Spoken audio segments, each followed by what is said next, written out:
Portfolio management offered by Robinhood Strategies, an SEC registered advisor. Hey, this is Jalen Brunson. Jalen Brunson for three. And this is your home for New York Knicks basketball. This is 880 ESPN. WHSQ and WCBS FM HD2, New York. Don. She fell in love with the sex. Hahn. Sauce was everywhere. And Rosenberg. If you want to stay up, he's got the energy that matters. This isn't North Dakota. This is New York. This is Don, Hahn, and Rosenberg. The best threesome I've ever heard. On ESPN New York and streaming live on YouTube. 3 o'clock in the big city. Don, Hahn, and Rosenberg full frontal today. We're with you until 7 o'clock. No Peter, but Alan and I will hold down the fort until 7 o'clock. Then it's Ty Butler leading you in to our coverage of the NBA Cup championship game from Vegas, Knicks and the Spurs. And it's just odd. Just odd. Like, I'm driving in today, and I listened to Michael's Open. Oh, no. And he's trying to explain to people why he's looking forward to this game, how great it's going to be. Wemby versus Brunson. Knicks have a chance to win the third ever NBA Cup. Normally, there wouldn't be a game today. And if there were a game, it would be a December regular season game that would not have any kind of meaning. Now we've been given this gift of a championship. Not the championship, but a championship. Mm-hmm. And I thought to myself, it is odd that you have to talk this up, right? Like, this is not, I think, how it was planned out to be, that in one of the cities that's participating in this game tonight, one of the hosts of the show where the team's game is going to be on has to sell the audience about how important it is. But that's where we live. We live in this world now where it's championship or bust. Like, nothing else matters. Nope. Tank to get the first overall pick so we can get the quarterback so we can win the championship. Forget these regular season games. Rest guys down the stretch. We don't want them getting hurt in meaningless games at the end of the year. We want them rested for the playoffs because it's all about a championship. And that's our mentality. So when you're given the gift of this mid-season thing, that I'm not telling you is the end-all, be-all, but it's kind of a cool thing that I think you'd want to win. I'm arguing with people who don't care. I'm arguing with people that are actually rooting against the Knicks tonight.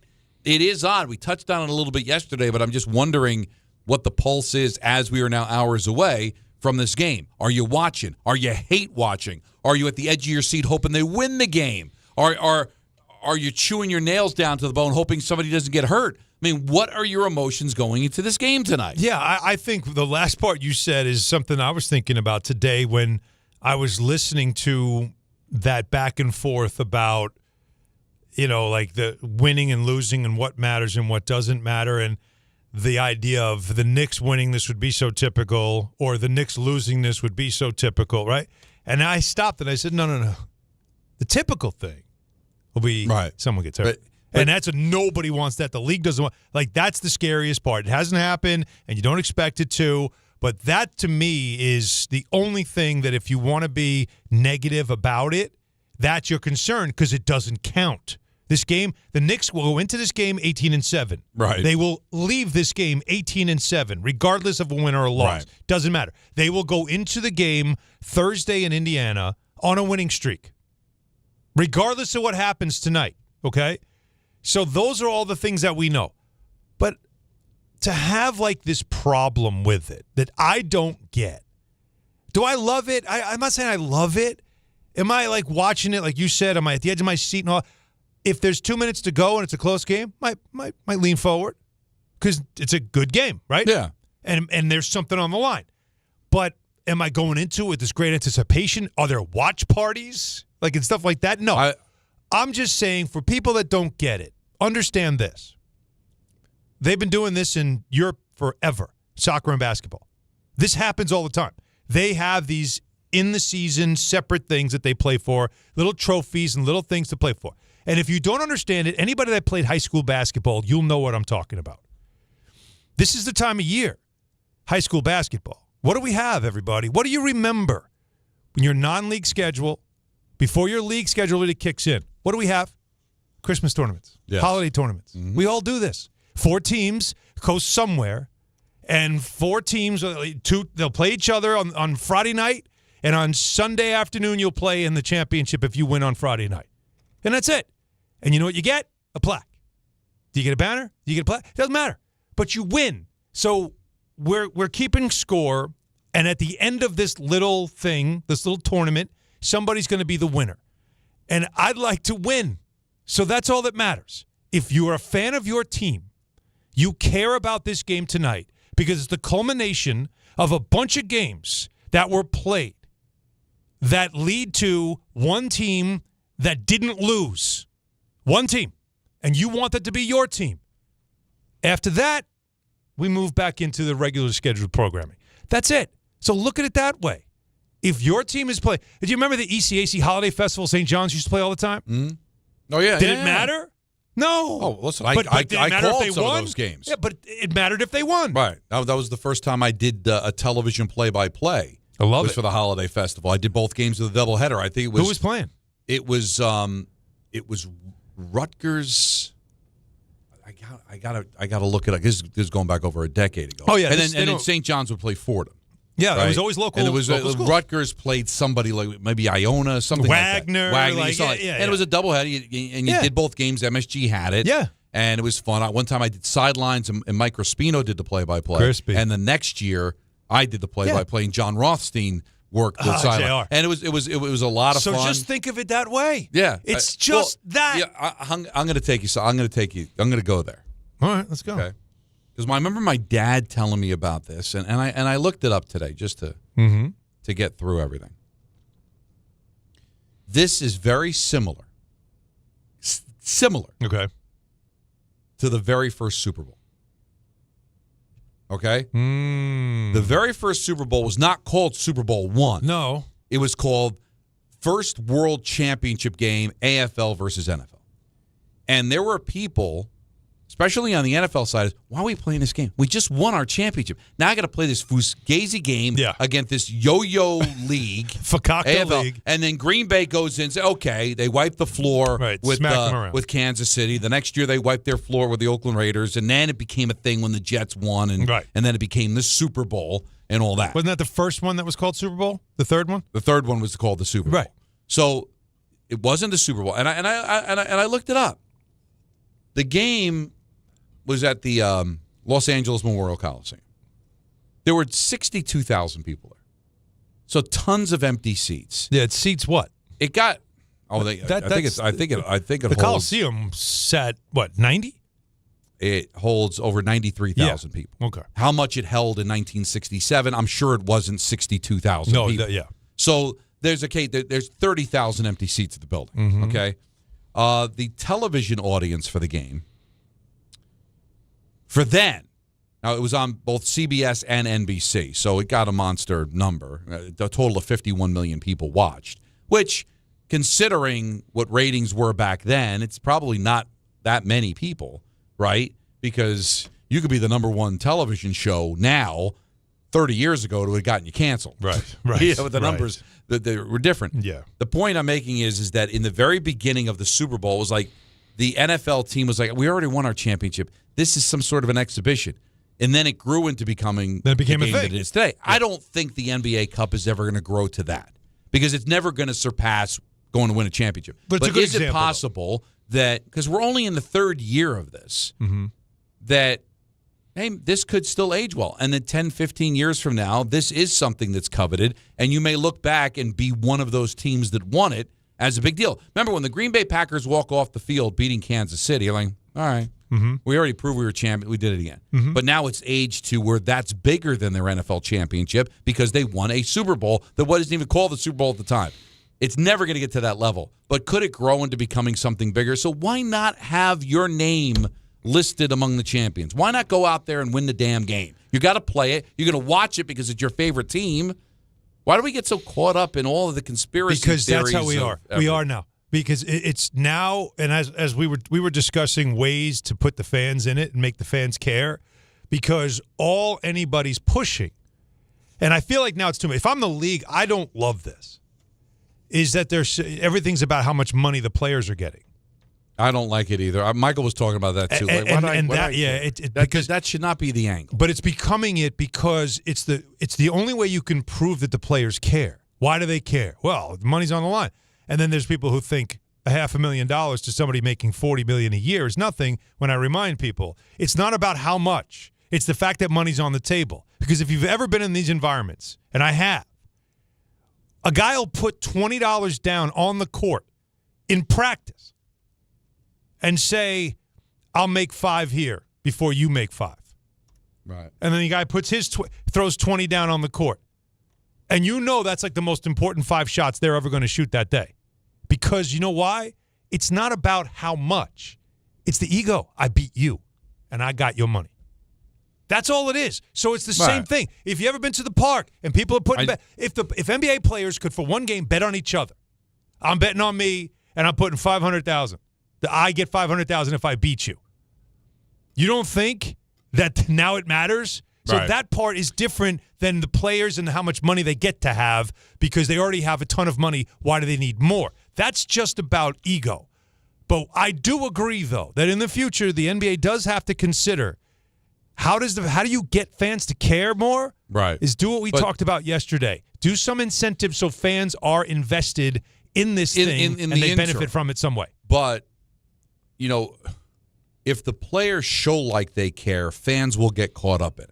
Well, they like it be entertained. That's why the Four Nations worked in hockey last year because you're seeing line brawls, you're seeing these guys blocking shots, killing themselves, representing their country. People get caught up in that. Yep. And if the players care, and maybe they care because they want to win the money or they want to win the cup, whatever, but if you watch the game tonight, you see the Knicks and the Spurs busting it, really wanting it, you'll get caught up in it. If you see them going through the motions, that's not happening. And they're taking Wemby out because he's on a minutes limit and the game doesn't matter. Well, he will be. Those are the things that are going to turn people off. But I think you're going to see 2 teams going at it, wanting to win. The commercial that they put out over the last couple of years where they're in the restaurants and they're all battling for that's what fans want to see. Mm-hmm. Not, hey, I got a chance to make $500,000. Mm-hmm. Why not? Yeah. Let's take what will be a meaningless game today and make it meaningful, but it's kind of fugazi, it's kind of contrived. We love sports because these guys are balling out, and if they're balling out tonight, you can get caught up in it.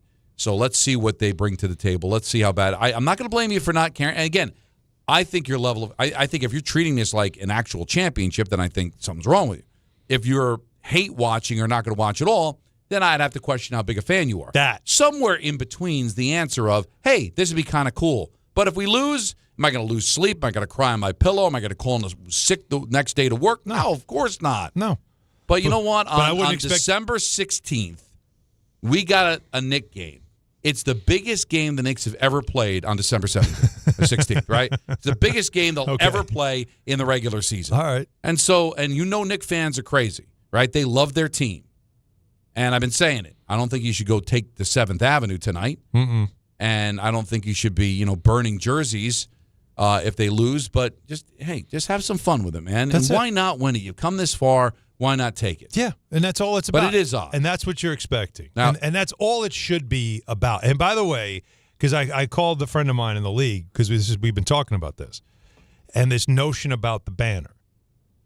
All right, the league does not mandate the banner in the arena. The Lakers put it up the first year, and that was the whole thing. We were there. I was there when they raised the banner, or they revealed the banner, I should say, among the 17 that they'd already won. And I kind of to some of their guys, I was like, what are you guys doing? Why would you hang this? And they were suggesting, the league really wants this promoted as meaningful, and hanging a banner shows that it's meaningful. Right.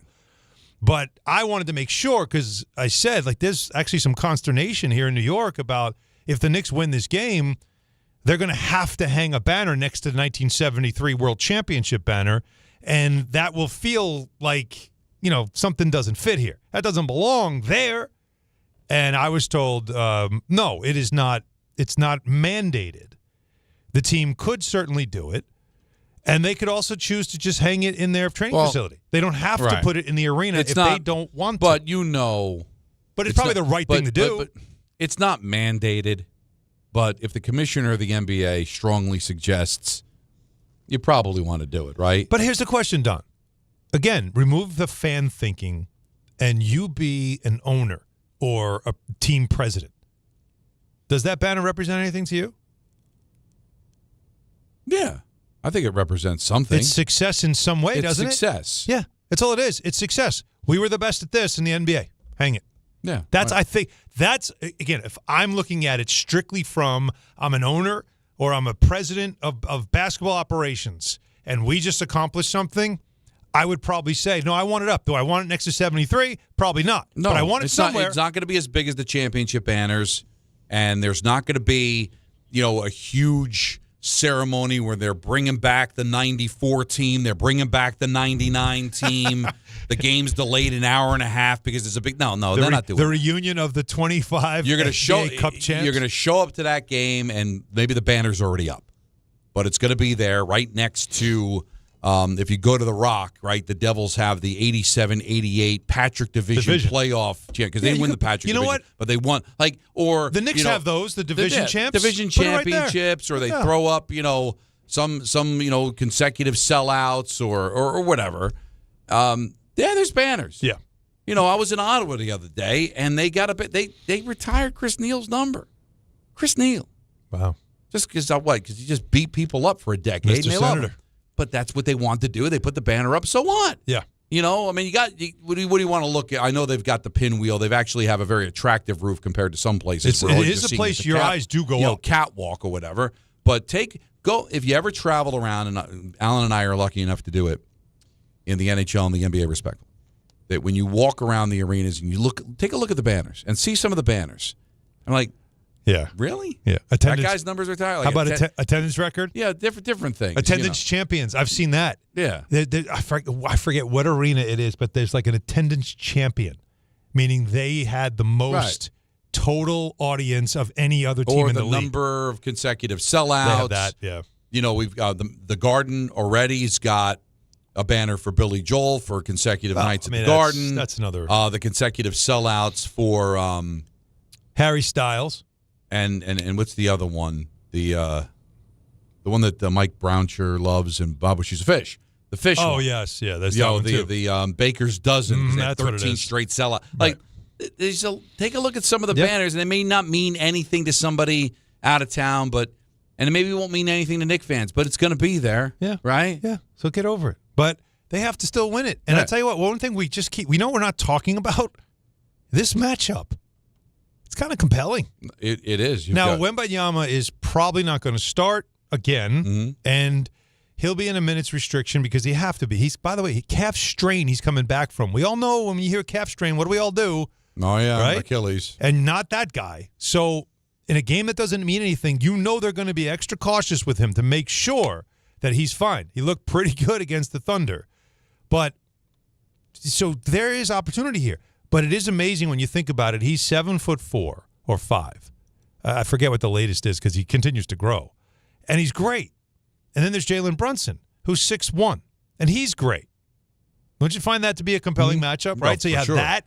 You have New York versus San Antonio, which all goes back to 99, and we remember that whole series and that whole story. No, it should be fun. It's a good there's test a lot for both going teams. on here. And listen, would it have been better if it were the Thunder? Because then you could really sell it as it would feel. Because if the Knicks were playing the Thunder in a regular season matchup, it'd be a big deal because it's a test. So we did miss that. Did miss the boat just a little bit on that. I agree, but it's still cool. But it depends on the circles you run in. James tweeted, "I was just behind a school bus and a kid got off the bus wearing a Knicks sweatshirt. I'm sitting here driving my car in a Knicks T-shirt. There you go. My 6th grader can't wait to watch the game tonight. I think this matters more than the talking heads admit." All right, that's good to hear. I want to hear that. That's why we're taking the calls. I'll be watching. Alan's going to be watching. I know Jacob's a big Knick fan. He's going to be watching. The Rangers are on, so Anthony's got to struggle. Out. The Rangers can't miss the Rangers. Listen, if you just talked up Knicks Spurs because of 99. We got Rangers Canucks 94. Yeah, that's a face-off you're going to lose. They bringing Richter. Are they bringing Richter back? What are we doing? That's right. No, bring it. Yeah, Could use some of the forwards. We're gonna have them out on the ice. They're flying in Sergio Momesso to represent the the Canucks. That's a Will right? Cooley was on the graphic today, but to my knowledge, I don't think he missed practice. I think he's need fine. strange pull. That was phenomenal. Sergio Momesso. That's a good one. You bring back Sergio Momesso for Vancouver. I'm trying to think Trevor of somebody. Linden. Yeah. Trevor Linden. Bure played for both teams. Yes, Jeff he did. Sanderson. Jeff Sanderson. Good one. Yeah, Pavel Bure. Who was their tough guy? They had. Who was the one though? They had one dude that was like a tough guy. The Canucks, big dude. And you know who their goaltender was, right? It was Kirk McLean. McLean. And that was one of that was the trivia question. Devil goalie, right? Well, that's because the trivia question for the Devil game was they had to go down to 9 to get 3 former Devils. Of the top 9 all-time winners in Canucks history, 3 played for the Devils. Can you name the 3? Ooh. And 2 are easy because they're of recent vintage. Yep. But then the one that a lot of people wouldn't have gotten is Kirk McLean, who was drafted by the Devils and then ended up in Vancouver. The other one was Markstrom, won 99 games, and then Corey Schneider, who was a part of our broadcast. Forgot about Corey Schneider. Former Canuck. Okay, that's a good one. Yeah. King Who's Richard very good, by the Brodeur way. is also on that list of. Richard Roberto Brodeur. Luongo's number 1, but King I Richard remember Brodeur was up there. Richard Brodeur, 1980. Which one was that? That cup? 81? No, 82. 82. But that was Now, sweet. We bring this up because Anthony Tiger will be a little Williams. bit torn tonight, but the Ranger Canucks is at 7, so he'll be able to. Oh, you'll be done. And then by the time we get to the second half of the Knick game, the Rangers will all be done. Oh, yeah. They'll have their 2 points in their pocket, right, Anthony? Two. Look at him. Well, I hope so. And second of back-to-backs, tough, but Vancouver's But not a great again, it still is a bit of a measuring stick game because there's a sense that the West is the stronger conference. The Spurs are a good team. They don't sleep on them. By the way, college basketball fans, Stephon Castle, UConn, he's really good. Second year, really good. And by the way, Dylan Harper, for you Rutgers fans, he's up for Rookie of the Year. He's really talented, and he's a big part of their early season success as well. So there's 2 guys locally that you should know about. And then De'Aaron Fox used to play for Mike Brown in Sacramento. And so so they got some really good guards. We only know Victor Wembanyama. That's all we know with the Spurs. But there's more to that team. And those 3 guys I mentioned are a huge part of why they're a really good team this year. So it's going to be a fun game. All right, your thoughts on it. What are you doing? How into it are you? 1-800-919-3776. We got some baseball to talk about. Things heating up a little bit on the hot stove. We've got to talk about it Tuesday at 4:30. We've got ENN at 6. We've got a full show today, right up till 7 o'clock, and Ty Butler, who's going to lead you in to the NBA Cup championship game from Vegas, the Knicks and the Spurs, right here on ESPN New York. Hey guys, the holidays are here, and I want to tell you about Amazon Pickup, the ultimate convenience play. We all know Amazon is part of everyday life, but Amazon Pickup takes it to the next level, especially during the holiday rush. If you're on the go like me, you could send your orders to a secure Amazon Pickup location that works best for you. It's a great way to keep gifts a secret until it's time to wrap them. Life doesn't slow down this time of year. Amazon lockers and counters are located near you, so no matter where your day takes you, your package is ready when you are. For me, Amazon Pickup gives me the flexibility to grab gifts and packages on my schedule, whether it's on a quick lunchtime break, during my commute, or while the baby naps. It's simple. Order online, and at checkout, just choose the pickup location that's most convenient. You'll get an email confirmation when it's ready with instructions to pick it up. Quick, secure, and always at no cost. Check it out for yourself. Go to Amazon.com/pickupMVP to learn more. That's Amazon.com/pickupMVP. Every 40 seconds, a child is reported missing. That's 2,000 children every single day.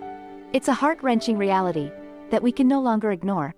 Find the Children is a non-profit organization dedicated to helping find missing kids. You can be a part of their mission by donating your unwanted vehicle, running or not. Call 1-800-294-0222. We guarantee that you will receive the maximum tax deduction. We provide fast, free pickup with 24-hour response. Call 1-800-294-0222. Find the Children provides crucial resources to help find missing children and educational materials to teach kids how to recognize and avoid predators. Our recovery programs have a proven track record of reuniting kids with their families. It's time to act. Donate your unwanted or unused car. Help us build a world where every child is safe. Pick up the phone and call 1-800-294-0222. Together, we can bring these kids home safely. This advertisement was paid for in partnership with Cars R Us and Find the Children. Ox Spine at New York Presbyterian is always in pursuit of a better way to heal the spine. We're getting more people moving again with minimally invasive, non-surgical, and surgical treatments with innovative solutions for every back and spine condition and your unique needs. Expert Spine Care is available now across New York City and Westchester. Find a doctor at nyp.org/oxspine. Stay amazing. New York Presbyterian. New York Lottery's holiday scratch-off games are the perfect gift for everyone on your list. Like me, your Aunt Jules. I told you I didn't need a gift this year, but I secretly really want one. Or me, your neighbor Frank. I hope you didn't forget I'm coming to your holiday party tonight. Or me. Why does no one ever think of the voiceover guy? Anyway, New York Lottery's holiday scratch-off games have more winners and top prizes up to $5,000. Please play responsibly. Must be 18 plus. Gambling problem? Call 1-877-HOPE-NY or text HOPE-NY. There are a lot of reasons why people buy at Ramsey Mazda. It's their selection, it's their customer service, and it's their savings. During the More to Move You event, lease a new 2025 Mazda CX-30 2.5S all-wheel drive for $159 for 36 months. Start shopping now at RamseyMazda.com. Choose wisely. Choose Ramsey Mazda. Call 833-853-2970 for details. VIN SM839072. MSRP $26,690. Zero security deposit. Ends 1/2/26.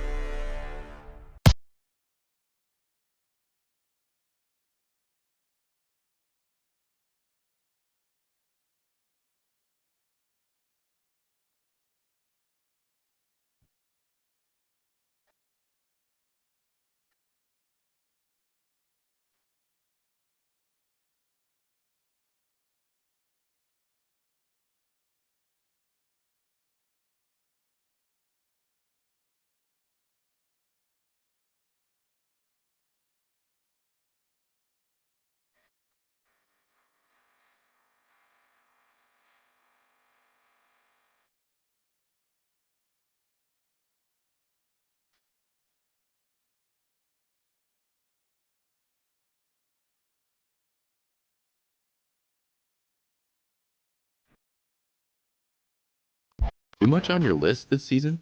Get 50% off your first 6 months of payroll at gusto.com/radio. Gusto saves you 2 days every month on payroll, taxes, and compliance. So you can go from making payroll to making gingerbread houses, checking your books to decking the halls, spreadsheets to snow angels. Switch before the end of the year and there's no need to transfer payroll history. Now that's a reason to be merry. Choose a future with Gusto and get more time for what matters. For a limited time, get 50% off your first 6 months at gusto.com/radio. Fellas, it's the season to shine, and not just from the holiday lights. Manscaped is here to keep you looking sharp for every holiday party, family photo, and mistletoe moment. The Lawnmower 5, groin and body trimmer, and the Chairman Plus face shaver deliver precision, comfort, and control worthy of Santa's nice list. I've been good and nice. Whether you're tidying up before a big night out or preparing for New Year's Eve, Manscaped has your back. And your face too, to be exact. So gift yourself with some grooming greatness this season, because looking good is the best gift of all. And now you can find Manscaped products at your local Walmart.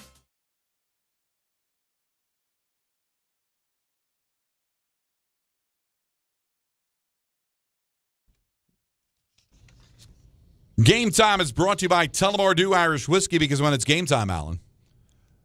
It's time. It's totally time. Oh, it's a busy night. We've been talking about it. The Knicks and the Spurs from Vegas. NBA Cup Finals coverage right here after Ty Butler on 880 at 8 o'clock. Rangers host the Canucks. You can hear that game on 1050 at 6:30. St. John's and DePaul. That game is going to be streamed on the ESPN New York app beginning at 6:40.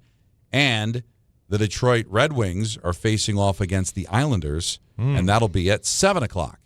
Tullamore Dew, the original triple distilled, triple blended, and triple cast matured Irish whiskey. Be sure to grab a Tullamore Dew or try the new Tullamore Dew Honey during today's action. Glasses up to enjoying Tullamore Dew responsibly. So let's get to the busy phones, and they are busy. Let's go to let's start it off with Cullum in the Bronx. You're on ESPN New York. What's up, man? What's up, Cole? Donald, Hollywood Hahn, what's going on? What's up? The conversation you guys are having about the NBA Cup, in my opinion, Alan, you know I am an absolute diehard Knicks fan. And I wanted the Knicks to absolutely make the NBA Cup because every single game is a regular season game leading up to it. And personally, as a Knicks fan, I think the Knicks need to win every game as possible because I think they're a championship caliber team, and you want an easier road. You don't want to have to face the Magic and the Pacers, and maybe in round one to play like a 6-seed Celtics and have a tough road. You want to have the easiest road possible, so everything that mattered. But as a diehard Knicks fan, I'm looking at this game as simply as, guess what? I get an extra game to watch the Knicks, and that's all that matters. I get to watch the Knicks. It'll be a good game. It'll be exciting. I get to watch my team, and I'm happy with that. So how about it doesn't this, mean Cole? anything, but I'm happy. Right. See, how about this, Cole? This is one of the rare occasions, other than the preseason, that you can watch the Knicks, and if they lose, you don't care. If they win, you feel good. But you don't, like, the loss doesn't crush you. Is that fair? You're like, Yeah, whatever. absolutely. They lost, whatever. But, when do you ever feel that way? Because I know Knick fans. Every loss is almost like a personal attack, the way they feel it. And so this is one of those rare occasions that during the regular season, the Knicks can lose. Like, you can only win. Because if they win, you feel great. And if they lose, you're like, whatever. The cool thing about this, Cullum, and thank you for the phone call, you'd be way more interested in this if the Knicks were not in the conversation to win a championship. Oh, I see what you're saying. Like if one of those 19-win Knick teams like went a on a lost run, year? Yeah. why wouldn't you have fun with it? But I think part of the reason you don't care is you've got bigger fish to fry. We understand that. Mm-hmm. But in the meantime, that's not till June. We got a lot of basketball. So up until then, you've got something to sink your teeth into. And I love Cullum's thought. I love the Knicks. I'm going to get 83 games instead of 82 in the regular season. I'm going to get an extra game. There'd be no game tonight. It's a good attitude. And now you got a game. Spike and St. Pete, you're on ESPN New York. What's up, man? Hey, Spike. Hey, this is wonderful. Now, first of all, I'm thinking of Greg Popovich. Greg Popovich brought two guys over. Alan, you're going to be right on with this. Keldon Johnson was his favorite guy. He was the stabilizer when he brought him over. And the draft pick where the San Francisco or Golden State dynasty started, Alan's always brought this up. Their highest draft pick was Harrison Barnes. Mm-hmm. He brought him over. Now they start Barnes, Castle, Vassell, Fox, and Wembanyama is the other starter, but he won't start tonight. It's very interesting to me because Vassell can really stick it. He's a 40% shooter out of Kentucky. Castle is a beast coming out of UConn. He'll learn how to shoot a little better. Fox is, I used to think of Fox as D'Angelo Russell, but better. Now I think of him much better. Wembanyama, I said this the other day, Alan, you know my history of my buddy who played at CCNY. He says, doesn't he remind you of Chamberlain? I said, he sure does, because Chamberlain was so much bigger. So he just made, Alan always used to say to me, Don, on the side, he'd say, he played against guys that worked in the AMP. And I understand that. I do. But Chamberlain was a beast of an athlete. And Wembanyama reminded me of that. Mitchell Robinson the other night did what Bill Russell used to do. I know you didn't see him live. I did. He played volleyball with these offensive rebounds. It was unbelievable on the baseline, Alan. I'm sure you noticed it. The Knicks are rebounding better. Their differential is better. They're 10th best defensively now. They're second or third offensively. 3 or 4 of their guys, my guy Deuce is out, but he'll be back. And he's in his bird year rights. Remember that, Alan. You can explain that going forward. They got to sign him this year because he's cheap, and he's a terrific defender. So I think this is great. And last comment, thanks for the time. This coach, Mitch Johnson is his name? Yes. Unless the student manager, Mark Daniel, who worked for Jim Calhoun, a lot of stories about him in the Hartford Current, I'm a basketball nut job. If Daniel doesn't win 75 games and this Mitch Johnson takes this team to 55 games, if Wemby can play enough, I'm always worried about a big guy up in the air. Coach of the year? He could be coach of the year. Think about it. I mean, there's a lot of guys that are certainly early in the season staking a claim. J.V. Bickerstaff, there's a lot of guys that are staking a claim. I think that's I really actually Mitch Johnson's a great story taking over for Pop. I've gotten to know him. He's a great guy and understands what he's doing, where he is. He's really appreciative, but he's also really smart and he handles players really well, and that's a good team. And then Spike gave us a nice breakdown of the Spurs. Yeah, I know you wanted that. So there you go. Well, now when you watch tonight, you'll know more about the Spurs. I got more of a scouting report than I was going to have. Javi and Brooke in Queens, you're on ESPN New York. What's up, Javier? What's up, fellas? Shout out to Spike. Spike is such a great caller to your show. Love Spike. Loves basketball. Yeah, he truly does. So, Alan, we talked last week about the Cup, and I was pretty ho-hum about it. I was comparing it more to kind of preseason or WBC, but you got me there. I hope it's okay to say this, but the Knicks in the NBA Cup final, there's movement on my side of town. There's movement over here for me. Okay. I'm very excited for this game. I think it's great to I think it's great to see them play up to competition.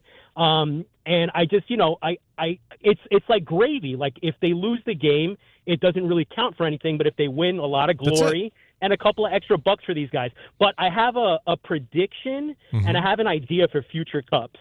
Okay. I don't think they're going to keep it in Vegas, especially how the what's it called, the amount of people that went to the semifinal games was kind of embarrassing. It's not good. No, they're going to go neutral site still, but they're going to do it somewhere else, not Vegas.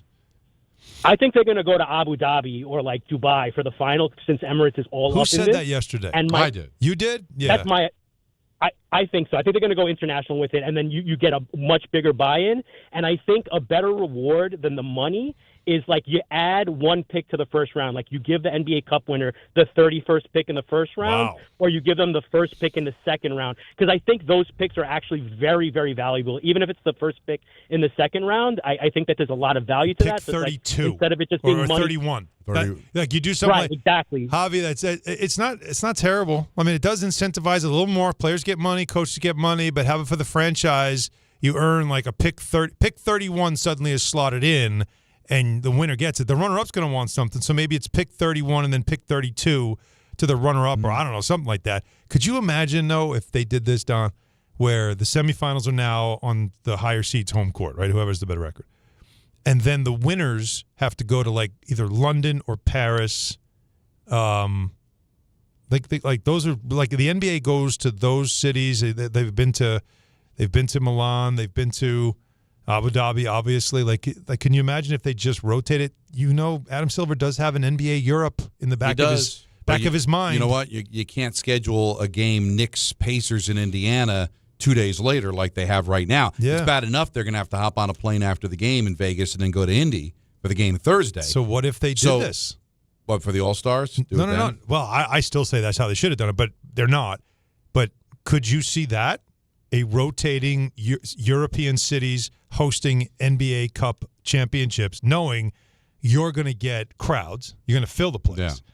You're selling the league in Europe where you're hoping to one day have your own version of the league there, which Adam has made that clear. Mm-hmm.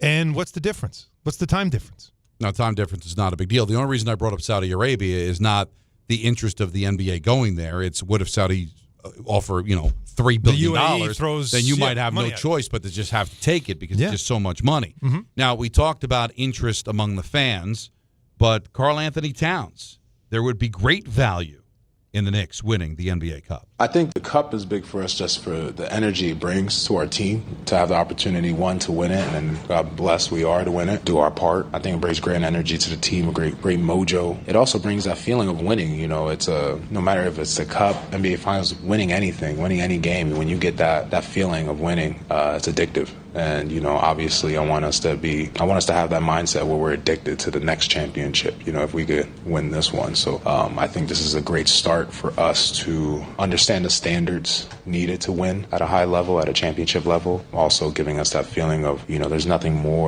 better than the belief when you could do something. And I think this will be a great start for us. It's an interesting mindset. If you think about it, right? It's let's see what we're about. Can we have that winning mindset, and then if we win this thing, how does it fuel us forward? We have the confidence of, okay, we won something. Let's do this again now. Let's work on some stuff over the next 2-3 months, and then when we get to April, now it's the grind. This is a short one. It might be a contrived big game, but it's still a big game, and it's so rare that you get these opportunities.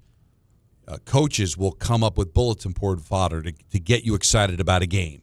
Or there's those measuring stick games we talked about last week where when the Knicks go to OKC, there's going to be that feeling of that. If Detroit continues to play the way they're playing, there's going to be that feeling of, there's a statement game or a measuring stick game. This seems a little artificial, but if you can make it into, hey, we've got this rare opportunity to win an in-season tournament, to show you that we can win a big game with a national audience and take home something. How can that not be valuable to you when you're competing for the actual trophy in a few months? Anybody that says that this is not interesting or a waste of time, and anybody that's screaming that this is irrelevant and all that stuff, you're yelling that stuff right now into a microphone, and you're being performative, you're not being substantive. Because this does have something. There's something to this. If you've ever played a sport in your life, you understand that I'm winning something from this, whether it's a stupid plaque or trophy, whatever it is. If I can win something from this, I walk away with hardware and you don't, I'm competing. I'm going for it. It was ridiculous, but remember, Rex Ryan put Mark Sanchez back into the fourth quarter of a preseason game because he wanted to win the damn Snoopy Bowl, right? It was stupid. It was completely contrived, but he got caught up in it. Right? And that was really meaningless. This has way more meaning than that. But these guys get competitive. They want to win it. They don't want somebody else winning it at their expense. Even if it is just a piece of tin, why would you want to play and have somebody else walk away with a trophy? That's it. Walk away with the case of beer. Walk away with your $100. Whatever it is, when you're playing, why would you not want to win? That's what sports is about. And if you tell me as a Knicks fan, now if you're not a Knicks fan, you're not a Knicks fan. All right, if you're an NBA fan and you're not interested, I get it, because I don't know if I'd watch if it wasn't. Like, I wouldn't watch it that intently if the Knicks weren't involved. This will be my first time watching the Cup Championship. You'll care because the Knicks are involved. Yeah. But I'm saying, if you're telling me as a Knicks fan, you don't care, you have no emotion whatsoever, you're not a Knicks fan. Because you want to see, like Cullum just said, I just want to see my team play. And when they play, I want them to win. That's it. That's the only thing. There's nothing more to it. Don't overthink it. If TNT didn't have the Devils Golden Knights game tomorrow, seriously, I would be going to Vegas. I probably would have, and maybe if I were there, I would be going to this game. I would be attending this game. I thought you meant, you're right, you'd be there. Yeah. I didn't even think about that. If I left with the team, they left earlier today. Oh, man. I'd be in time. I would definitely go. We could have done that. And apparently, from what they're telling me, there might be tickets available. No, but I would get the. We could. I just thought of this. We could have done this. I could have met you there. We could have gone to the game, and then I could have come back. Yeah, and we could have done the show. We could have done the show in There's Vegas. Plenty of flights. This would have been amazing. Oh well, but that's all I'm saying. I defy anybody. There was somebody on Twitter that was arguing that it's irrelevant and he's sick of hearing about the money and the players shouldn't have to be motivated by money. And I said, please call in because I want you to make that point because I don't understand that. If you're a fan of a team and they're playing another team and the game there's a score and something on the line, you want your team to win. Yeah. It matters. And if you don't want to watch it because it's on Amazon Prime, Michael said this on his show and I thought it was brilliant. How many people do you think in the world, never mind, in New York, have Amazon delivery at their house? Prime. Oh, almost everybody. Like, it feels like everybody. You have it. So that means you have Amazon Prime.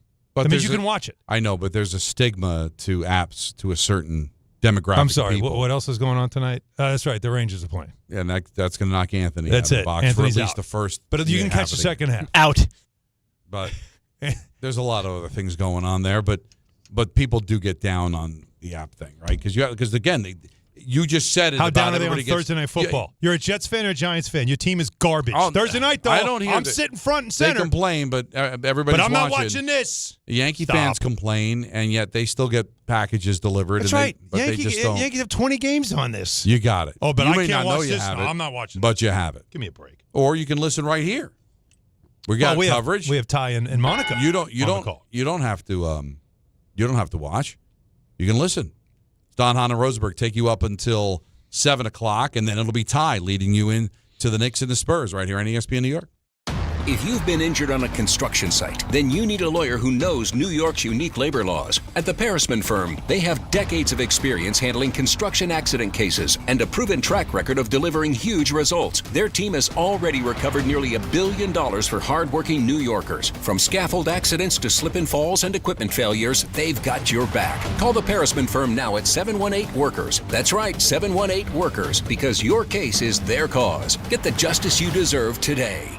Hey, New York and New Jersey, Boost Mobile has an unlimited talk, text, and data plan that's only $25 a month forever, meaning you'll only ever pay $25 a month for the rest of your life. Who wouldn't want unlimited wireless when it only costs $25 a month forever? If you don't, you must be one of those people who enjoy overpaying for their phone plan. $25 a month forever is truly as good as it gets, so go online and switch now at boostmobile.com. After 30 gigabytes, customers may experience slower speeds. Customers will pay $25 a month as long as they remain active on the Boost Mobile Unlimited plan. At Uline, they know going the extra mile takes hard work.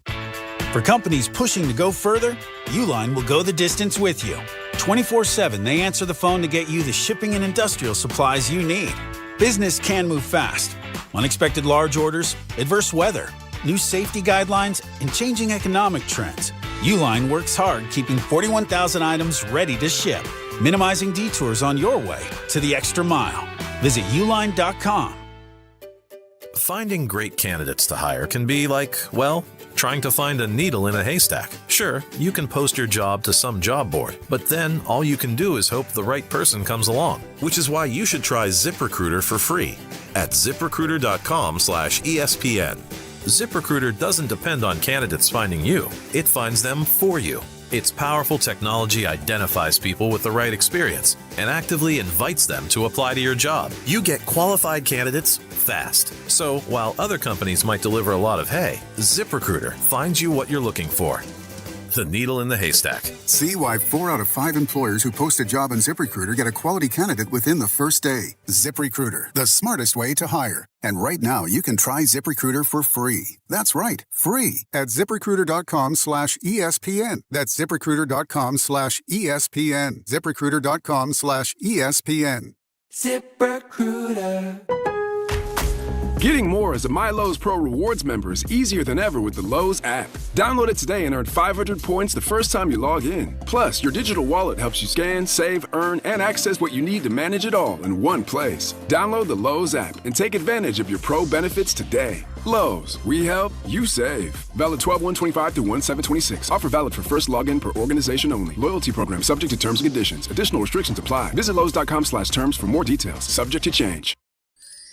Target's last-minute deals are here, right on time to get you holiday ready in no time. Snag beauty gift sets for every style, the hottest toys, can't miss entertainment, crowd-pleasing candy, and much more. All under $20. Whether you're hosting or welcoming surprise guests, you'll be ready for all of it for less. Grab them now before they're gone. Last-minute deals under $20. Happening now, only at Target. Restrictions apply. Actual price will depend on product and subscription plan. Featured products are compounded drug products, which the FDA does not approve or verify for safety, effectiveness, or quality. Prescription products require an online consultation with a healthcare provider who will determine if appropriate. See website for details, restrictions, and important safety information. Want a boost in and out of the bedroom? Hims has you covered. Introducing a new 2-in-1 approach to level up your game. Tadalafil for better bedroom performance and zinc for testosterone support. Put it all together and you've got what you need to turn things all the way up. Getting started is simple. Just go to hims.com/joy to start your free online visit. Through Hims, you can access ED treatments including pills, chews, and more. 100% online. No office visits, no pharmacy lines. Just fill out a simple intake form and a licensed medical provider will determine if treatment's right for you. If prescribed, it ships free and discreetly to your door. Find affordable treatment options at up to 95% less than brand names at hims.com/joy. That's hims.com/joy, hims.com/joy. In the city that never sleeps and never stops talking sports, ESPN New York is always on. Now you can live and breathe everything New York sports wherever you are. On your radio dial, on the ESPN New York app, and streaming live on YouTube. However you watch or listen, ESPN New York is always on for you. Hear us, stream us, watch us. This is ESPN New York. Discover a driving experience crafted to inspire. At Garden City Mazda, exceptional design and sophisticated performance come together during the Mazda More to Move You sales event. Lease the 2025 Mazda CX-5 for just $229 a month at Garden City Mazda.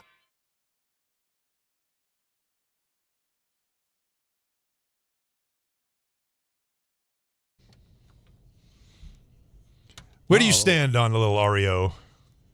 I'm a huge REO Speedwagon fan. Huge REO. I believe they should be in the Rock and Roll Hall of Fame. This is an amazing album. The album with my favorite name. You can tune a piano, but you can't tune a fish. Can I say that I'm a little surprised? Well, then you don't pay attention to what I say, because I told you my favorite no-skip album is High Infidelity by REO Speedwagon. No, I'm so aware. if it's one of my favorite albums, I'm going to be in on the band, right? And this album's got this and Time for Me to Fly. Yep, I love that song. Now, let me just backtrack. I'm not saying I've never heard you say it before. I've never said to you, though, in reaction, that I am surprised. I've heard you talk about it, and every time in back of my mind, I'm like, it just doesn't seem like a fit for Don. Why? What's my fit? Well, you are way more eclectic than anybody gives you credit for. That's right. Because you're known to be, because your persona is metal, but you're not. You've got a soft underbelly. Oh, well, and a soft overbelly. I would say that my two favorite albums of all time would be Rage Against Machine's first album, The Boxer by Simon and Garfunkel. Yeah, they do talk about a contrast. I think I told you I was interning at K-Rock in 1990, and Simon and Garfunkel were making a comeback. They were going to play for charity, I think for the homeless, at a Broadway theater. And this is 1990, so this is 35 years ago. I'm making no money interning at K-Rock. Anthony, 35 years ago. Can you believe it? But I was able to get tickets because K-Rock was running a promotion. Okay. But the ticket, one ticket, was $100, and I was making no money, which is a lot. Still back living then. at home, Yeah. and I made sure I found that $100 because I was going to go and see Simon and Garfunkel live, and it was Nichols and May, the comedy team from the '60s. Elaine May, who made one of the worst movies of all time, Ishtar. Oh my and God. Mike Nichols, The Graduate, Birdcage. They opened. It was one of the greatest things ever. And that $100, I would have, went to beer and cigars back then. So no, I'm very eclectic. I fight for metal like I fight for hockey because it's so disrespected and not mainstream. I get it. But I love REO Speedwagon. I saw them live, and I wish I could remember his name. I'd give him a shout out at Bergen Pack, and one of the security guys was a fan of the K Show and put me in the first row. Nice. And I got to see REO Speedwagon in the first row. Good to be the king. So I thank you, Jacob. That was a nice little gift you gave me. I like it. I just, like I said, it is sometimes it feels off-brand until we get to know you, and then we realize, no, it's not. It's very much on-brand. So yeah, I'm very, very close. As are you. Oh, I'm all over the map. Yeah, if I like it, I listen to it. I can't be pinned down unless I want to be. Now, there's certain genres I like better than others, but if I like it, I like it. Yeah, that's all. See, to me, that's music. You're not wrong. Like when people say like that sucks. No, you're not wrong to like what you like because it's how it appeals to you. Not I have to force the music I like on someone else. It's everybody. It's an individual taste. So there's certain things that don't make sense. They're not a full line, but for you it does. Well, you know how politics are right now. All right? I hate it all. That's kind of the way music was when I was growing up. Oh, yeah. If you were into metal, David Bowie, Fleetwood Mac. Oh, I can't like any of that. I'm a metal guy. It's got to be about metal. Yeah, it's true. And you got pigeonholed into only being in that genre of music. You weren't allowed to like anything else. That would look weird. You're not living up to your reputation if you were a Black Sabbath and Iron Maiden fan and you listen to Simon and Garfunkel. But you tell me not to do something, I'm going to do it. Like, if you want me to do something, right? Tell me not to encourage me to do it. And then I'll be like, that bores me. Tell me, challenge me. You can't do that. And then I'll make it my life's work to do it. Prove you wrong. So I'm just that way. Cool. I'm that guy. But that's on Thursday. Today, it's Tuesday. Talk about it Tuesday. We talked about it a little bit. Yeah, let's go to Nas in Queens. We're on ESPN New York. What's up, Nas? Hey, Nas. Hey, what's up, guys? So for Knicks fans to kind of look down on winning the cup, it's kind of crazy to me because the Knicks were a laughingstock for a long time, and these are the things that help build the winning culture, get some confidence going into the playoffs. And let's say we meet the Spurs in the finals, which is, a possibility. If we have this win over them, then in the finals we'll have a mental edge over them, no matter how little that is. I'm trying to take every advantage for the Knicks to win, because that's how much I care. But anyways, I wanted to ask you guys about a trade idea I had. I try to make it work with the money and the contracts. So tell me what you guys think. So the Knicks would trade Cat, McBride, Bridges, 5 second-round picks, and 2 first-round swaps to the Bucks. In return, the Knicks would get Giannis, Kuzma, and his contract, Giannis' brother, and to replace McBride, maybe they would pick up Chris Paul. And then the Bucks would also trade Evan Turner to the Brooklyn Nets. Miles Turner. Miles Turner.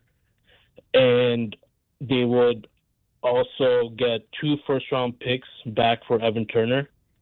And the Nets would also trade 3 first-round picks and Cam Johnson to Memphis, because the rumors are Memphis is trying to cut ties with John Morant.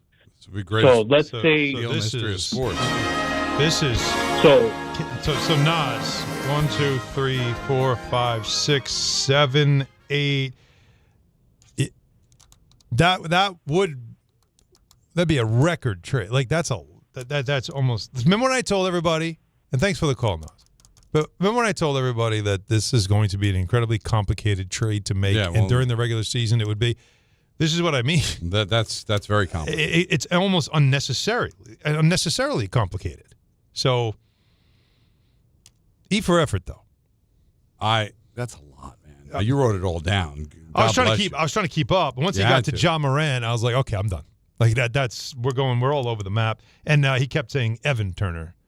So Evan Turner's not in the league anymore. And he said Cam Johnson. And he said Cam Johnson? He was traded over the summer. He meant Cam Thomas? Yes, he did. You know what? Just throw any names in there. It's not going to happen. It feels when it becomes that complicated, you just stop yourself and go, there's no way this is anything in life. If your head starts to hurt, you know what?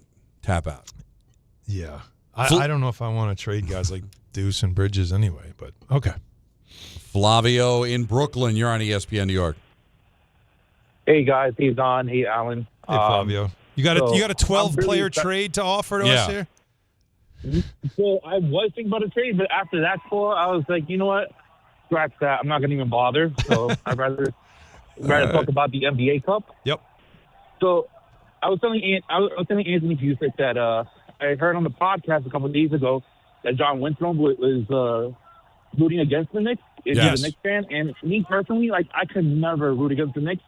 I'm one of those people that I can't bet against my own team, and there's no way that I would ever root against my own team. And like me and my buddies are excited for the NBA Cup because the way we look at it is like it's kind of like in soccer. You know, this past year I think it was like Crystal Palace won the FA Cup, and I understand that a lot of people don't understand soccer in this country, but right. You know, it's just something to look forward to. You know, like that's the genesis of all.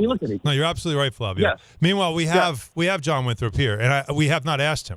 No, if he will double down. Referring to him. We want to know though. Why would he would double down? Well, all right, Flavio, you're the one that called him out.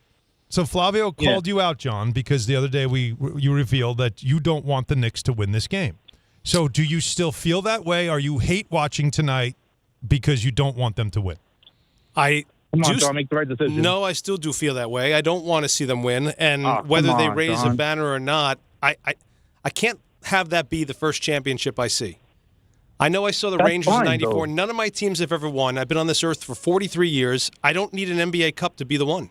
Well, it's meaningless in the standings. But it's not a championship. It's a tournament. I don't need to see, like, God forbid that the ECAC people are Holiday dancing Festival. on 7th Avenue. Like, nobody's going to dance. You don't know that. We did it after a first round playoff game. But even that's bigger than that this. was 5 years ago. They hadn't won a playoff series in 8 years at that point. Like that's different. There wasn't than even this. a cup back then. I don't know. Well, you said rooting against them. I don't know if I'll be rooting against them. But you said I don't want to see them win. I would rather them not win. You'd rather them I don't want to see a banner in the Garden that says we were the NBA Cup champs. So tonight, you really don't lose. If they win, you're like, all right. But if they lose, you're like, I don't want them to win anyway, so that's great. You have no negative tonight. You're going to be happy either way. Yes. And if they do win, put that banner next to Billy Joel's sellouts or whatever that banner is that says number of straight Garden concerts. Oh, yeah, I agree. You can't hang next to 73 and 69. What if it was next to Atlantic Division champions 2013? That's still in that same row. Put it somewhere else. You don't want put anywhere a plaque near in the hallway near like one of the Chase like concession stands. We should put it in the in our suite 57. Hang it right there. In 2025, they were the NBA Cup champs.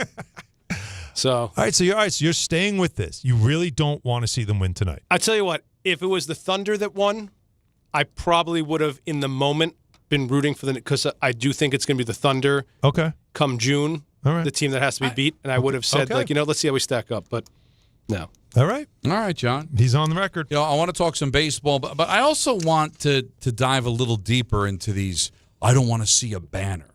What banners do you actually see at the Garden? It's Don, Hahn, and Rosenberg. Take you up till 7 o'clock here on ESPN New York.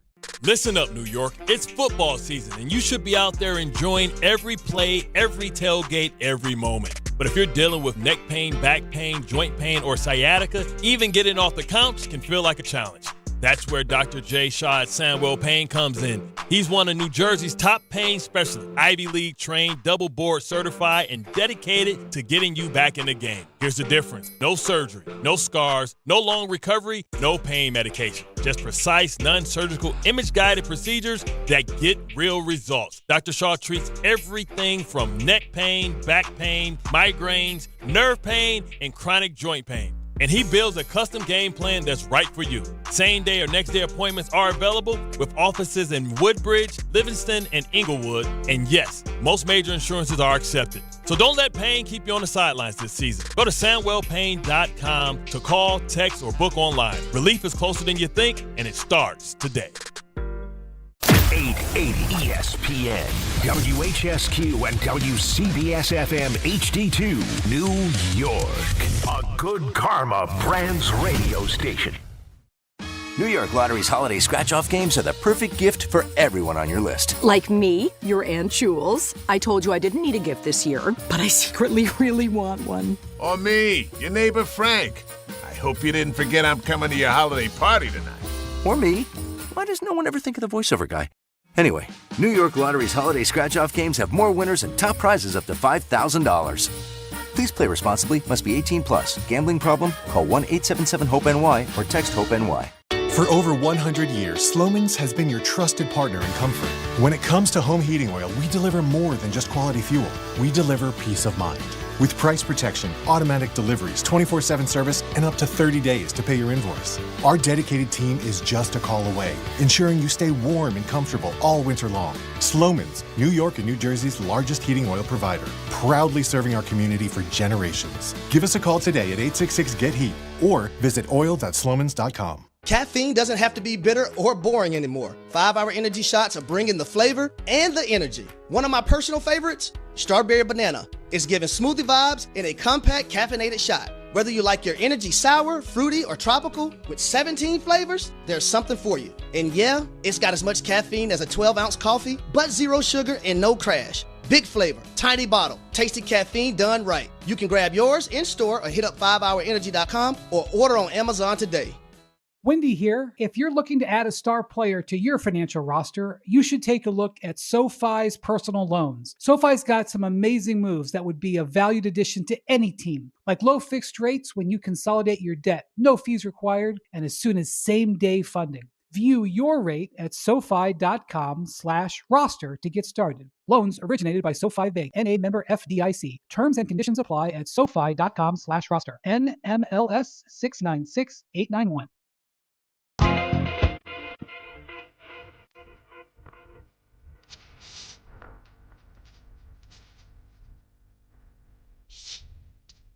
.403 in the big city. Don, Hahn, and Rosenberg hanging out with you until 7.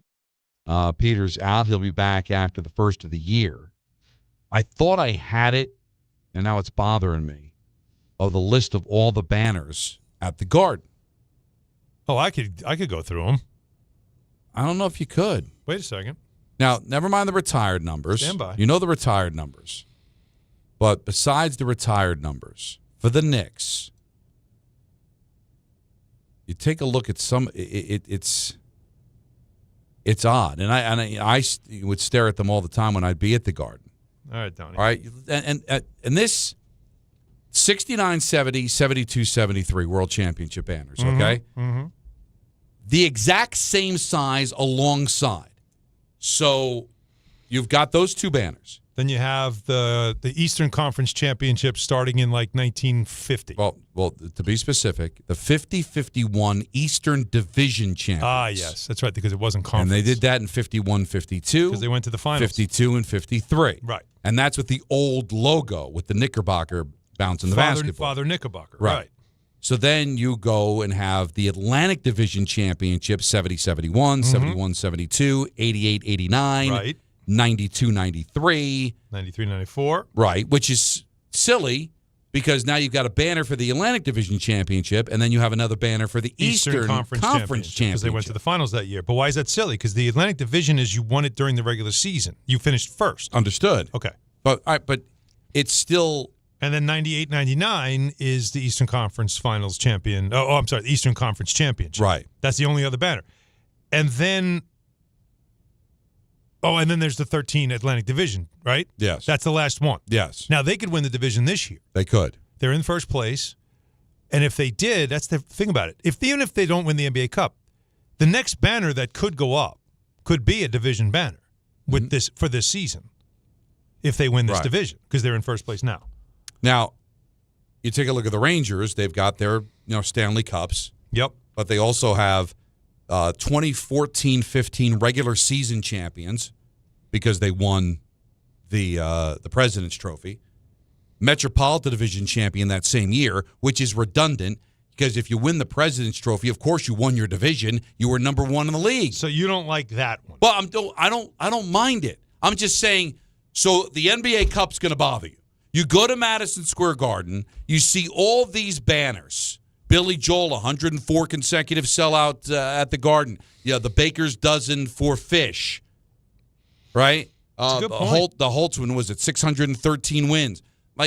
And I'm not saying Elton John. They got the one for Elton John. That's right. There is an 60. Elton John. That's right. It's all. So what? When was the last Ranger banner to go up?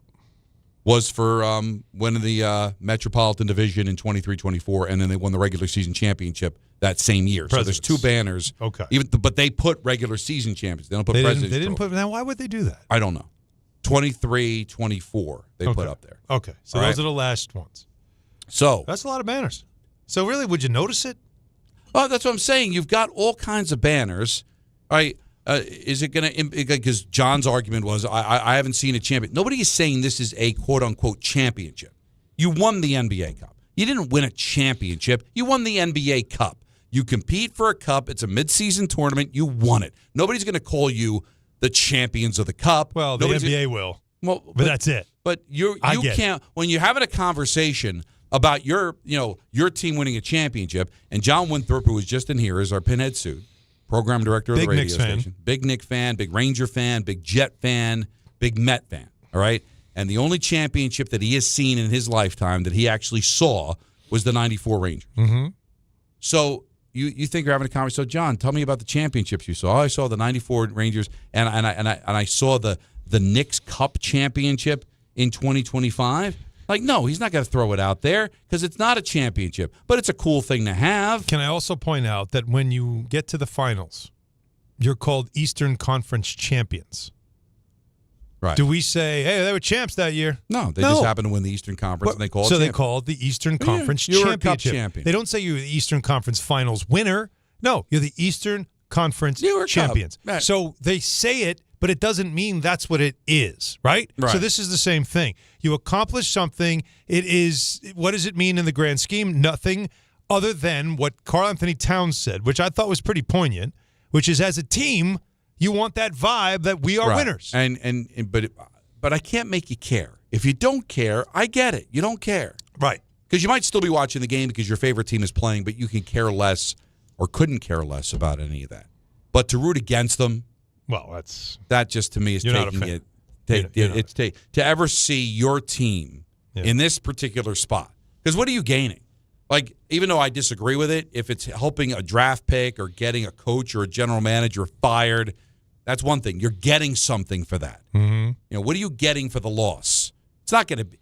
If anything, you just heard Karl Anthony Towns. The win might actually help them win the title. Yeah. And maybe a loss hurts them winning the title because now maybe they lose a little confidence. Hey, it was a big game. We can't win it. Can we win a big game?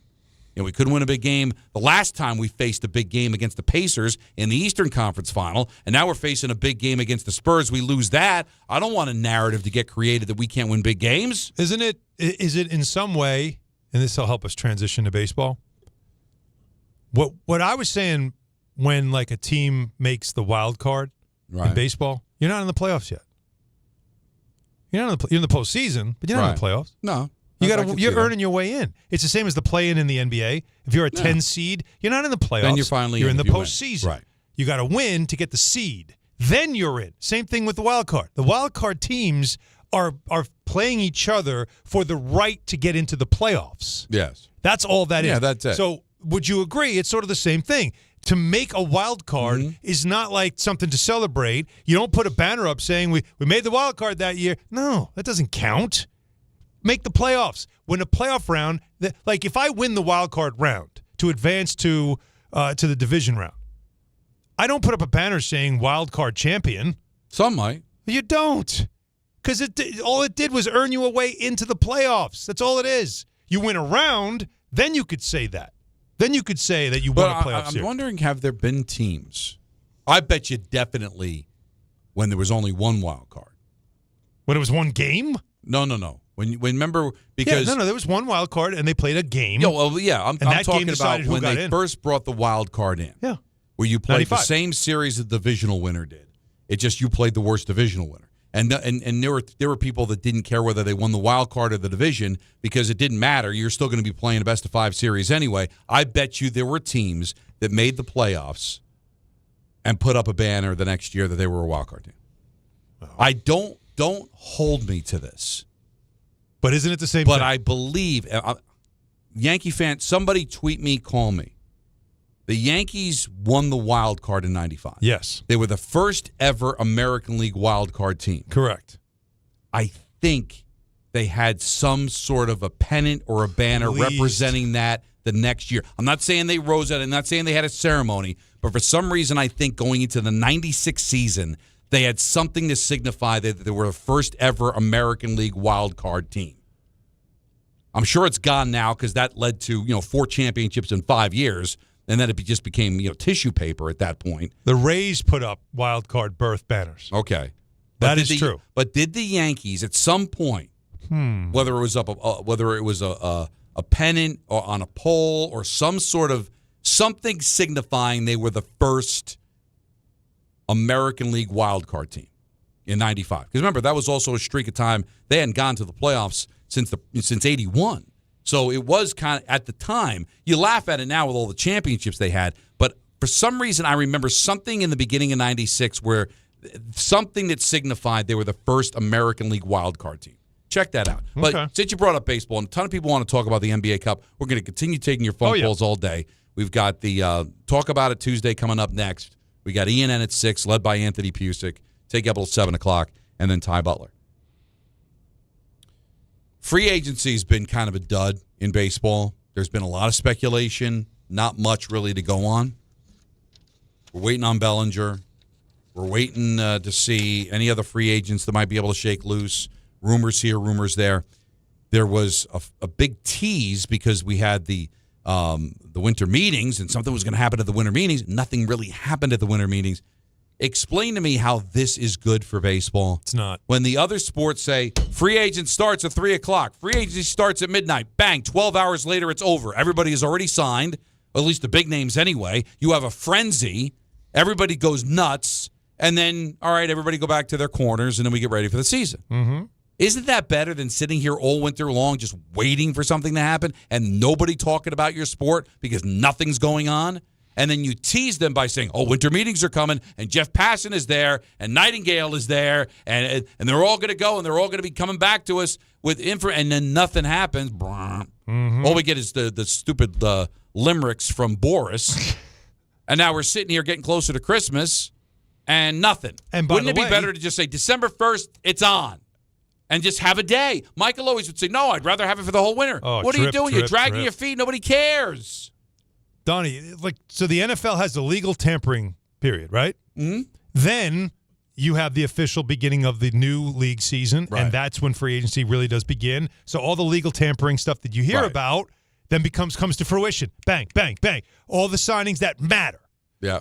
The NBA, July 1st. Now it's actually June 30th because they made a mockery of it because everything happened at midnight Eastern would be 9 o'clock on the West Coast, and all the agents would be camped out, and all the teams would be camped out in L.A. having their meetings at 9:01. So they said, all right, but they have a moratorium. So you can come to terms, but nothing's official for 7 days. A, it buys you time. B, it's brilliant because what does it do? It stretches out the rumors and the conversations and the back and forth. So you get 7 days of speculation and discussions and all that stuff. The NHL, shotgun wedding. 12:01 a.m. Yep. Let's go. Putting a ring on it or not? Do you want it or not? Because if you're not going to take my money, I'm giving my money to this guy instead. Yep. And it gets crazy. And it's a lot of fun. It's a national holiday in Canada. So that puts urgency, and it also puts, to me, an entertainment value to it because it's like you're watching the ticker tape. You're watching the stocks go up and down. Yeah. You're anticipating when's the time to buy and sell. You're fired up because you're getting immediate information. Baseball, nothing. It's nothing like it.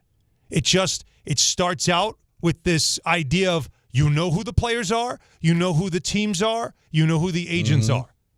And there's at first the tease. And so you start waiting for something to happen.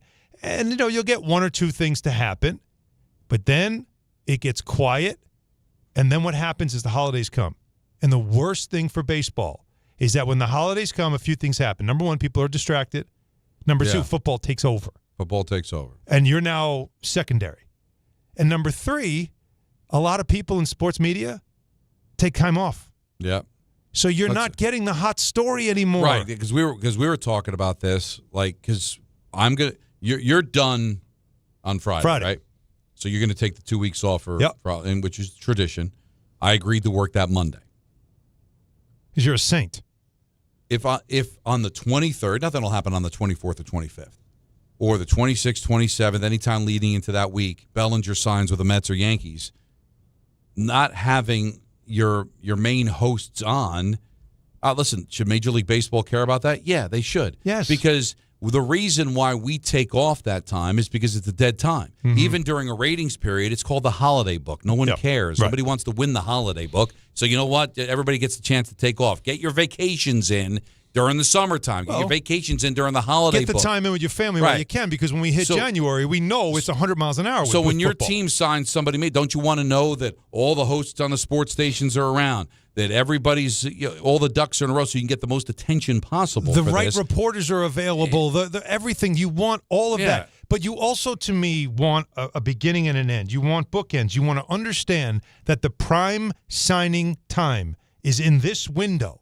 And everybody now knows, so you got your popcorn, and you're sitting down, and you're watching. And what happens with baseball is I'm sitting down and I'm watching, and then you wait, and then you finally get up and leave because, well, I guess nothing's happening. Now, if you're in business, and if you're an agent, I don't want pressure on my client. I want to take my time. I want to make the right decision. I want to let this team twist in the wind a little bit. I want to try to make sure I get every dollar.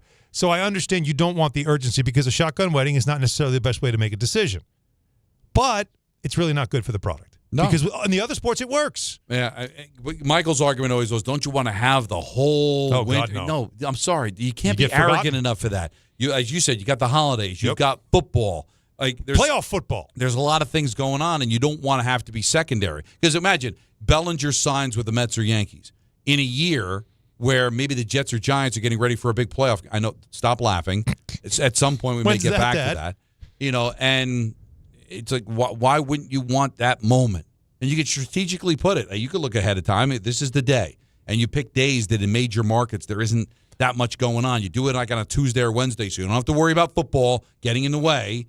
And you do it like 3 o'clock, and boy, you'll own that day. Wouldn't you rather own that day than being kind of flying under the radar for 3 months? Well, which is what they're doing now. And the best time to do it is in early December. Early December. But especially if you think about it, what did the NBA just do? They shut down for a week because of the NBA Cup. There haven't been there's nothing a lot going on in the NBA. That's why they picked this time. And this would have been a perfect window to do it in. Football's kind of like still in its late season. And there's a reason why it's on a Tuesday, right? You're not going up, you're not doing the weekend. You're not doing Monday Night Football. Right. You're not going up against any, even the ancillary bowl games could eat into the rating tonight. Mm-hmm. Pick a Tuesday. Where literally the only thing the NBA is going up against is NHL, and I don't think those audiences really cross over too much. No, not as so much. I don't think you have to worry about that. I'm just especially feeling, in the markets that we're in. Yeah, and again, I'm just feeling like what's happened more often lately that's also hurt it is what you just said before. Boris clients sign right before pitchers and catchers because now it's an urgency of these guys now have to take deals that they didn't want to take, so they wait it out, which is morbid, but maybe somebody gets hurt and now a team's desperate.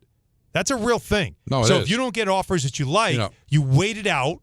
And you see if a team gets desperate and then gives you what you want later on in free agency. And that used to be the wrong way to do it because the money dries up. And by the way, if we get to a cap sport with baseball, that'll change. Because the money will dry up fast. It will dry up very fast. There's a lot of reasons why people buy at Ramsey Mazda. It's their selection, it's their customer service, and it's their savings during the More to Move You event.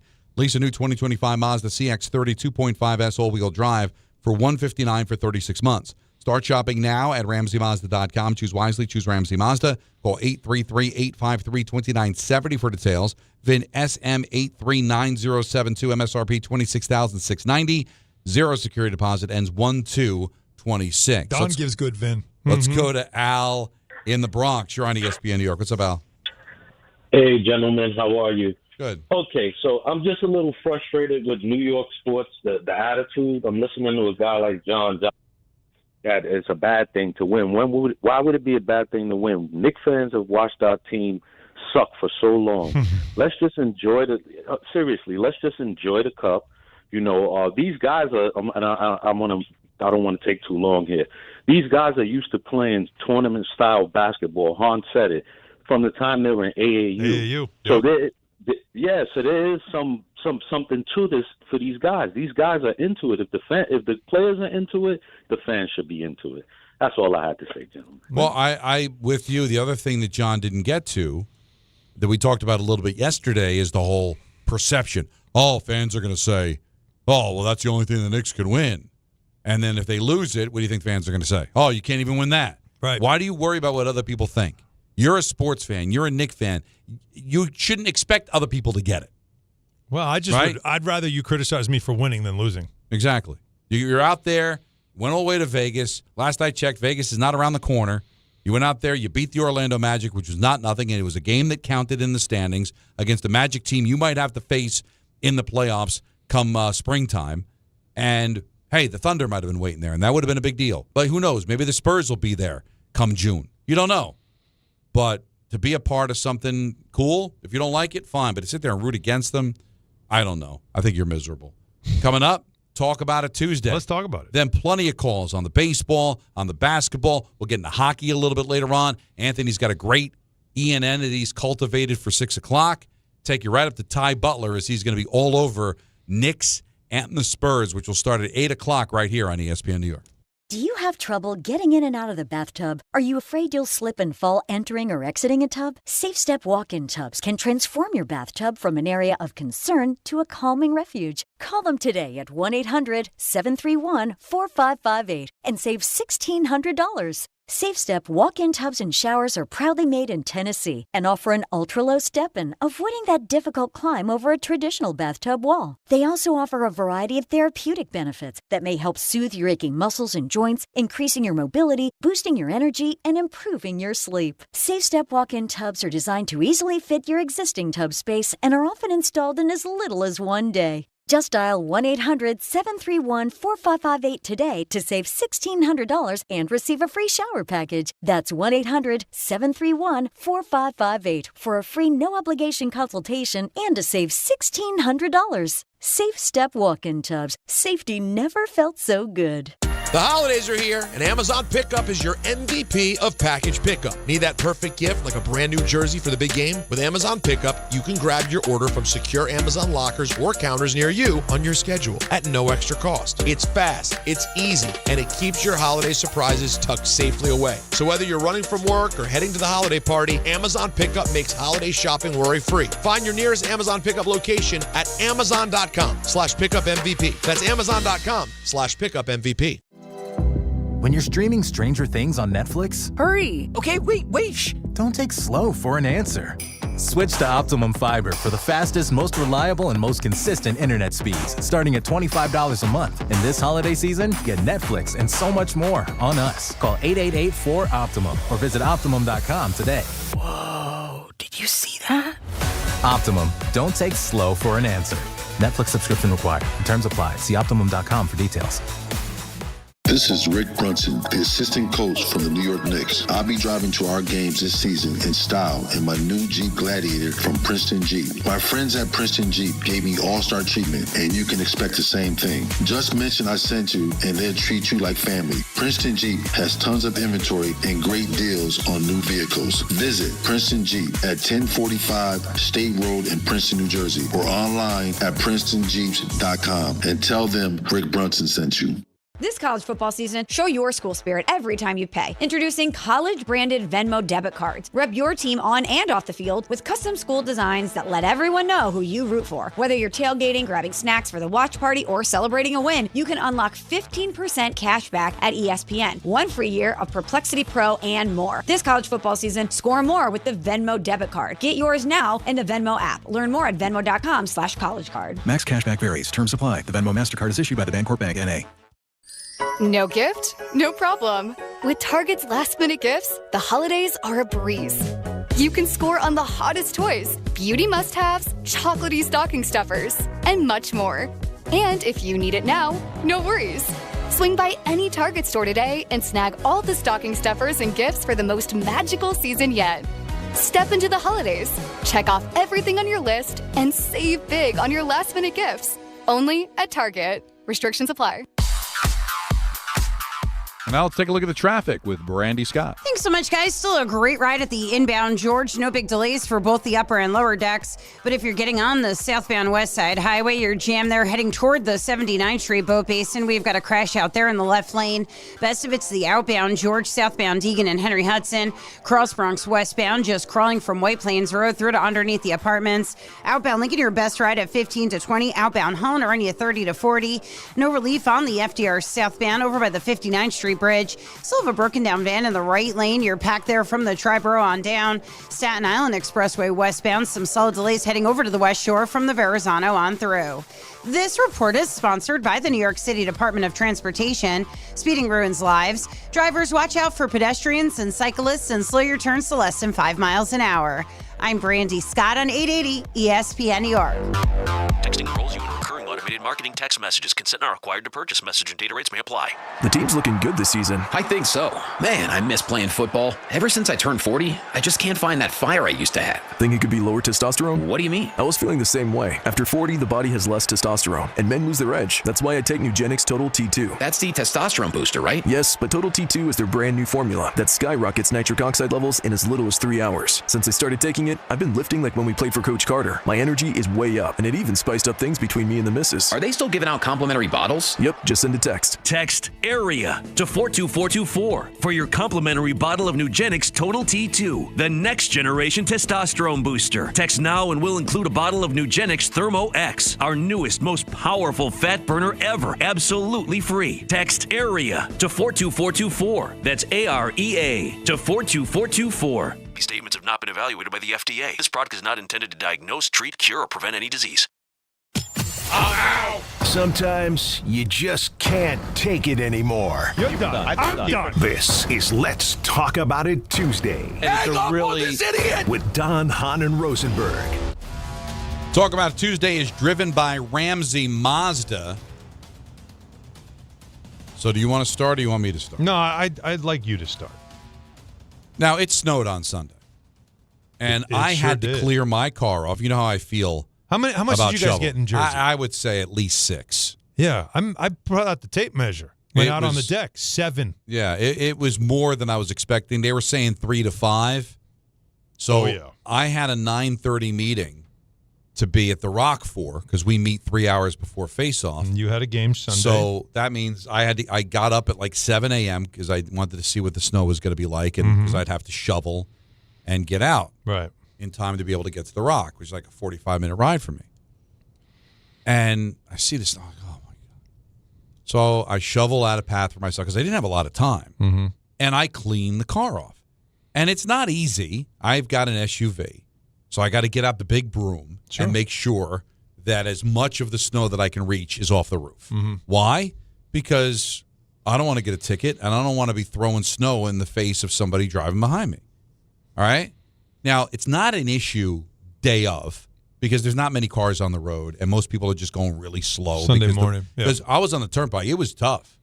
It was rough to get to the Rock, but I did. I got there in time, but I left 2 hours before because the weather was bad. So now it's the next day. Yep. So people had time during the day because it stopped snowing early enough in the morning that you had all day to clean off the rest of your car. So now it's Monday. I'm driving to work yesterday, and I've got tractor-trailer trucks. I've got regular cars like blowing snow in my face because they didn't bother to take the time like I did when I had to be someplace to clean off the top of the car.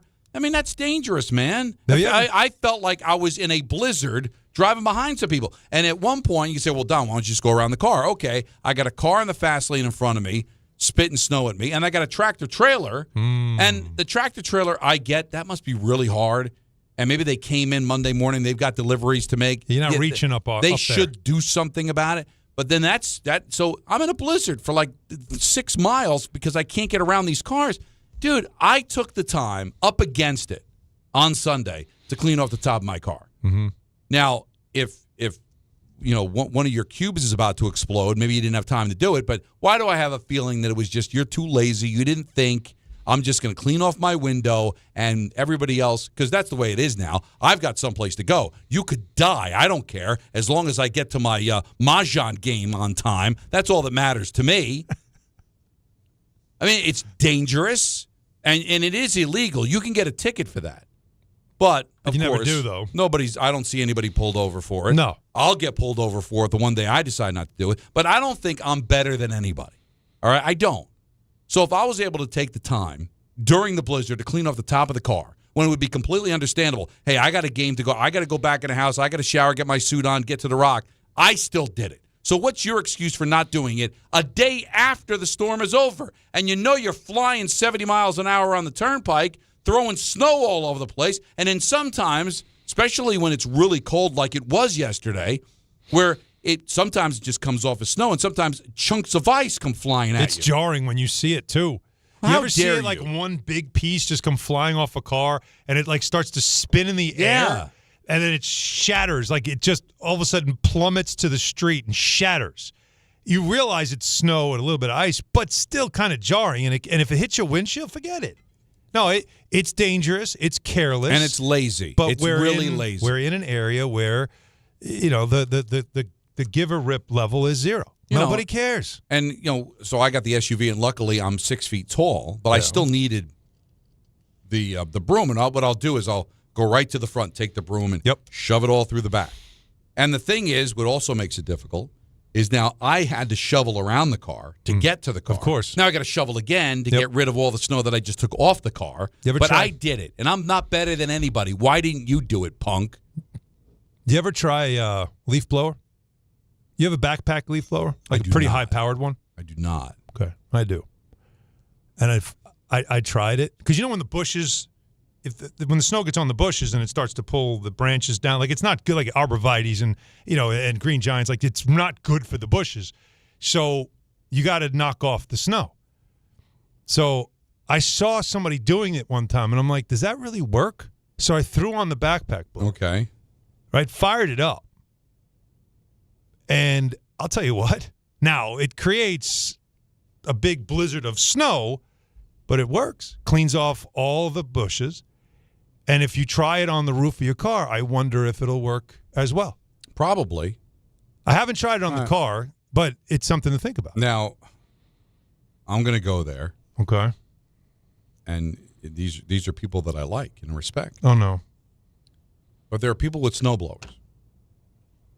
And they seem to have no issue at all. No issue. With? Of turning the snow towards the street. They just plowed the street. Yeah. Now, you Right in need the to road. get your snow off of your sidewalk and driveway. Yeah. Instead of pointing it to your Grass. front yard, your Sure. grass, you spit it back into the street. Right, because they'll come back and they'll plow this. So let me just throw it there. maybe your street didn't get plowed at all. Thank you, honey. Never mind you having to get back. I don't want to steal what might be your talk No, about it's it okay. Tuesday. But, so never mind, will they come again? And they're probably not because there's just one spot. And I don't get it. The other thing, quickly before I hand it off to you, because you were talking about the leaf blower. Yeah.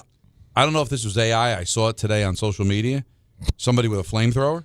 Oh, no. All right, you think that could work? My buddy Ben lives in Minnesota. Okay. My best friend since I was 13. He has a flame, like it's flamethrower. And that's how he does the edges of his driveway and all. Okay. He just melts it. Because I thought it was real, because if you look at like old NFL film footage of the Ice Bowl, you see like They're heating it up. They're heating the grass. So you see like fire coming out from what looks like a lawnmower. Yeah. Now, you don't want to have full contact. Like, you just want to melt it down. Exactly. And that's literally, but yeah, that's in some of the coldest places, that's what they do. Right. But some people are dangerous. They'll end up setting fire to themselves or their house. Yeah, that's when they're just going up to the stoop with it. And you're like, all right, buddy, let's step back from the house and just stay away. There are a lot of dumb people.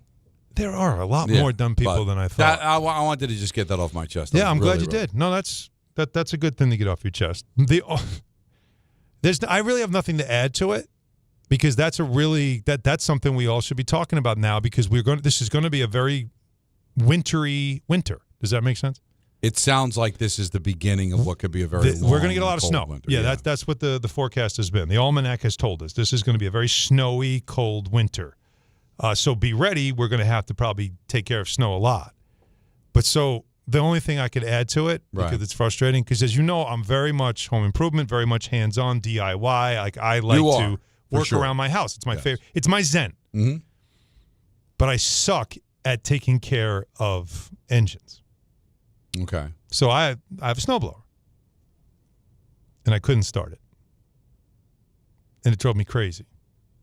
What's your level of anxiety after like 3 or 4 pulls on the engine? When you're trying to get it started. Well, and now it won't start and it won't kick, and you're just like, it's got to be the spark plug, or maybe I didn't put in the stable for the gas, and now the gas is dirty and it's messed up the car. Yeah. Like I'm going through all of it. Meanwhile, it's freezing out, and I can only imagine what my neighbors think of me as I'm losing my mind because I can't get this thing started, and now I have to do it by hand. I know. Well, that's why I do it by hand.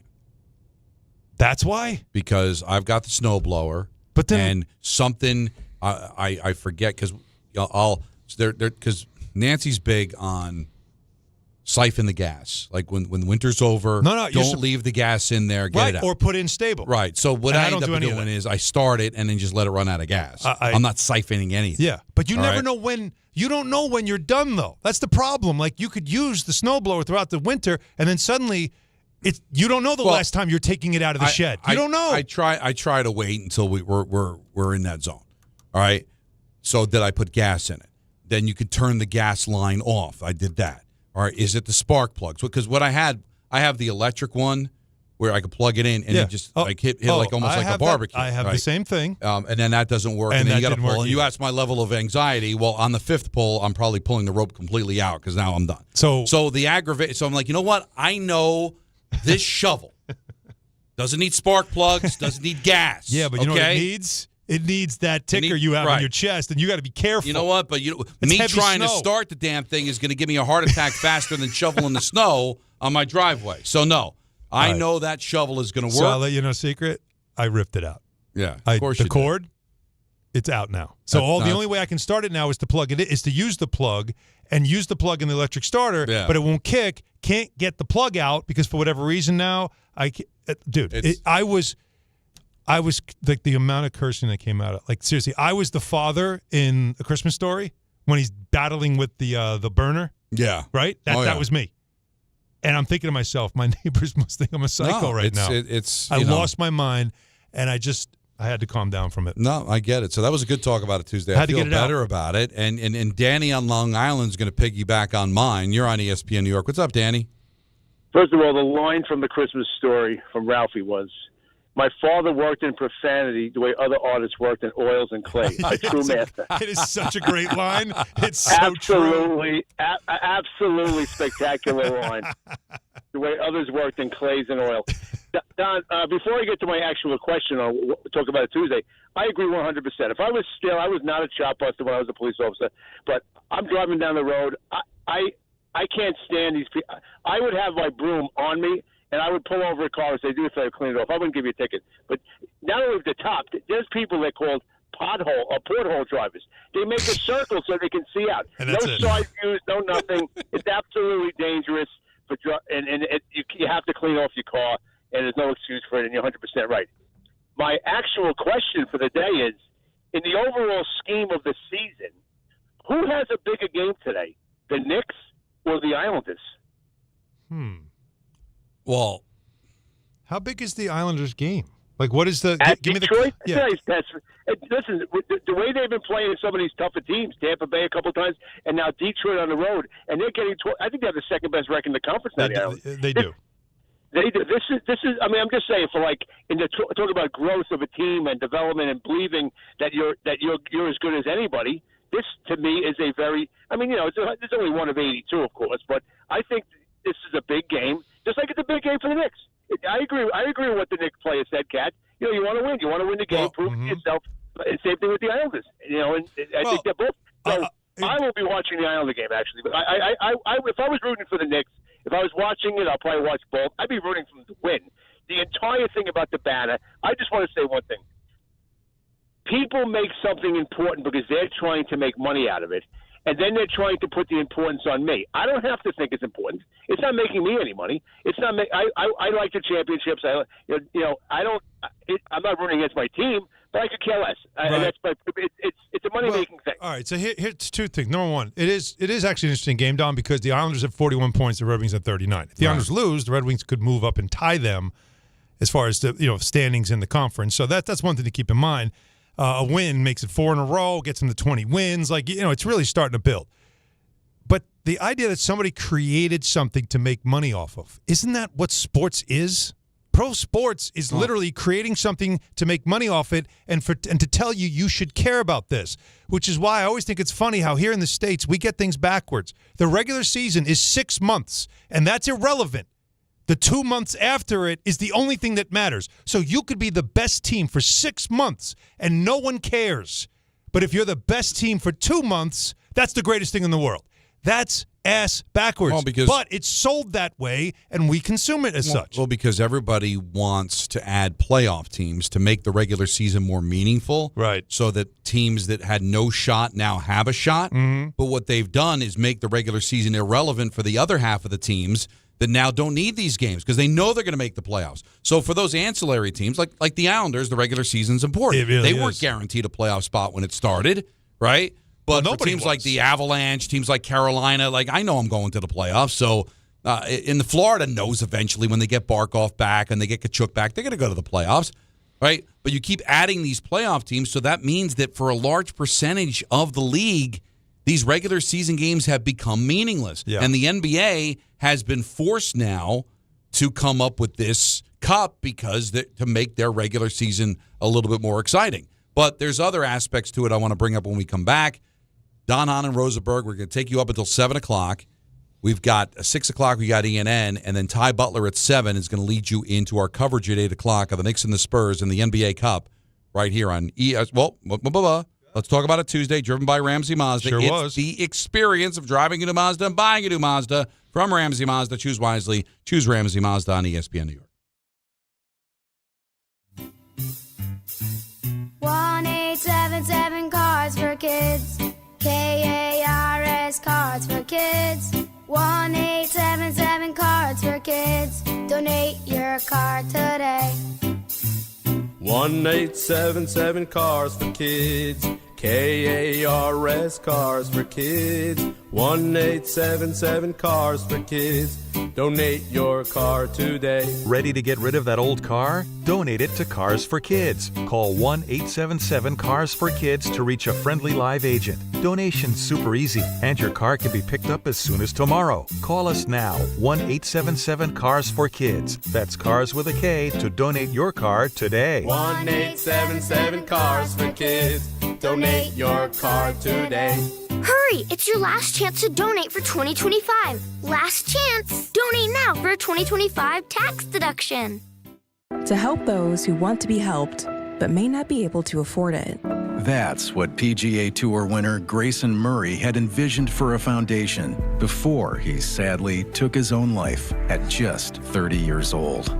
His parents channeled their grief into creating the Grayson Murray Foundation, carrying out his vision to help those struggling with mental health and addiction. To donate and learn more, visit GraysonMurrayFoundation.com.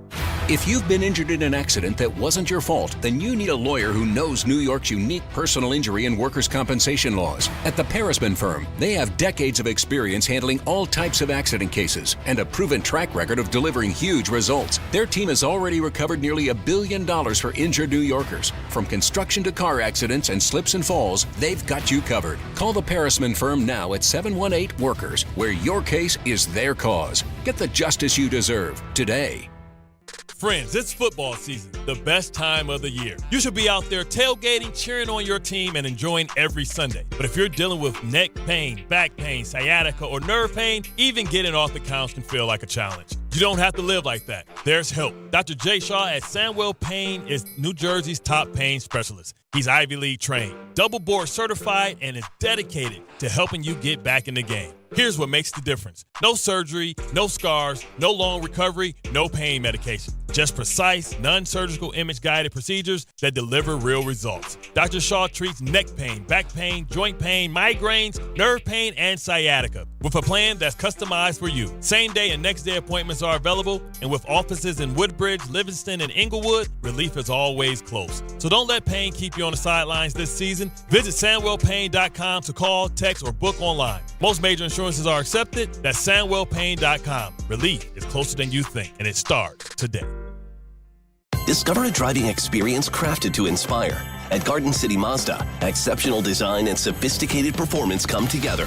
During the Mazda More to Move You sales event, lease the 2025 Mazda CX-5 for $229 a month for 33 months. Or the 2025 Mazda CX-50 for $239 a month for 33 months. Both with $49.95 due at signing. It's the Mazda More to Move You sales event at Garden City Mazda. At Garden City Mazda, expect the exceptional. Hey, fans! Welcome back to Fansville's Cheers and Tears. Oh. Okay, so like everybody deals with losing, right? To a rival on a last-second field goal. Whatever, it's fine. I'm totally fine. But I cope with losing with an ice-cold Dr. Pepper. Those 23 flavors are like so delicious. They totally wash away the pain of your college football team taking a big fat L. College football, it's a pepper thing. At AT&T, we guarantee our network so you can talk college football with your BFF while taking Buster to the vet. Hey, yeah, I can't believe he ate the whole thing of chicken wings. And I can't believe we're staging a comeback. Touchdown! Yes! Yes! Staying connected matters. That's why in the rare event of a network outage, you'll automatically get a bill credit for a full day's service. For wireless downtime lasting 60 minutes or more caused by a single incident impacting 10 or more towers, must be connected to impacted tower at onset of outage. Restrictions and exclusions apply. See att.com/guarantee for full details. You live for this. The wins, the losses, the slam dunks, and the buzzer beaters. The dream that this is your team's year. Hope, it's what keeps you coming back. So you represent with anticipation and with pride. Because when everything's on the line, your support means everything. That's why the NBA Store is here to support you. Check out the largest selection of official NBA gear at NBAstore.com. A Fanatics experience. Hey, New York and New Jersey, commitment issues? No problem. Now you can get unlimited talk, text, and data for $25 a month forever, as in for life. Switch now at boostmobile.com. After 30 gigabytes, you may experience slower speeds. Pay $25 a month as long as you stay on the Boost Mobile Unlimited plan.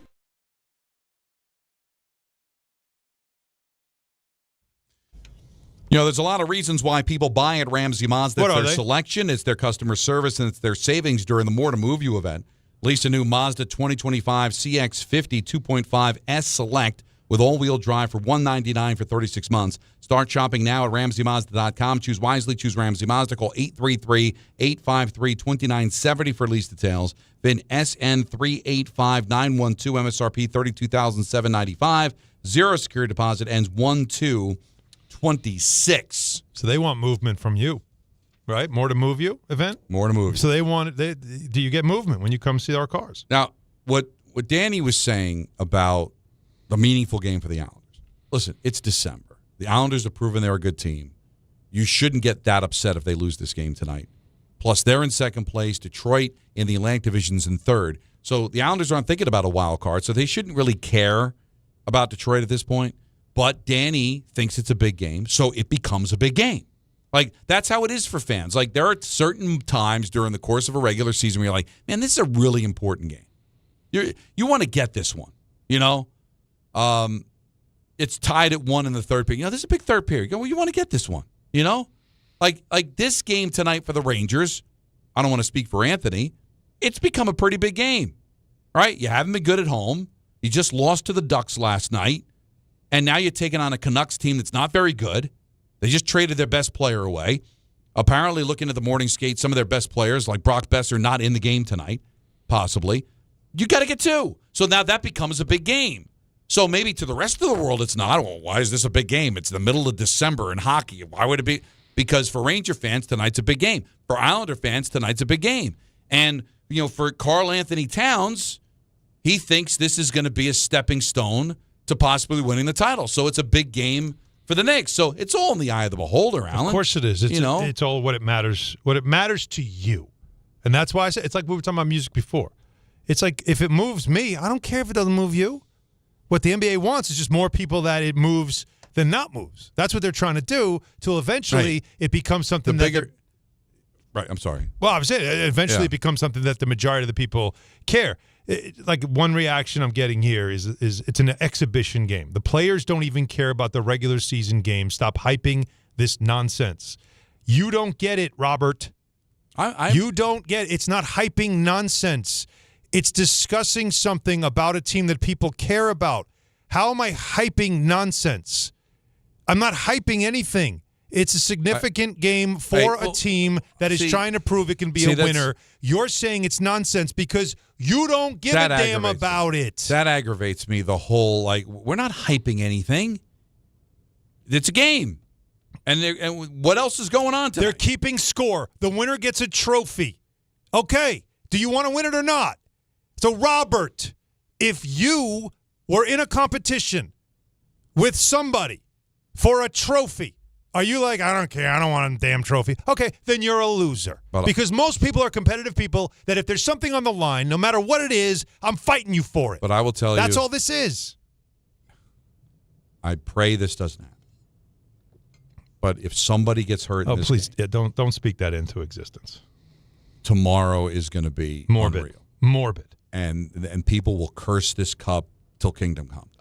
You are absolutely right. You know, and I'm not just talking. Listen, I'm talking about, you know, if Wemby re-aggravates his injury or somebody significant on the Spurs, or one day, yeah, you know, because somebody's going to get hurt in this game. Because this game doesn't count. You know, maybe 10 years, 100 years, someday somebody's of significance is going to get hurt. Mm-hmm. And it costs them a chance, and people will, I don't think they'll ever be able to live it down. And they won't be wrong. Because it's one thing if this game counted as a game, as a real game, where now it goes from 18 wins to 19 wins. So you're still carrying something. Because you could say, well, they could have lost. They could have gotten hurt in any regular season game. That's fine, but that game actually counts. This game doesn't. Guys, if Jalen Brunson goes for 65 points, it would be a Knicks franchise record that wouldn't count. See, that is so, it's so true. So interesting. All the records, anything significant that happened other than you getting the cup if you win, right, will not go into the standings. And really, we did not start having conversations about how meaningless all-star games were until guys started getting hurt in them. I remember when Mike Richter got hurt. You know, Pro Bowl. Yeah, the Pro Bowl. They don't even play it anymore. And that's when it's like they will lose people. This will not work if one day a team of significance loses a player of significance and it costs them a championship. You're right. If you have what happened, I'm trying to come up with an example because again I don't want to the talk Charlie it into McAvoy in the Four Nations. That's one where, but because you're playing for your country, it changed the feeling. Right? Because it still bothers doesn't matter, people but in Boston. How would it not? Now the Bruins aren't competing for a Stanley Cup. They're not that great, but I'm telling you, like what happened to Patrick Mahomes in the game on Sunday, if something like that happened to a significant NBA player in the championship game, that'd be hard to explain. The NBA might have to revisit it because that'd be hard. Would be hard. That'd be tough. Because how much now next year will there be guys that if a team wins a pool, they get to the quarterfinal and they're like, we don't want to win this. Yeah, like we're good. We got this far. We're good. And that's what you don't. That's what you don't want to have happen if you're the NBA. Yeah, because then you wouldn't be able to get up from it. But listen, injuries happen and all that, but. And even if the game happened against the Magic, well, at least it still counts towards the standings, right? It's still technically a regular season game. But in that championship game, which would end up being game 83, a little bit of a different situation. Just hope that something like that isn't going to happen. But you surprised Ben in the car, Alan. Ben, you're on ESPN New York. What's up? Hey, Ben, I know he surprised you getting you on right away, but it's so topical. Alan just upset you now. Yeah. What happened? No, it's all good, guys. Good to talk to you.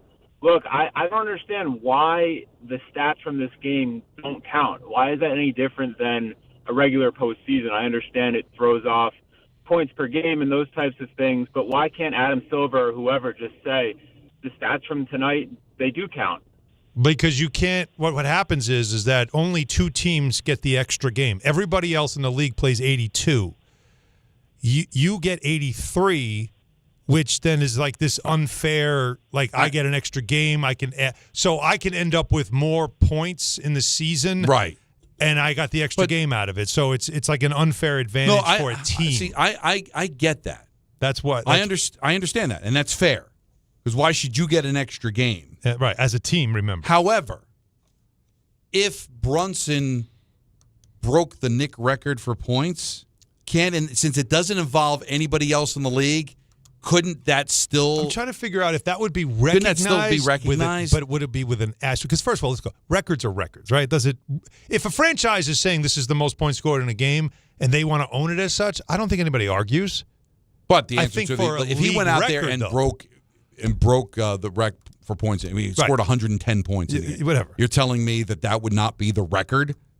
I think that doesn't affect the rest of the league. I just think it would be because it's almost like in the preseason, somebody goes for 65 points, or in the postseason, right? Well, at least in the postseason, those records carry because now it becomes a playoff record. But that's a playoff record. But it's still a record. Could this get thrown into the? Well, it's odd. It is odd. 1-800-919-3776. So much to discuss. ENN coming up at 6. Take you up until 7 o'clock. Ty Butler's got you covered from 7 to 8, and then our coverage of the Knicks and the Spurs, the NBA Cup. Coming up right here on ESPN New York. The holidays are here, and Amazon Pickup is your MVP of package pickup. Need that perfect gift like a brand new jersey for the big game? With Amazon Pickup, you can grab your order from secure Amazon lockers or counters near you on your schedule at no extra cost. It's fast, it's easy, and it keeps your holiday surprises tucked safely away. So whether you're running from work or heading to the holiday party, Amazon Pickup makes holiday shopping worry-free. Find your nearest Amazon Pickup location at amazon.com/pickupmvp. That's amazon.com/pickupmvp.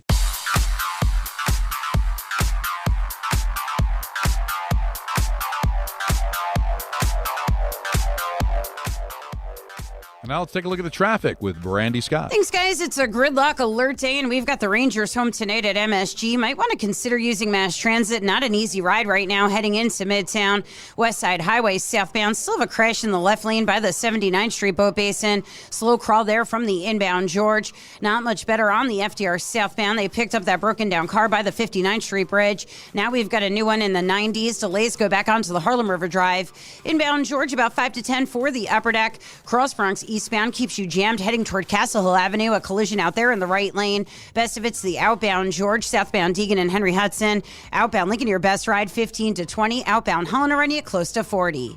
This report is sponsored by the New York City Department of Transportation. Speeding ruins lives. Drivers, watch out for pedestrians and cyclists and slow your turns to less than 5 miles an hour. I'm Brandy Scott on 880 ESPN New York. That 365 is paying out before.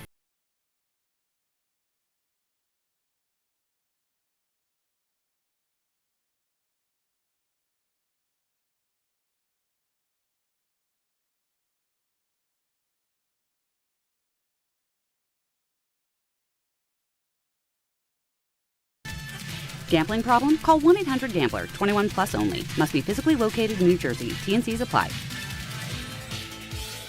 I know that hiring can be challenging. You sort through tons of resumes and you get too many so-so applicants. You're just waiting for someone to match your role perfectly. Well, now there's a place where you can meet them fast. ZipRecruiter.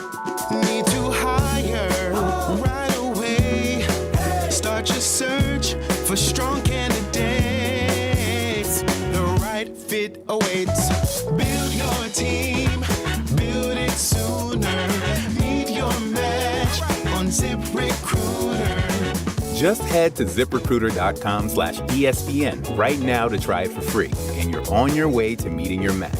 4 out of 5 employers who post on ZipRecruiter get a quality candidate within the first day. So try it now. Go to ZipRecruiter.com/ESPN. Once again, that's ZipRecruiter.com/ESPN. Meet your match on ZipRecruiter. Try it free. This college football moment is brought to you by ServPro. College football teams have moments they recovered from and made it like it never even happened. Like on September 24, 2016, when Tulsa found themselves down 31-0 to Fresno State. With 10 minutes left in the second quarter, Tulsa fought back to tie the game at 41. And then won 48-41 in double overtime. ServPro. Like it never even happened. This is the story of the one. As an HVAC technician, he and his digital multimeter are in high demand. So when a noisy office HVAC turns out to be a failing blower motor, he doesn't break a sweat. With Grainger's easy-to-use website and product information, he selects the product he needs to keep everything humming right along. Call 1-800-GRAINGER, click Grainger.com, or just stop by. Grainger, for the ones who get it done. Hey, this is Mika Zibanejad. Hey, this is Adam Fox. Catch every Rangers game right here on 880 ESPN. WHSQ and WCBS-FM HD2, New York.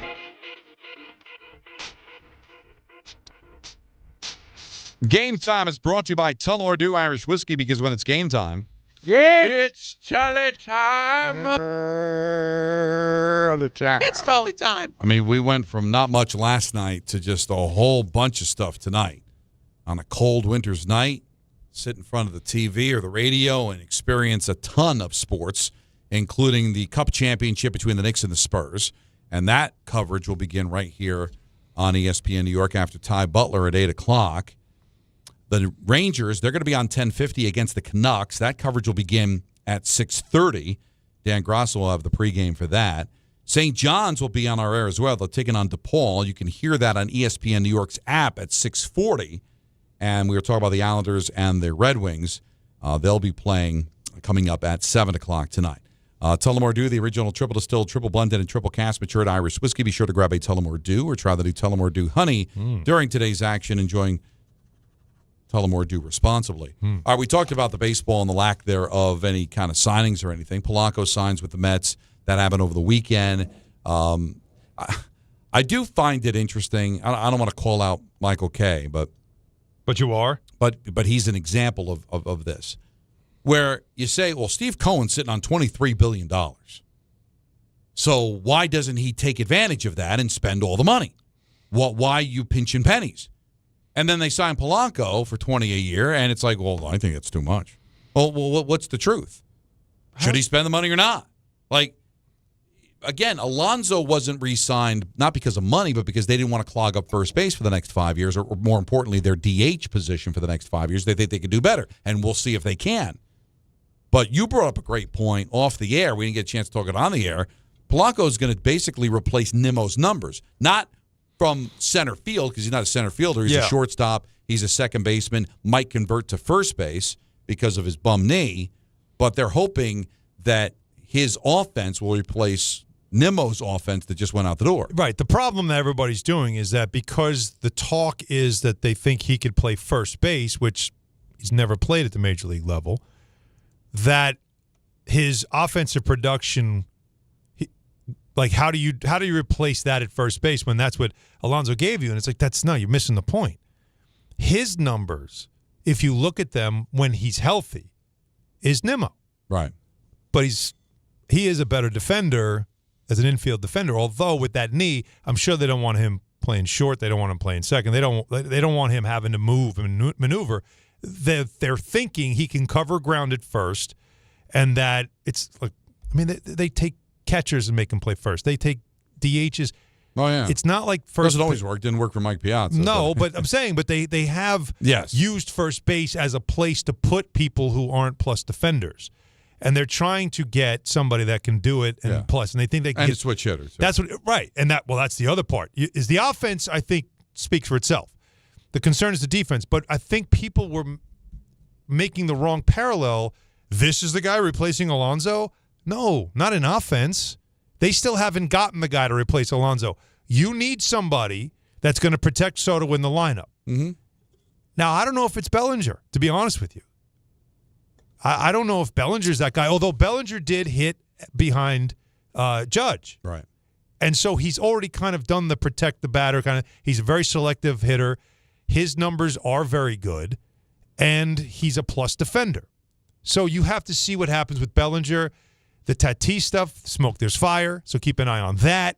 There are other ways that you can replace Alonso's offense, but Polanco is not that. That's not what they're doing here.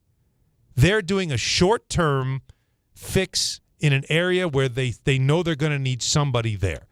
That's all it is. This isn't a finished product. No, it's not a finished product why am I all. defending David Stearns? I feel like because the fans are going this? nuts because they think this is going to be the opening day roster, and it's not. No. Now, you talk if it about is, everybody there's gets smoke, fired. there's fire, just continuing rumors around the Mets and the Padres. Yep. Now, who's coming back? Apparently, they really want their closer, Mason Miller. Yeah. Now, so they're going after Mason Miller. Yeah. They signed Devin Williams. When they got him, he's our closer. Devin Williams said, they told me that he's the closer. Yeah. Now you're hearing rumors that they want Mason Miller, which tells you that maybe there is room for a pivot, and he's better than Diaz at this stage of his career. And maybe the Mets think, all right, to get one of the best closers in baseball, I'm going to have to give up something. And I've always felt like Lindor was expendable to the Mets, but not someone they can move because of the contract. Mm-hmm. So now we're back to that same old song and dance. Do you take Bogarts that would be to be able to get Miller? He becomes your shortstop, around the same age, a little bit cheaper, not the same player, but you've improved it there. But no, you don't feel good about that. No. Unless there really is something that they're concerned about between Lindor and Soto. And there's an issue there where they feel like they've got to move Lindor. If that's the case, you know how devastating that is? Yeah. You bring in Soto, and now he's going to be dictating one of your stars has to go because he's not getting along with Lindor, and now I've got to devalue myself at shortstop. Now, if you're telling me I get Tatis Jr., well, now we're talking, and maybe we've actually improved ourselves, and I can live with Bogarts being my shortstop. But if you're telling me that I'm going to get Mason Miller and Bogarts for Lindor, and the reason is because he doesn't get along with Juan Soto, that's not good. Do you remember the story that came out about Soto when they were talking about signing him?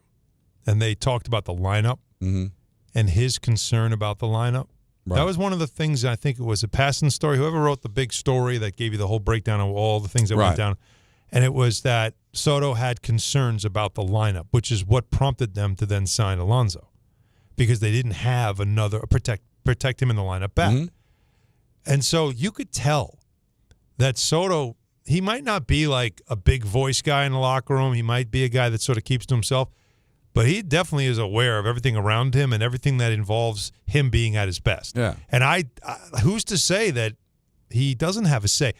Like, you got to believe that there's got to be something to making sure that they just gave this guy a massive contract and a long-term commitment. And if you don't think, I would argue that I think Soto knew more about the Alonso and knew more about Nimmo than Mendoza. Mendoza sounded like he had no idea Alonso was gone. Right. Like Mendoza sounded like he had no idea that they were going to lose the players they lost, that he wasn't in on it. If I was Mendoza, I'd be a little worried that I'm cut out. And that's a Stearns problem. That's a Cohen problem more than it is a Soto problem, because just like Judge with the Yankees, when you commit that kind of money in term to a player, he becomes a part of the process. He just does. Yep. He's got 14 years left on his contract. You're going to run things by Juan Soto. I'm not saying he becomes a general manager, but you run things past Judge, right? You just have to. He's part of the process now.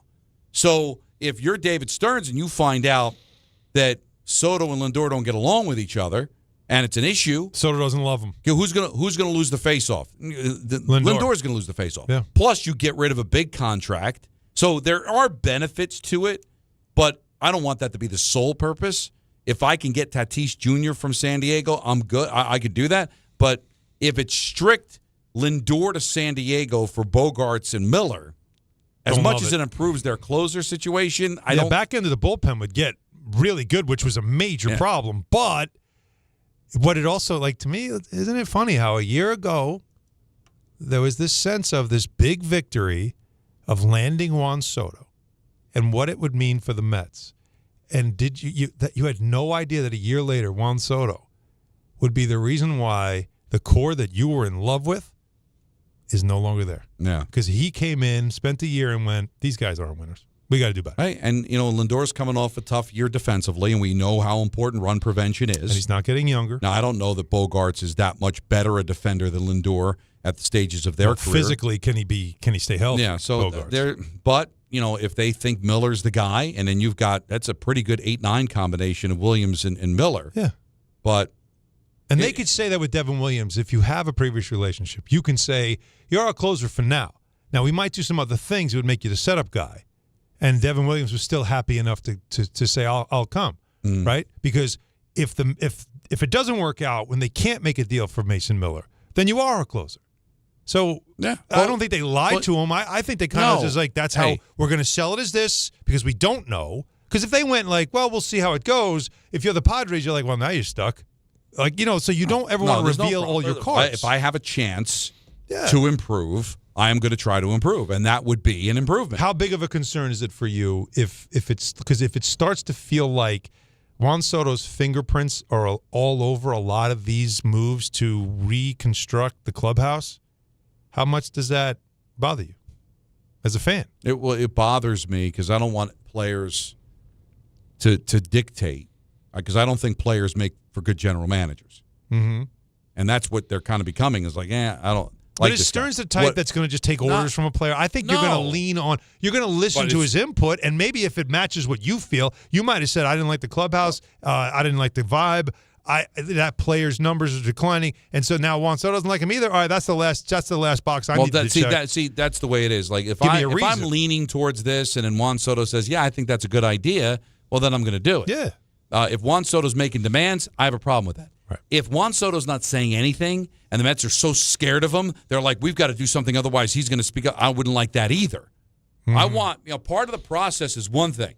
Dictating direction is quite the other. I don't think he's doing that. I do think it has to do with whatever sense they were getting from him and the idea of building. Well, look, first of all, if you have him now and you have him for as long as you have him, aren't you trying to build a lineup around him? Yes, you are. All right, so then you're trying to find the pieces that fit best. Or maybe is it just, hey, there's truth that there was a lack of chemistry in that clubhouse, which we saw all season. We saw it. We saw a collapse in the second half. We've seen this team not be able to piece together a full season, right? Yeah, Don, they make the run 2 years ago because of a great second half. But a lot of these guys were a part of the team that blew it in the second half in 22.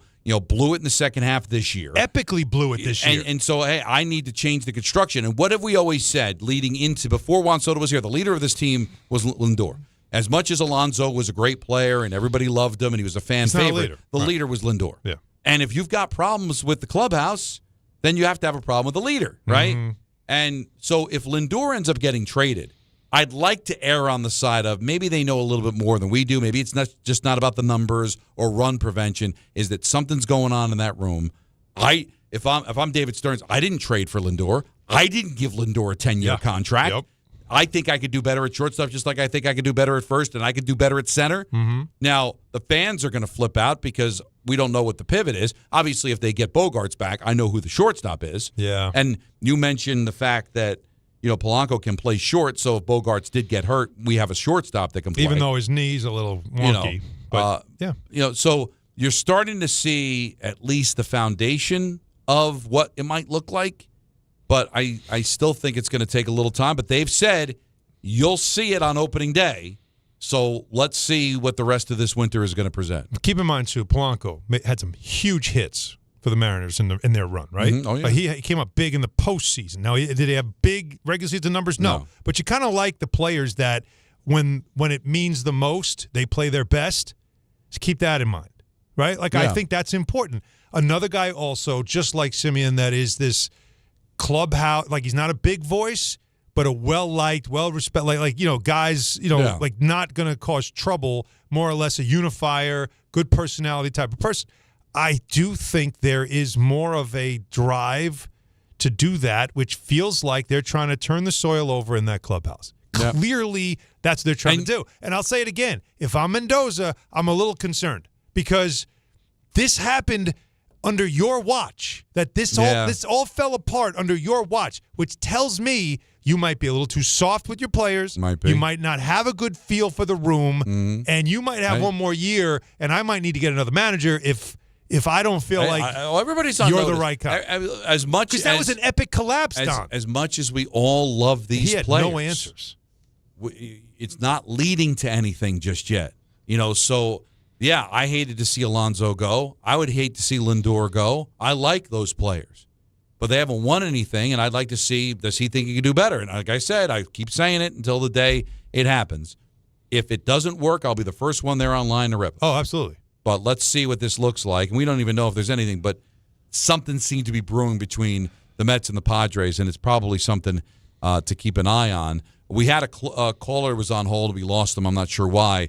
About Soto had issues in San Diego. The issues in San Diego were Machado, apparently. It was Machado and Tatis. So there's history with him. Tatis was very immature, did a lot of things me first, did a lot of things that were, central for himself, and Machado didn't like it. And they called him out.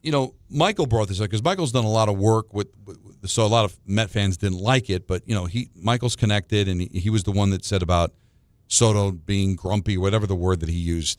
But oh yeah, one of the things that Michael said that I think is very true. Soto's all about business. He's all about baseball. Okay, it's true. And you can make the case that there was a lot of things going on that might not have been about baseball with the Mets, and they kind of have a history of that a little bit.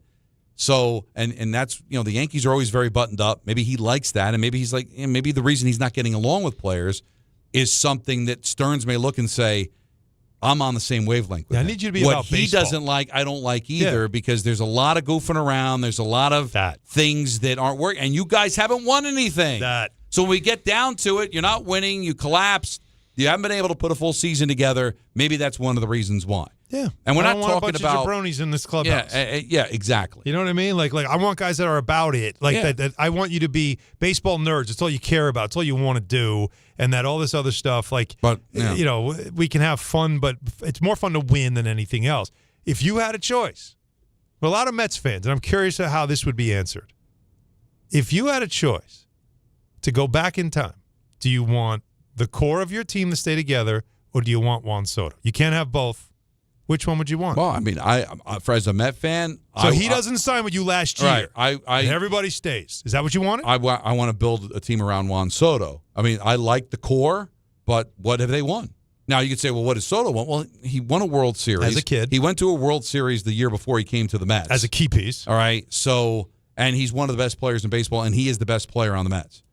So when you want to, I'm not saying it's a rebuild, but if you're retooling, reimagining the Mets, you'd want to do it around Juan Soto with a very young player, a bunch who's of other one of the guys that have been nice. They've been good at times, great, but haven't done anything for All right, so if, again, I give you the hot tub time machine, and you could go back and Soto stays with the Yankees, you never get him, and your core that now is breaking up doesn't get broken up, and instead everybody just gets signed and everybody stays, would you rather undo it or not? Because you can't have both. Which one would you want? I would go with You would go Soto. with give me Soto and let me rebuild. Again, those guys haven't. They could say, well, Soto didn't win here either. Do you think Met fans would agree with you?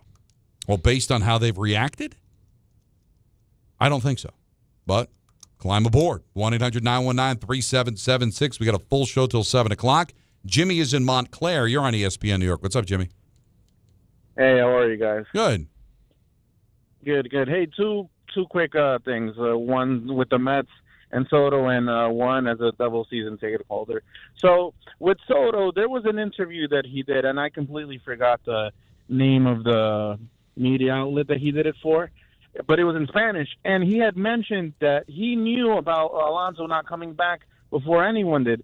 So now that Hahn had mentioned about maybe him having some control about this team, it really does make me wonder, like, how much pull does he have? Is he going to do a Aaron Rodgers on us, or what's going on? No, and then the second thing. All right, go ahead with the second thing.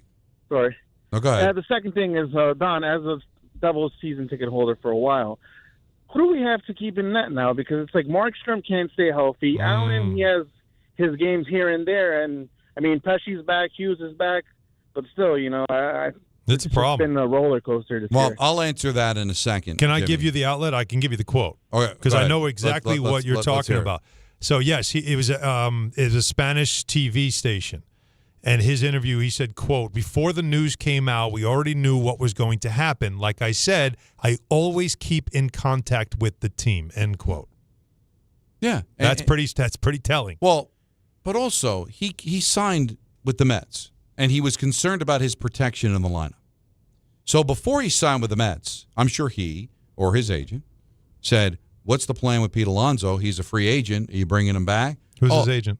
Scott Boras. Who's Pete Alonso's agent? Scott Boras. Okay. All right. So they know, everyone knew, the contract they gave Alonso with they knew he was going to opt out, that this was a temporary fix, and that he was probably gone. You don't have to be Zoltar to figure out good reference. Strange pull that Alonso was going to be gone. So for him, it's not like he had any inside information. I think he wanted to know what's the plan with Alonso, and it's like, listen, he's got a year, but he's most likely going to opt out, and if he opts out, he's not coming back. That's something I'd want to know before I signed. So he probably knew when he signed here, he only had Alonso for 1 year. And they probably told him, listen, take a look at some of the players that are going to be available in the winter of 25. We're going to replace them, and we're going to be a better team. Yeah, and let's see. Yeah, and it's in Boris' interest as well. And for people that wonder if there's a plan, if Soto knew that Alonso was going to be gone, he still signed here. Now, you could say it was all about the money, and yes, certainly was, but also he talked about wanting the protection and leaving Judge. He must have had some assurances that they were going to do everything they can to get him a quality baseball team beyond that first year with the Mets. It's very interesting. Has this become his team? I mean, he's very dialed in. No, he's it's his making team. It clear. It became his team when they gave him 15 years. Yeah. Oh, yeah. Yeah. All right? Yeah. You have a problem with it? Again, do you?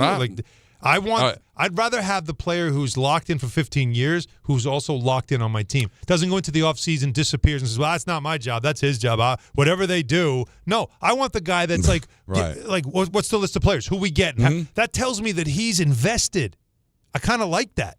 And as far as the Devil one, listen, right now, if you take a look at the way things have gone, Markstrom is the number one. What's Marky's contract? Well, they just gave him a two-year contract, $6 a year. So a 2 year. So there's the perception that he's the number one because he's making the most money, and they brought him back and they gave him a contract. Well, they acquired him to be the number one. But I think it's still very fluid. I mean, Allen's played well at times. Yeah, he's been good. And there's been times, that game against Tampa. Markstrom got pulled, giving up 3 goals on 7 shots. They still scored 5 more against Allen. I think it's very fluid. Listen, Sheldon Keefe wants to win games. I remember talking to him at the beginning of the season. We live in a world in the NHL where your backups play north of 25 games anyway. Your backup's going to probably play 30 or more games. because the analytics tell you, what Sheldon explained, that in the NHL, if your starter plays more than like 65% of the games, that's not good. Wasn't that Brodeur, though? Brodeur used to play. He never sat out. Ever. The backup would play like 5 games. So seriously, no. Take a look at some of the starts that Brodeur had. And Grant Fuhr, Grant Fuhr one year played, I think, 79 games. Yeah, that was a different crazy. World. But they don't want you playing more than like 60-65% of the game. So your backup is going to play a lot. Yeah.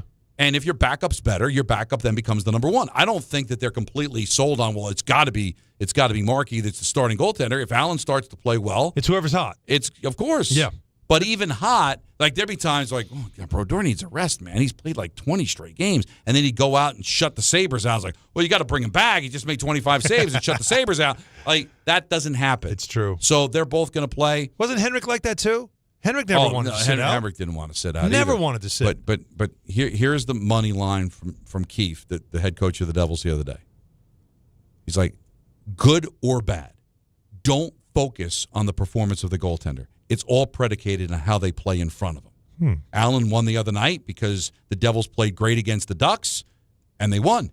He said, we played terrible against Tampa. Both goaltenders looked awful. He says, there are times a goaltender can steal a game, and there are times that a goaltender loses you a game. But for the most part, what happened with the goaltender is what happened in front of him. And right now, the team's not playing well in front of him. Neither of these goaltenders have looked particularly good because you lost Pesce, you lost Hughes. Now you've played the last couple of games without Meyer. Now they put Nemitz on not long term. They put him on IR, and they're not playing particularly well. So everybody focuses on the goaltender. I thought it was interesting, the defense of the goaltender. You could say that about the Rangers too, though, right?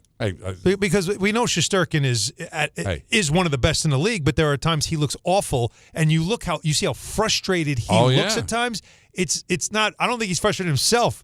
I think he's frustrated in what he sees in front of him. And no better example of sometimes it's how you play in front of you, because he gave up like 4 goals on 12 shots against Montreal. The Rangers played out of their mind, came back from 3-0 down and 4-2 down to win the game. So it's not always about how your goaltender plays. It shouldn't be always about how your goaltender plays. Yeah. So I thought that was interesting in defense of the goalies, that maybe the rest of the team has got to play better as well. 1-800-919-3776. Alan asked, if you're a Met fan, you want to go back in time, not sign Juan Soto and keep everybody? Or do you like what this has developed if Soto ends up being maybe the last man standing on that on the team from last year? 1-800-919-3776. Don Hahn and Rosenberg till 7 o'clock here on ESPN New York. Listen up, New York. It's football season, and you should be out there enjoying every play, every tailgate, every moment. But if you're dealing with neck pain, back pain, joint pain, or sciatica, even getting off the couch can feel like a challenge.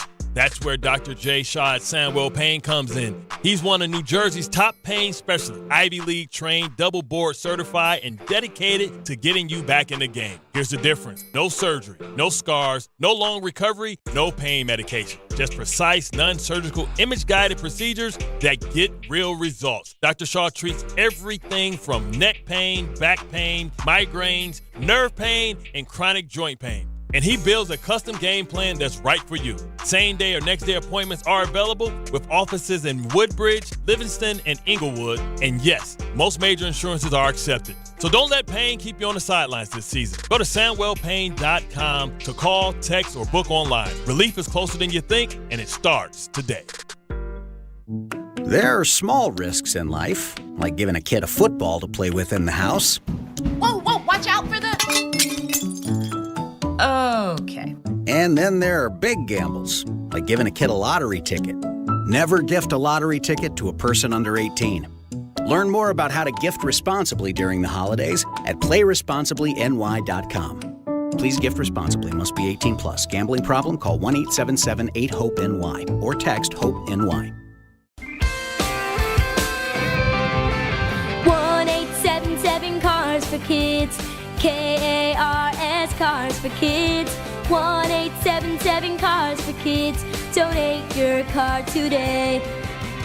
1-877 Cars for Kids. Donate your car today. Ready to get rid of that old car? Donate it to Cars for Kids. Call 1-877-CARS-FOR-KIDS to reach a friendly live agent. Donation's super easy, and your car can be picked up as soon as tomorrow. Call us now, 1-877-CARS-FOR-KIDS. That's Cars with a K to donate your car today. 1-877-CARS-FOR-KIDS. K-A-R-S Cars for Kids. K-A-R-S Cars for Kids. 1-877-CARS for Kids. Donate your car today. Hurry! It's our last chance to donate for 2025. Actual price will depend on product and subscription plan. Featured products are compounded drug products, which the FDA does not approve or verify for safety, effectiveness, or quality. Prescription products require an online consultation with a healthcare provider who will determine if appropriate. See website for details, restrictions, and important safety information. Want a boost in and out of the bedroom? Hims has you covered. Introducing a new 2-in-1 approach to level up your game. Tadalafil for better bedroom performance and zinc for testosterone support. Put it all together and you've got what you need to turn things all the way up. Getting started is simple. Just go to hims.com/joy to start your free online visit. Through Hims, you can access ED treatments including pills, chews, and more. 100% online. No office visits, no pharmacy lines. Just fill out a simple intake form and a licensed medical provider will determine if treatment's right for you. If prescribed, it ships free and discreetly to your door. Find affordable treatment options at up to 95% less than brand names at hims.com/joy. That's hims.com/joy, HIMS.com/JOY. Now let's take a look at the traffic with Brandy Scott. Thanks so much, guys. It's a gridlock alert day and a couple of problem spots out there on the roads. Staten Island Expressway westbound jammed heading over to the West Shore over by Richmond Avenue. It's a crash in the center lane. Delays are starting to back up across the Verrazano onto the Brooklyn side. No relief on the Cross Bronx eastbound. Still have this crash over by Castle Avenue. Right lane is out, starting to back you up at the inbound George. Upper deck going to run you about 10 to 15 minutes. Doing better on the West Side Highway southbound. They cleaned up that accident by the 79th Street Boat Basin. Still your best ride to the outbound George, southbound Deegan and Henry Hudson. Outbound Lincoln going to run you about 20 to 30. Outbound Holland close to 40. This report is sponsored by the Positive Coaching Alliance. Questions about youth or high school sports? Well, the PCA can help. It's a national nonprofit developing better athletes and better people through youth and high school sports. More info at positivecoach.org. I'm Brandy Scott on 880 ESPN New York. Good Karma Brands is proud to be an equal opportunity employer, providing equal employment, development, and advancement opportunities to all teammates and applicants. To learn more about careers with us, please send an email to talentacquisition@goodkarmabrands.com. That's talentacquisition@goodkarmabrands.com.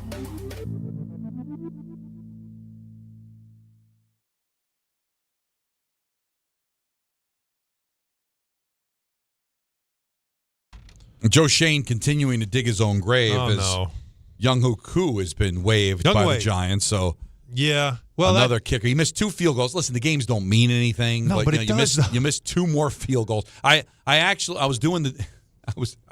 text you guys on the thread. I'm doing the Devil game, so during the intermissions, I'm checking the score. Yeah, and I see that he missed 2 field goals. And so I text the thread, like, did he at least make contact with the ball? Have we got to that point? He did hit the ball. He didn't hit it well. It's amazing because Dable was using who was the kick? Remember because they had Koo in McInerney, and then they had the Irish kid, the international one, because he doesn't count towards the roster spot. And they brought him in, and Dable used him instead, and he was terrible. And so, like, if I was Joe Schoen, I'd been like, I got you, kicker. This guy's got experience. You're not using him. And Dable was probably like, because I've seen him, he sucks too. Because apparently Koo's lost it. There was a time, though, where with Atlanta, he was good. Well, the other problem from that game, and again, great roster management, was that Jamie Gillen wasn't playing because on that horrible play that everybody laughed at, Jamie Gillen actually hurt his knee. So he was out. Then Gunnar Olszewski, we saw what happened to him in the Patriot game. He's still on another planet. Yeah. So he had a concussion. They didn't know if he was going to be able to clear. Now, he didn't clear concussion protocol. Did they bring up anybody that could not only return punts, but also hold? Because the backup to Gillen as the holder was Olszewski? No. It was the backup punter that had to hold. So I think, even though Koo got waived and didn't do well, he kept looking down on these kicks. Like, was that held in the right place? So once again, another great special teams effort by the Giants. I've been trying to defend Joe. I can't defend him. No, I can't defend him. This is indefensible. But the scary thing is, he's now the cow in Me, Myself, and Irene. If you remember that Jim Carrey movie where Renee Zellweger, where there's a cow on the road, got hit by something. He's like, oh, we got to do something. And the cow moves. And so Jim Carrey proceeds to put like 10 bullets in the cow's head, and the cow just won't die. And then finally he sticks his fingers in the cow's nose, and you hear a gurgling sound, then it dies. Then later on in the movie, you find out, and he shot at a prize cow. That cow might not survive. Like the cow's still alive. Or if you want more movie analogies, I'll give them to you, because this is the only entertaining thing about the Giants. Okay. He's the clown in Billy Madison. Oh, boy. That falls off the stilts and blood's coming out of its mouth. And later on in the movie, he's like, you thought I was dead. That's Joe Schoen. Because the problem for us that want everybody to just clean house, like a big broom, just sweep it out, is that, and I have to tread lightly here because we're talking about a man and his life.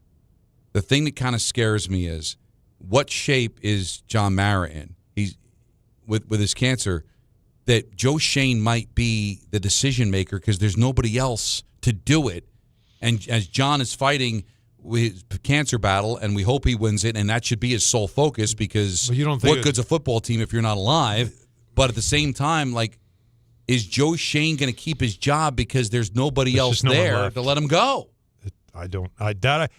We do know, obviously, there's other members of the family that are still involved in the team. And we do know, of course, that Tish is, Tish is not a football. He's not a football guy, but it doesn't mean, he's got money invested in this. And so does some other people, as we know. But even though it's not a majority, it's still people of significance. So do they have to get their heads together and work together and say, well, let's get some help to hire the right person? Here's the issue. And again, all we know is he's fighting a cancer battle. We don't know how bad it is. We do know he's undergone treatment. Yeah. We've heard from Jordan Ronan that he has been traveling road games, which is very disturbing because he always travels, that there's an issue. But I'm sure the Giants don't want the world to know about these. You start bringing in other football people, what kind of message is that going to send? That maybe John is in a lot of trouble, right? So you're trying to be sensitive to his situation, but how much of where this organization is going moving forward is contingent on his cancer battle, and you want to be sensitive to it, but at the same time, fans want to see that the team's moving in the right direction as much as you want John to be better. Can both things happen? Can he be better and the team be run the right way? And that's why I wonder, is Joe Schoen in the position that he's in, because he's the football guy.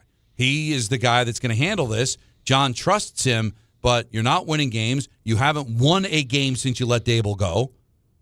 It's bad, and it's getting worse. And now, and the one game they will win is against the Raiders, and nobody wants to see them win that because it'll knock them out of the first overall pick. So really bad stuff. But I saw Koo got let go, and I'm like, I've never seen a team struggle to find a damn kicker. It's unreal. They've accumulated enough talent to still be a 2-win team in Joe Schoen's fourth year. I don't care how much talent they have. I don't care how bad the coach is. You should be able to walk into some of these games. You can't be. You can't. They've had double-digit leads, Don, in most of these. But at the end of the day, you're 2-12. Again, it's not about collecting talent. It's about winning. All right. I don't need a poster of all the Pro Bowlers the Giants have in 2025. What I want to see are wins. Okay? So you need. And this is where, if anything, if John Mara's situation is the way you're describing, more than ever, you need a one-voice guy. More than ever, you need what Tom Coughlin was, right? More than ever, that's what you need, is that guy that is experienced, that knows how to take control and get you organized. I got it. Don't worry about it. You get healthy.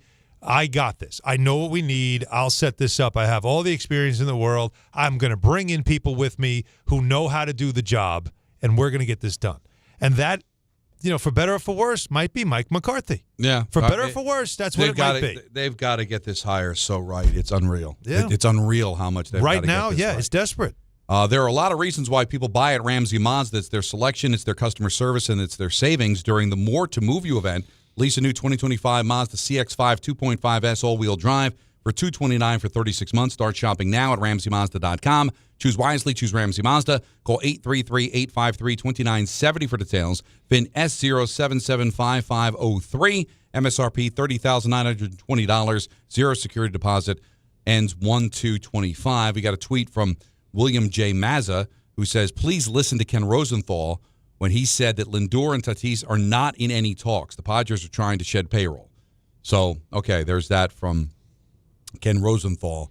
So, but which is, again, we weren't saying it was. We were talking about all the speculation. The original speculation, the deal was Lindor for Bogarts and Miller. Right. But everything since then. But we'll see how it. But give us something, for God's sakes. We're left to speculate because there's like literally nothing happening on the baseball front. Let's go to Mike in Brooklyn. You're on ESPN New York. You guys are absolutely killing me with this conversation because you keep talking about the Mets collapsing and they need to make changes and you're trying to make sense of a thing that doesn't make sense. I watched every one of those games. Alonso and Nimmo, who had great seasons, are not the reasons the Mets collapsed. Their starting pitching is the reason they collapsed. That's right. And they've done nothing to address the starting pitching. That's right. That's absolutely correct. But we're not saying that.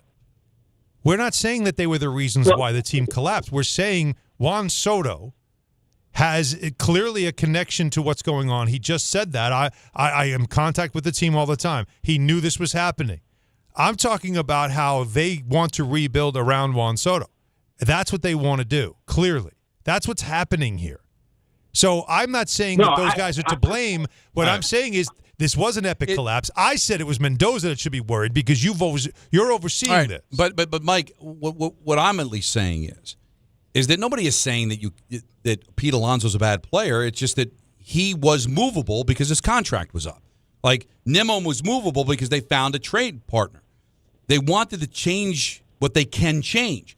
Listen, they would love to trade Senga tomorrow. Will anybody take that contract? Mm-hmm. And they've got 3 kids that they think are going to be really good in this rotation. One they know is good. And I still think they can be on King. I still think that Skubal is somebody they might end up trading for at the end of the day. Agreed. So I want to see. You're right about the pitching. So, no, I don't think anybody, Mike, and if it came across that way, I apologize, that you're never going to win with guys like Nimmo and Alonso. Yeah. It's like they haven't won. So let's not freak out that they're gone. But move what you can move. Now, Mike, let me ask you the question I asked earlier because I'd love to get your opinion. If you could go back in time and it's Soto doesn't come to the Mets and you keep the core as is and move forward, or you have Soto and now that feels like the franchise is trying to rework itself around him, which way do you want to go? Because I don't think you can have both. No, I understand what you're saying. I'm going to answer the question differently than a lot of people because I'm a very emotional fan. Okay, and that's good. One of the things that I do is I text back and forth with my 75-year-old mother during the games. It's like it's a thing it's a connection for us. I can relate. And she's devastated. She's devastated. She texted me last week and said she's not sure if she wants to watch the games this year. So for me, it's unquestionable. I would keep the core and keep working to try to win with that core because I love those players and I want to win with them. And because I'm a Mets fan and not a Yankees fan, and I don't mean this as a dig, Alan, I don't expect to win a championship every season, and I don't find it to be a failure when we don't. I have a lot of fun when the Mets are competitive. I would love for them to win a championship, but only one team gets to do that. I understand, but I've been waiting since '86, and the thing with this core, Mike, they went to Game 6 of the League Championship Series, but they were awful in the first half of that year. They needed a miracle run. They followed it up with an 83-win season. And you go back to in 22, they went 101 games, collapsed at the end of the year, and lose to a Padre team that they should have beat. So you keep how deep are you going to go to try to find the right pieces with this core, or just acknowledge that maybe the core just isn't good enough to get it done? Yeah, I think if this were basketball or football or hockey, where chemistry has a huge, plays a huge role in it, I would be more inclined to agree with you. But Michael, talks about this all the time, how there are plenty of teams in baseball history where, you got 25 guys who don't like each other. Mets. But it's not even about not liking each other. It's just about, is it working? Nimmo's been here forever. Alonso's been here forever. And I understand Alonso's not the reason why they lost last year. He's also not the reason why they won. But they haven't won since he's been here on some pretty good teams. Mm-hmm. Now, All again, right. I can relate to Mike because my mother, she's 79, and she's been a Mets fan since the inception. Right. Like, that's it. Like, she was a Dodgers fan. They left, and then she's, National League big. So she's been a Mets fan. And it's like this has also been emotional for her because it's players you like. And what Mike said is interesting. So he's not into the rings culture. This need of it doesn't matter if you don't win a championship. No, what he's saying is I enjoy them. And if I like the players and I like watching them play, that's what I care about, that they win more than they lose, and I enjoy the season. And if they don't win a championship, well, that's only fine. one team gets to win a championship. Okay. That's a different attitude. But David Stearns and Steve Cohen especially did not buy the franchise because, if we win, that's great. No, Steve Cohen made it abundantly clear that he wanted a championship within 5 years. Like, that's what he was about. And that was a mistake to say that because it's hard to win. But it showed you, though, that he's not just – this isn't a toy. This is something he wants to take and win with. Right. But you're also talking about a franchise that this upcoming season, they will be celebrating their 40th anniversary. 40 since their last championship. Is that a celebration? Now, if you're a Yankee fan, now that you won in 2009, you were just in the World Series, a little bit of a different story. I don't have to win every year. I'd like to win once a decade. Would that be that terrible? Once every 20 years? No, I got to wait 40 years now. 40. I said 40. That's a long time to have to wait. And also, David Stearns, he looks at this team and goes, you know what? If I had a chance to build it, Alonso wouldn't be my first baseman. Nimmo wouldn't be my shortstop. Senga wouldn't be my ace. These are guys that came here from the previous regime, so he's trying to build it, I guess, in his own image and what he thinks is going to be a winner, and let's see if he can do it. And if he doesn't do it, we'll have the right to kill him. But let's see what this whole thing looks like at the end of the day. More calls, ENN at 6, Ty Butler at 7 here on ESPN New York. New York Presbyterian treats more heart patients than any other hospital in New York. From common to complex conditions, our cardiologists and heart surgeons are pioneers in advanced heart care, leading the way in minimally invasive treatments for faster recovery times. Find a doctor at nyp.org/heart. Stay amazing. New York Presbyterian. New York Presbyterian Hospital based on U.S. News and World Report 2025 to 2026 Cardiology, Heart, and Vascular Surgery Rankings. Brees Hall, the eye back at the 5-yard line. Handoff, Brees Hall finds a crease, runs left. He's into the end zone for a Jet touchdown. Jets fans, come out to MetLife Stadium for a Week 17 divisional matchup. See the New York Jets host the New England Patriots Sunday, December 28th at 1 p.m. Presented by Ticketmaster. Lock in your seats now at nyjets.com/tickets. Once again, that's nyjets.com/tickets. Every aspect of your business will operate better and faster with artificial intelligence. AI is a race, and companies that act first will win. Thrive Managed AI is your advantage over all your competitors. Thrive partners with you on a smart, secure AI strategy for your business. Then they deploy and manage it for you. Be first and win the race with Thrive Managed AI. Start with a complimentary strategy consultation at thrivenextgen.com/ESPN. That's thrivenextgen.com/ESPN. The holidays are here, and Amazon Pickup is your MVP of package pickup. Need that perfect gift like a brand new jersey for the big game? With Amazon Pickup, you can grab your order from secure Amazon lockers or counters near you on your schedule at no extra cost. It's fast, it's easy, and it keeps your holiday surprises tucked safely away. So whether you're running from work or heading to the holiday party, Amazon Pickup makes holiday shopping worry-free. Find your nearest Amazon Pickup location at amazon.com/pickupmvp. That's amazon.com/pickupmvp. Finding great candidates to hire can be like, well, trying to find a needle in a haystack. Sure, you can post your job to some job board, but then all you can do is hope the right person comes along, which is why you should try ZipRecruiter for free at ZipRecruiter.com/ESPN. ZipRecruiter doesn't depend on candidates finding you. It finds them for you. Its powerful technology identifies people with the right experience and actively invites them to apply to your job. You get qualified candidates fast. So while other companies might deliver a lot of hay, ZipRecruiter finds you what you're looking for. the needle in the haystack. See why 4 out of 5 employers who post a job on ZipRecruiter get a quality candidate within the first day. ZipRecruiter, the smartest way to hire. And right now, you can try ZipRecruiter for free. That's right, free at ZipRecruiter.com/ESPN. That's ZipRecruiter.com/ESPN. ZipRecruiter.com/ESPN. ZipRecruiter. Hey, fans! Welcome back to Fansville's Cheers and Tears. Oh. Okay, so everybody deals with losing, right? To a rival on a last-second field goal. Whatever, it's fine. I'm totally fine. But I cope with losing with an ice-cold Dr. Pepper. Those 23 flavors are so delicious. They totally wash away the pain of your college football team taking a big fat L. College football. It's a pepper thing. Getting more as a MyLowe's Pro Rewards member is easier than ever with the Lowe's app. Download it today and earn 500 points the first time you log in. Plus, your digital wallet helps you scan, save, earn, and access what you need to manage it all in one place. Download the Lowe's app and take advantage of your Pro benefits today. Lowe's, we help, you save. Valid 12/1/25 through 1/7/26. Offer valid for first login per organization only. Loyalty program subject to terms and conditions. Additional restrictions apply. Visit Lowe's.com/terms for more details. Subject to change. From the regular season to the Super Bowl, ESPN New York is your destination for football. We've got crazy fans. If the Giants somehow beat the Cowboys, I'm going to take a dump on your head. You can feel good because you're a damn football team. Expert analysis. Marcus Spears joins us now, ESPN NFL analyst Damian Woody. Mel Kiper Jr. The Hall of Famer Steve Young. He's kind of our resident general manager, Louis Riddick. We got Mike Tannenbaum right now. And all your fantasy and wagering needs. This is ESPN New York. We are football. Discover a driving experience crafted to inspire. At Garden City Mazda, exceptional design and sophisticated performance come together.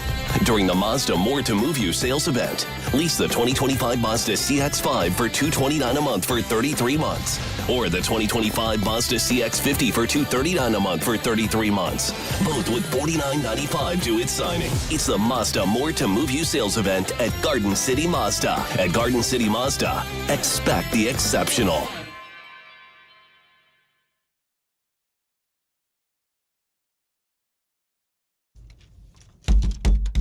Oh, Running Free.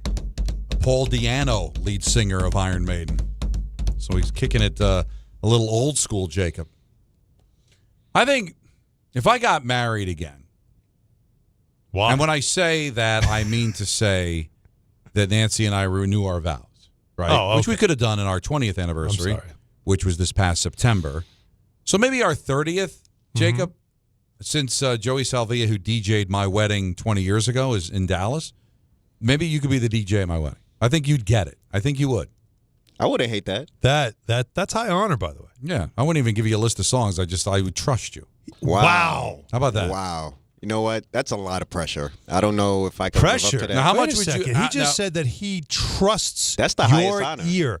This man, who, as we know, this is a discernible man. Yes. So he's very critical, and he is not the type that'd be like, you did your best. No. He would let you know in front of everybody, you suck, get out of here, I can do this better. Like, that's high praise. And it's one of my regrets that I had Joey as my DJ, because I would rather have him be a guest. But and that was his wedding gift to us, was to be the DJ. But nice. I gave him a healthy tip. I would hope so. Very, very healthy. Mm-hmm. But how much, Jacob, would you charge for something like that? Just off the top of your head. How many hours? What are we talking here? Well, what was 5 hours probably wedding, right? All right. A little cocktail hour 6 music. o'clock, 6 o'clock cocktail hour. That's not that bad. So you got 7, that. like 7 to 11? Yeah, 10, 11-ish. Yeah. So, you're well, easy right. 4 hours. Listen, with the friends and family discount and the show discount. Okay. Donald Greco, you might get a good price. All right. Well, let's hear it. Because I want to say back when I was really DJing, I was probably like for every 2 hours, I'll probably give you like $250, like 300, and I usually go like 4 hours depending on the spot. Okay. So, Don, you'll get it for like 100 less. What? That's not bad. Listen, I won't. As long as I got a good plate, I got a good cocktail. Oh, we're rocking all night. I'll be there. You're good. I'll be there after. You Feed me, let me drink. Yes. And the money's not even that important. Hey, listen. Look at you. Hey, listen, 25th anniversary, right? That's a big one. Wow. Right? That's That's very silver, big. right? Yeah. So if we renew our vows, 25th anniversary, we have, because it wouldn't be a wedding, but it would be a party, reception, all that. I think Jacob's our guy. What do you think? I think it's great. I love it. I think it's a great idea. Really impressed. And since he played Iron Maiden, let's go to Ed in Middletown. You're on ESPN New York. What's up, Ed? How you doing, guys? Good. So, Don, I understand that the first concert you ever went to was Iron Maiden at Radio City back in 1985. 1985, Queensryche opened. I was at one of those shows. As you know, they did a run of maybe 5 or 6 shows, I think, during that run in January, and it was phenomenal. The Power Slave Tour. It was my first concert. Yeah, that was a good first concert to go to. My first concert was Santana up in Music Mountain in Sullivan County. Wow! But I can blow your mind and let you know that 2 days after I saw Iron Maiden with Queensryche at Radio City, I saw Metallica on the Ride the Lightning tour at the Mid-Hudson Civic Center in Poughkeepsie with Wasp and Armored Saint. Armored Saint. I haven't Armored thought about Saint. Armored Saint in so long. Those are two bands. So Wow. You're Mr. Leo, right? Joe Leo's dad, because Joe does a great job here at our station. And he told me that my father saw that Iron Maiden show and that you were going to call in. So that's cool that you called in. I would have gotten to you much sooner. Now, are you going to ask him what you asked Joe? Oh, well, because I'll be honest with you. I didn't know if you were a metal guy or whether you were making, what do I call it, the zipper? Zipper key. Zipper key. Well, did a girl persuade you to go? Were you looking for something extra, or you're truly a metal fan?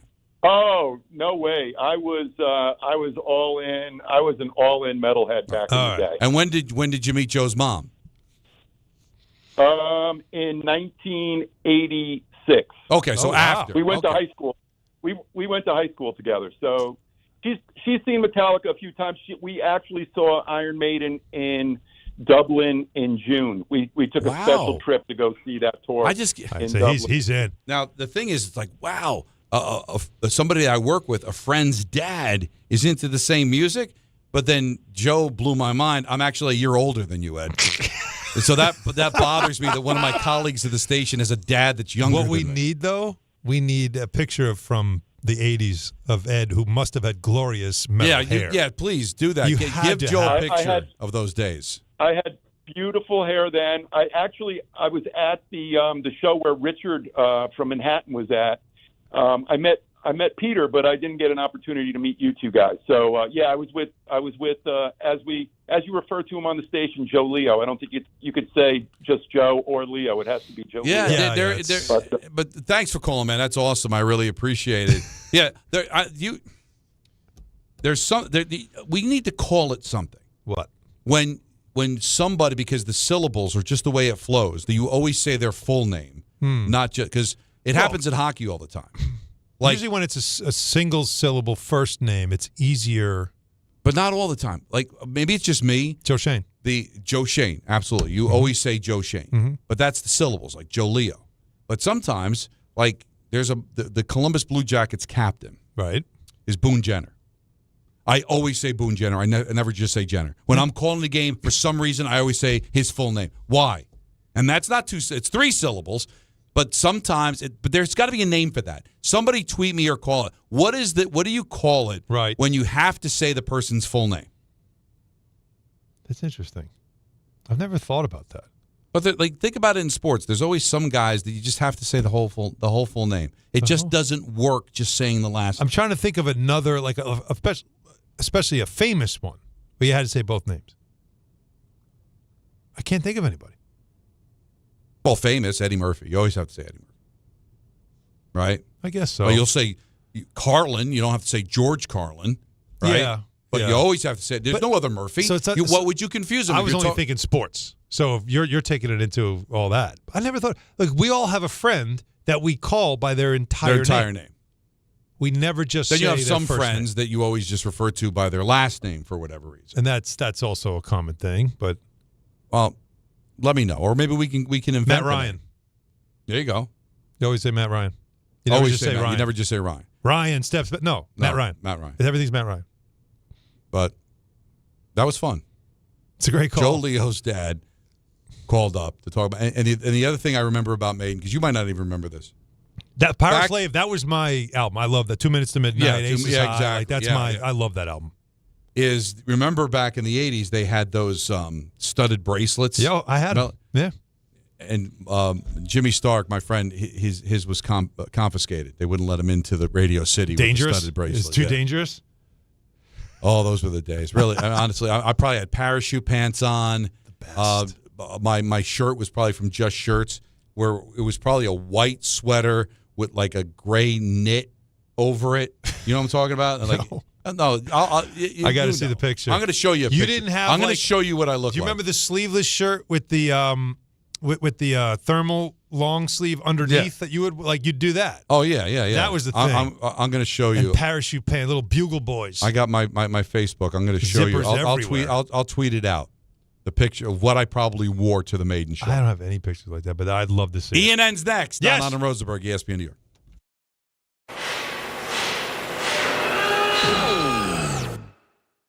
When equipment breaks down and operations come to a halt, every single second counts. So why is your maintenance team spending 60% of their time doing anything but turning wrenches? MaintainX is the AI-powered maintenance and asset management system that helps your team get back to actually fixing breakdowns. No more searching for manuals. No more hunting down parts. No more drowning in paperwork. With MaintainX, your team can access manuals from anywhere, create new procedures in minutes, and turn voice notes into clear and complete work order feedback. What used to take hours now only takes minutes. Keep your operations moving, not your paperwork. Join over 11,000 maintenance teams that are already fixing more and filing less. Try MaintainX for free today. Go to maintainx.com/AI. That's maintain in the letter x.com/AI. And now let's take a look at the traffic with Brandy Scott. Thanks a million, guys. I hope you have an awesome rest of the night. Try and stay warm. We've got the Rangers home over at MSG. Gridlock alert day. Your best ride into Midtown. Definitely going to be mass transit. You want to avoid the east side of town. Looks like we've got something brewing on the FDR northbound over by East 96. Traffic is jammed there from the Midtown Tunnel. Southbound just packed heading into the 20s. Backed up onto the Harlem River Drive. No relief on the Staten Island Expressway westbound heading toward the West Shore. Collision blocking the two center lanes by Richmond Avenue. Delays go back across the Verrazano onto the Brooklyn side. Inbound George about 10 to 15 for the upper deck. They did pick up that crash on the Cross Bronx eastbound by Castle Avenue. Best of it's the outbound George Henry Hudson. Second choice southbound Deegan. Delays there from the Mosholu on down. Outbound Lincoln going to run you about 20 to 30 minutes. Outbound Holland close to a 45-minute ride. I'm Brandy Scott on 880 ESPN New York. There are small risks in life, like giving a kid a football to play with in the house. Whoa, watch out for the... Okay. And then there are big gambles, like giving a kid a lottery ticket. Never gift a lottery ticket to a person under 18. Learn more about how to gift responsibly during the holidays at playresponsiblyny.com. Please gift responsibly. Must be 18 plus. Gambling problem? Call 1-877-8-HOPE-NY or text HOPE-NY. Listen up, football fans.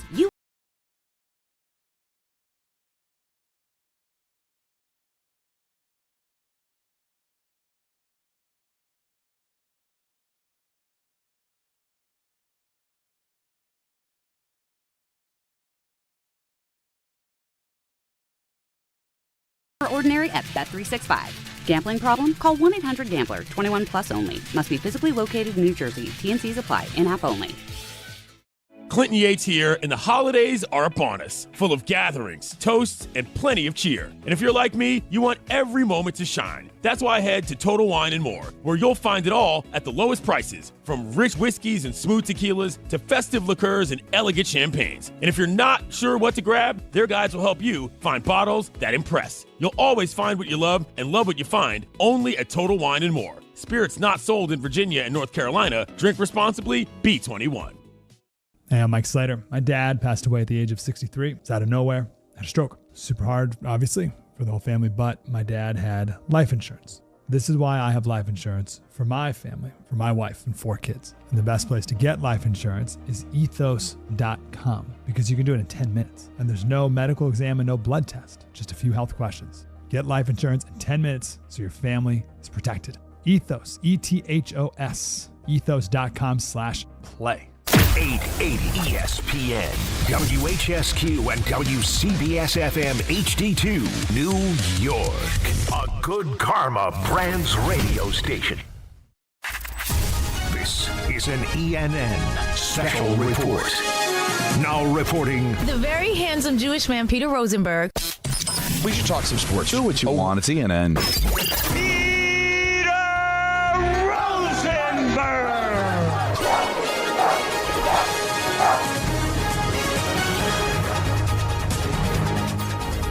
If only you could see. I'm going to tweet out Metal Don. I'm telling you. We have Metal Don pictures going up on Don's What's weird, I'm Twitter. sure I've tweeted these out before, but it's worth doing. It's worth repeating. Because we always get a new audience. You got to check this out. We literally had a lot of the same clothes. Wow. Well, because we're not that different in age. Metal Don, picture, there it is. I will My retweet Gran it. Torino, which I paid $500 for. $500, huh? Sick. Back in the day, sick. There you go. Metal Don. I Great like pictures. I like it. No Have better at way it. to start ENN, in my opinion. Have you seen them? Get to your X accounts, everybody. These are excellent. And then this is The not Union, repugnant. the It's Metal Union Don. Jack shirt, which is Joe Elliott. Yeah, Def right. Leppard. He wore that in Def Leppard in before the they became famously a stripper band. Well, but still, anything you thought that it could be, everybody, it is. Yeah, and you should. So this you can make it your wallpaper if you want. High and dry pyromania levels. Yeah. Not like you said before it became strip club music. But that I remember buying that, and my dad's like, "Why are you wearing that? Why don't you just get an American flag instead?" Because that's not what this is about.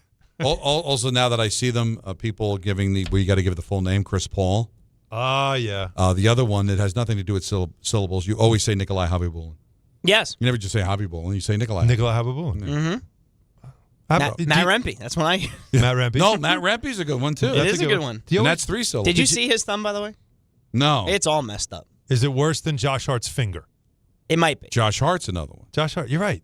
You do say Josh Hart. Anybody with a messed up finger right now, most likely you could say their full name. No, Rempe mentioned Bart it. Scott. Yes. You never say Can't wait. Scott. You never say Scott. You never say Scott.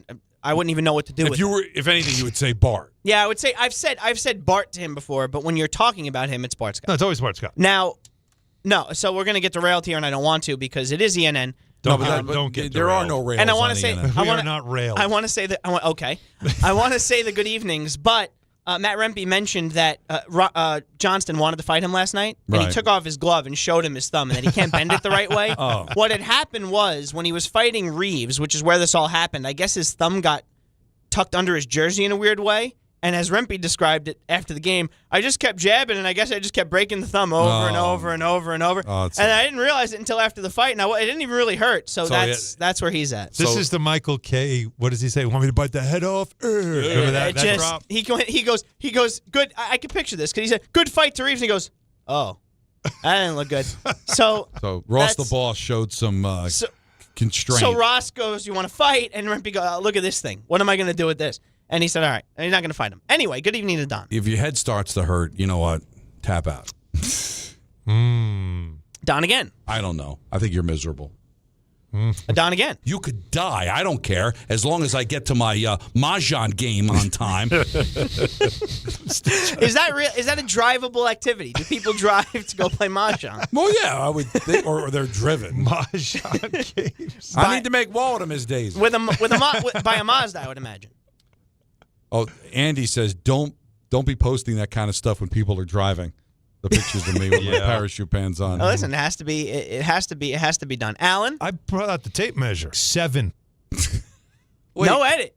Okay, there was a little. But what do you mean? That is terribly. I brought out the tape measure. 7. Good for you. Listen, when we were talking about the snow accumulation. Oh, yeah. But I don't have a filthy mind. He said in the middle. He said on the deck. It's just. But we took that out. Alan, they'll come back and they'll plow this. Sure. Oh God! Listen, this is all you.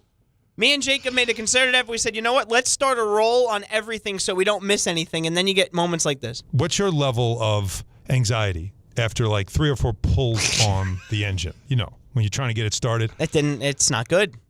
I see. Just filth. There's commercials for that on the Ranger games all the time. Alan. I ripped it out. Yeah, of course the cord, it's out now. Oh, the cord. Yeah, the cord is out. If you stopped it, Jacob, now that Alan was so shocked by that, I'd like the first second of that one as its own drop. Thank you. You're a sex-starved filth bag. You really are. All of you. Filth bags. So the Rangers back in action. At the bottom of the hour, you could hear the pregame of that on 1050. The Knicks being in the NBA Cup final has prevented the 6:30. I'll tell you, I would be a huge fan of this if they tipped off at 5. Yes. Like a little 4:30 break. Little 2 p.m. Vegas start. Love it. Maybe they get more fans, right? What if Vegas all said, listen, the casinos are open. I don't want to come at night. Do it in the afternoon. Hit the buffet, and then I'll swing by at like 2:30. You guys would have done a watch party. You would have been willing and able. Yeah. Of course.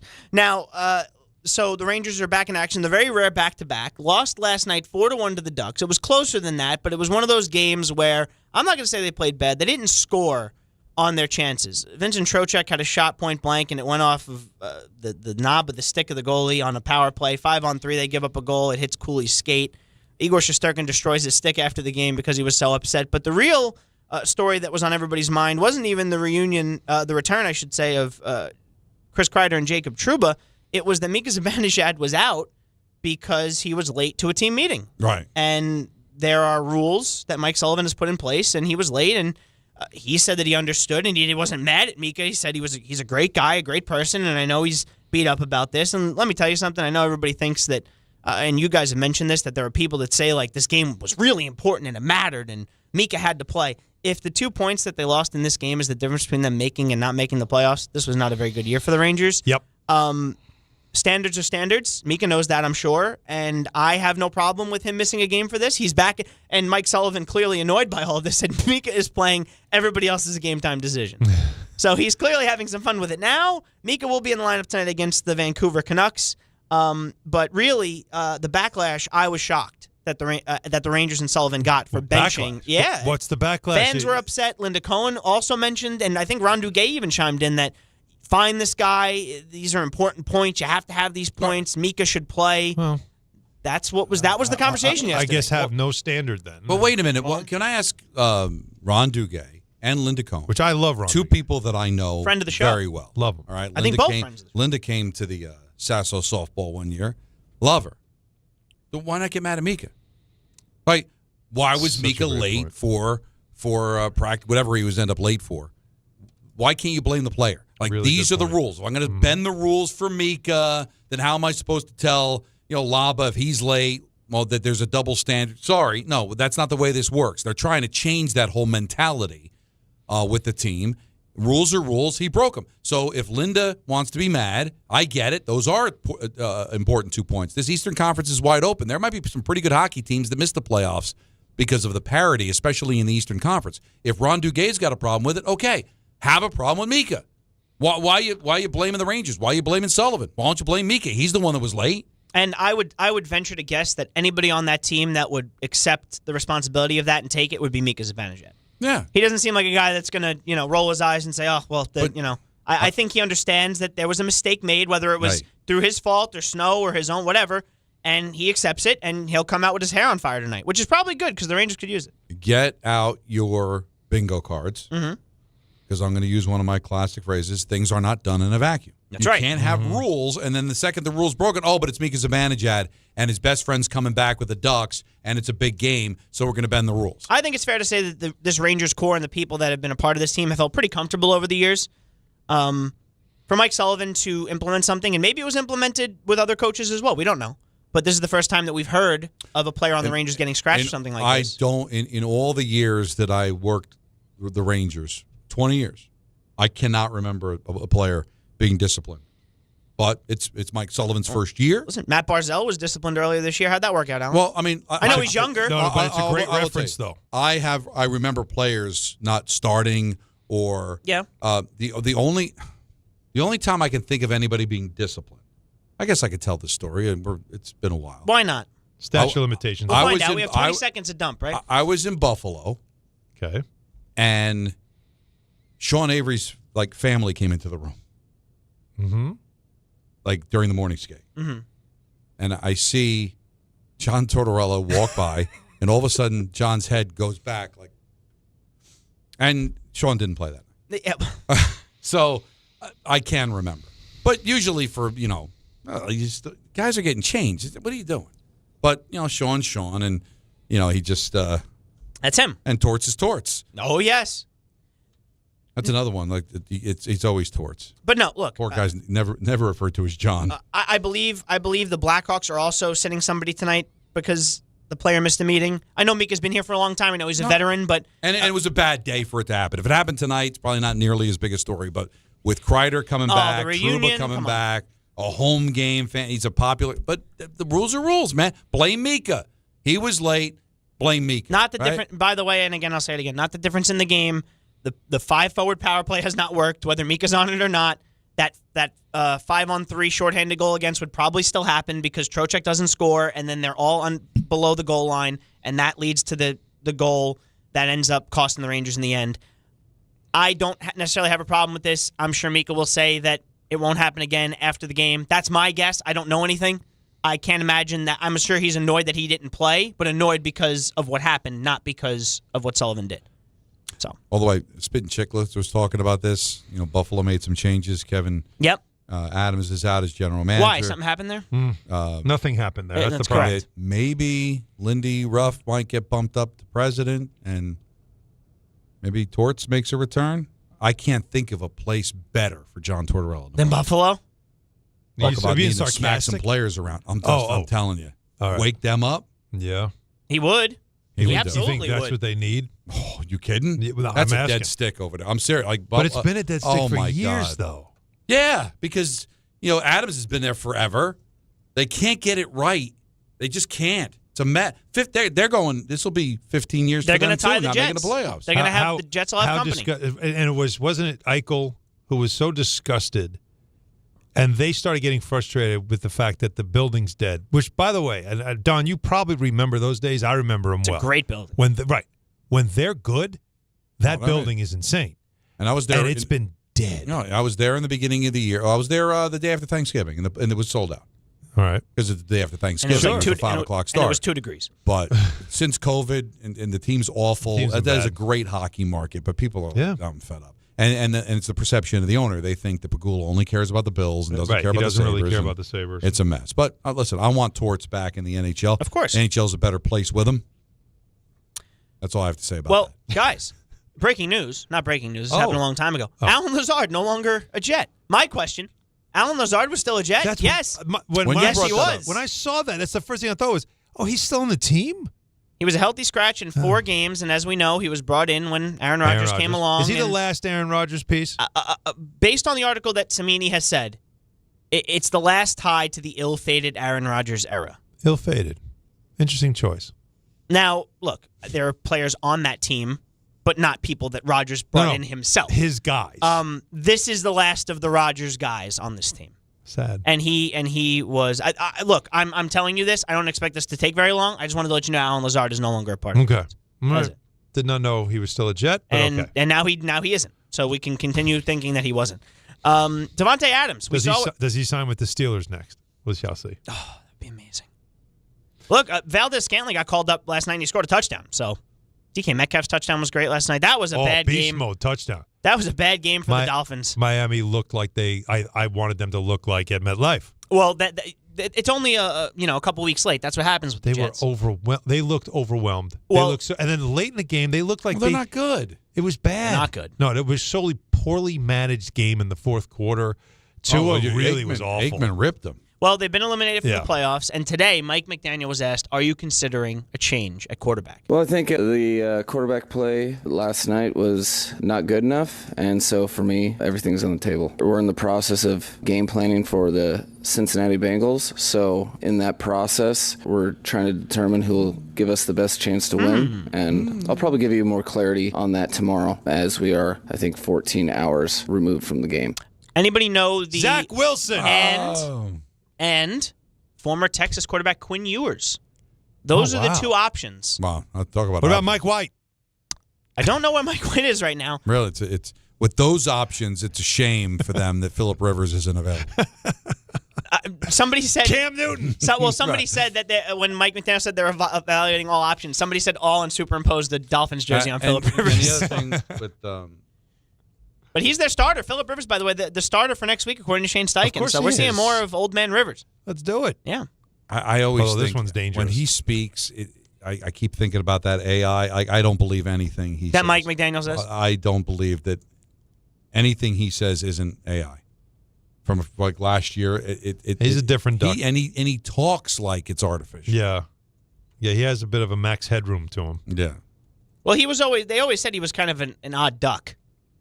They said that when he was with San Francisco, right? He was part of that tree. He was in the Shanahan tree. Yeah. That he'd sleep in the office and and devise plans at 2:00 in the morning with the offense. He's one of these tortured people that it's just all he thinks is football and all he sees are X's and O's. Yeah. Yeah.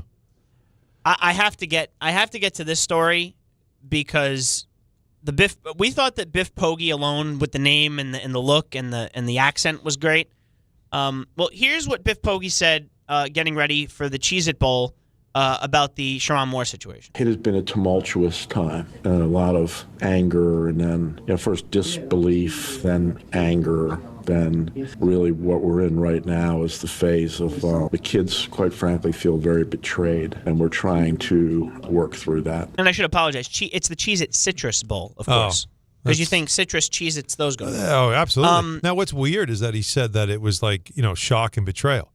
The word is that everybody knew about it. Well, that's the weird thing about it. And no one talked about it until they wanted to get out of his contract, and then they made it a public thing. So the reason I brought this up is just to get to this part of the story. Okay. I saw this later this week after we talked about Biff and how funny it is, and oh man, he's a descendant of Freddie Kitchens. What are you looking at, bud?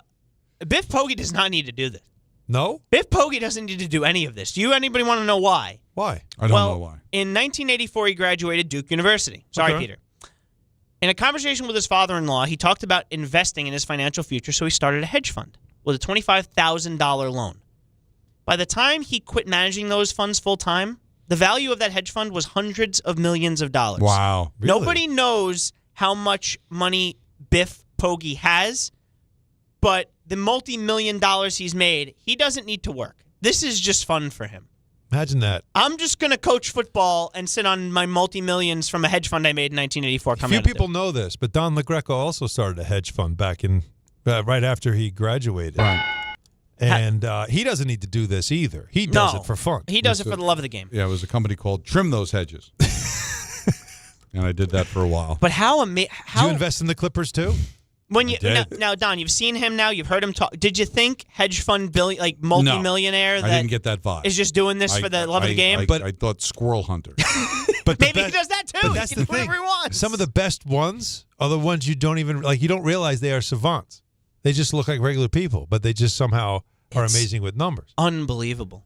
And by the way, keep in mind this now too. And look, give credit to him because he seems like an honorable guy and he's sticking around the team that he's been a coach of. Mm-hmm. A guy with his background, I'm out. Sherrone Moore investigation scandal, I'm gone. I'm going to go. I'm going to go do whatever else I want to go do. I don't need to be a part of this. Wait. You get to coach. Like, think about that for a minute. He's coaching Michigan. He gets to coach Michigan. That's kind of cool. What do you think his salary is? Like $10,000? Does it matter? Does he take a salary? But think about it. If he had to, if somebody said, you know, we're trying to raise money for this great foundation, one of the prizes is if you donate this amount of money, you get to coach Michigan for one game.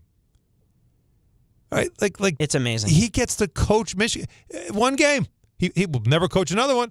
Why wouldn't you do it? It's great. It's YOLO. pretty cool.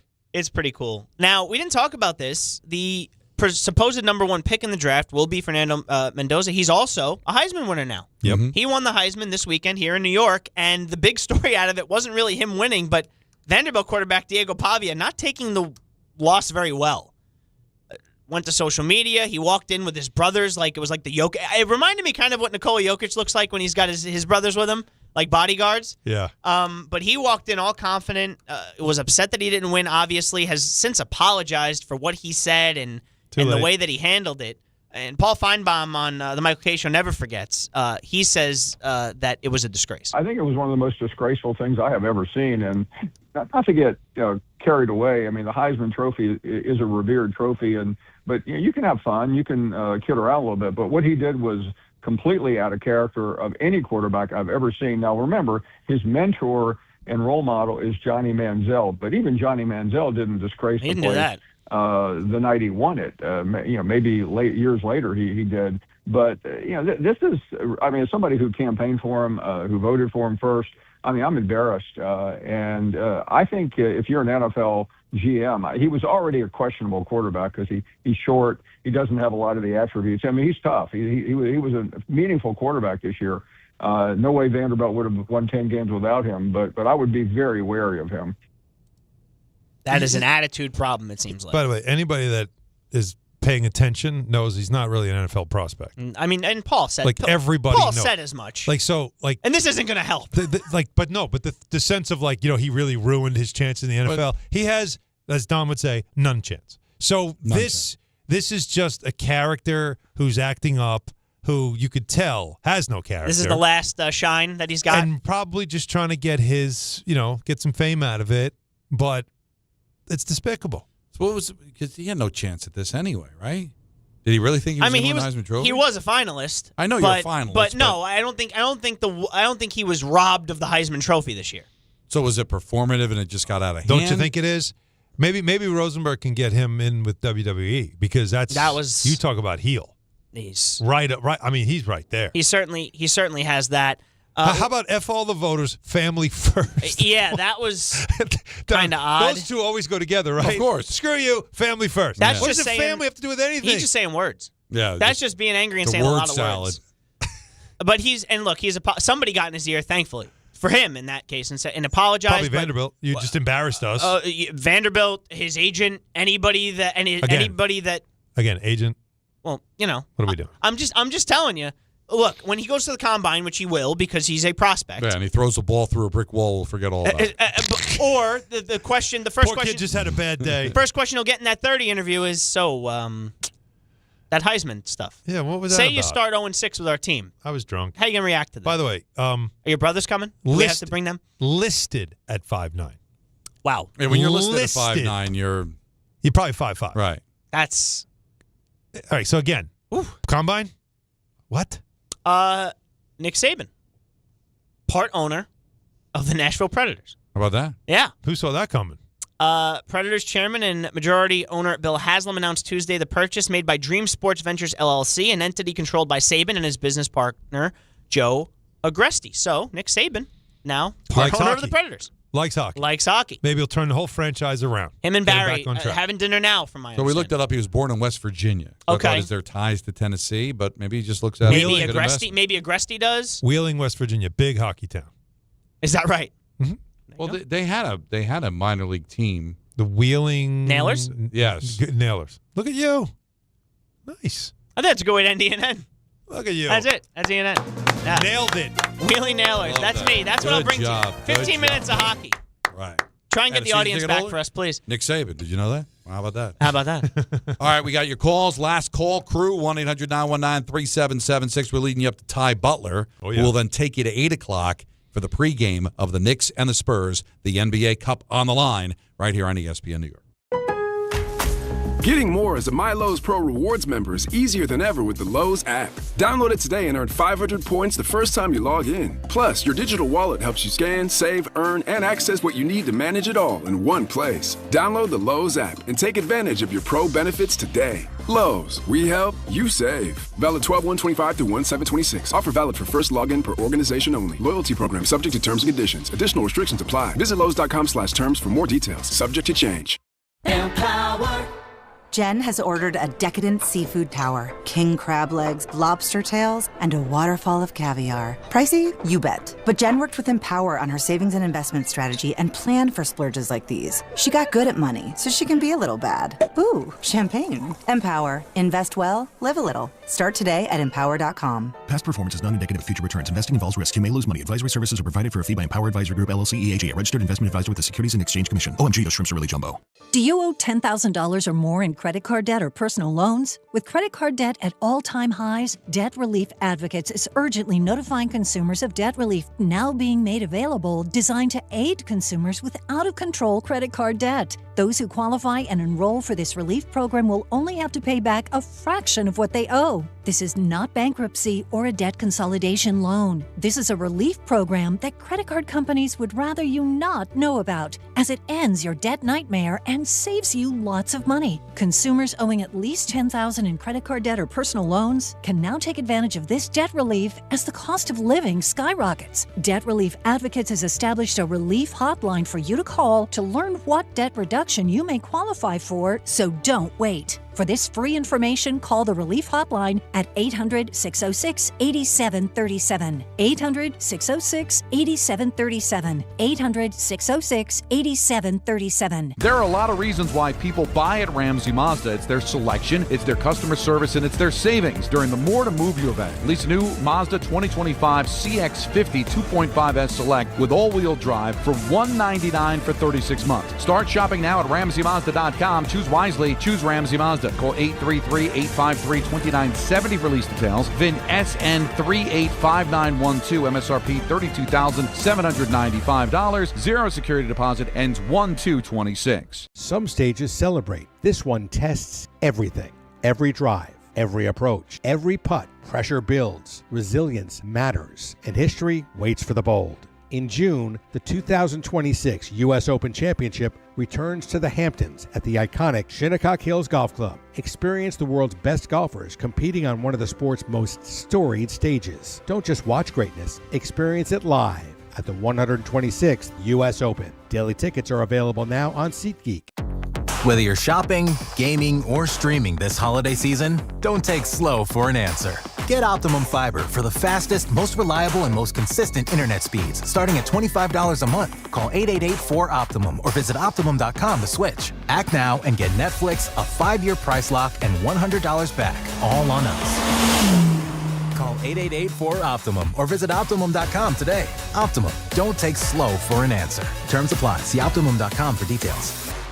If you've been injured in an accident that wasn't your fault, then you need a lawyer who knows New York's unique personal injury and workers' compensation laws. At the Parisman Firm, they have decades of experience handling all types of accident cases and a proven track record of delivering huge results. Their team has already recovered nearly $1 billion for injured New Yorkers. From construction to car accidents and slips and falls, they've got you covered. Call the Parisman Firm now at 718-WORKERS, where your case is their cause. Get the justice you deserve today.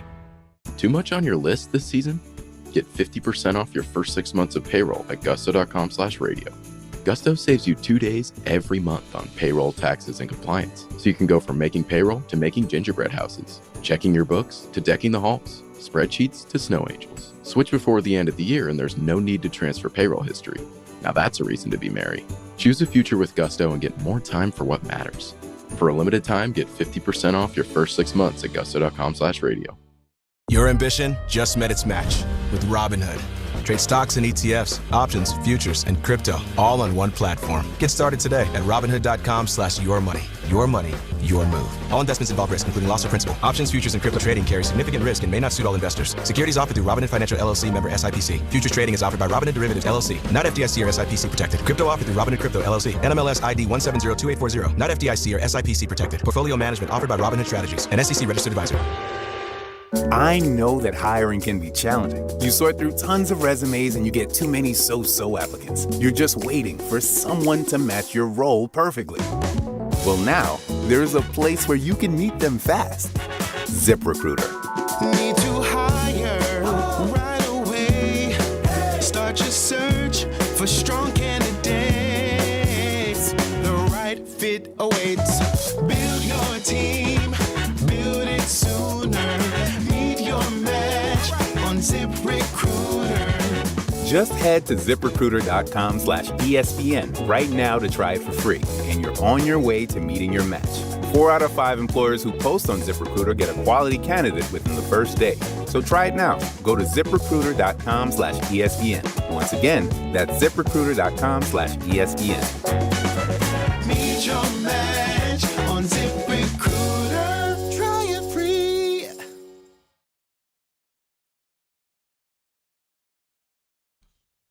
Don, Hahn, and Rosenberg take you up until 7 o'clock, and then Ty Butler will lead you into Spurs and Knicks.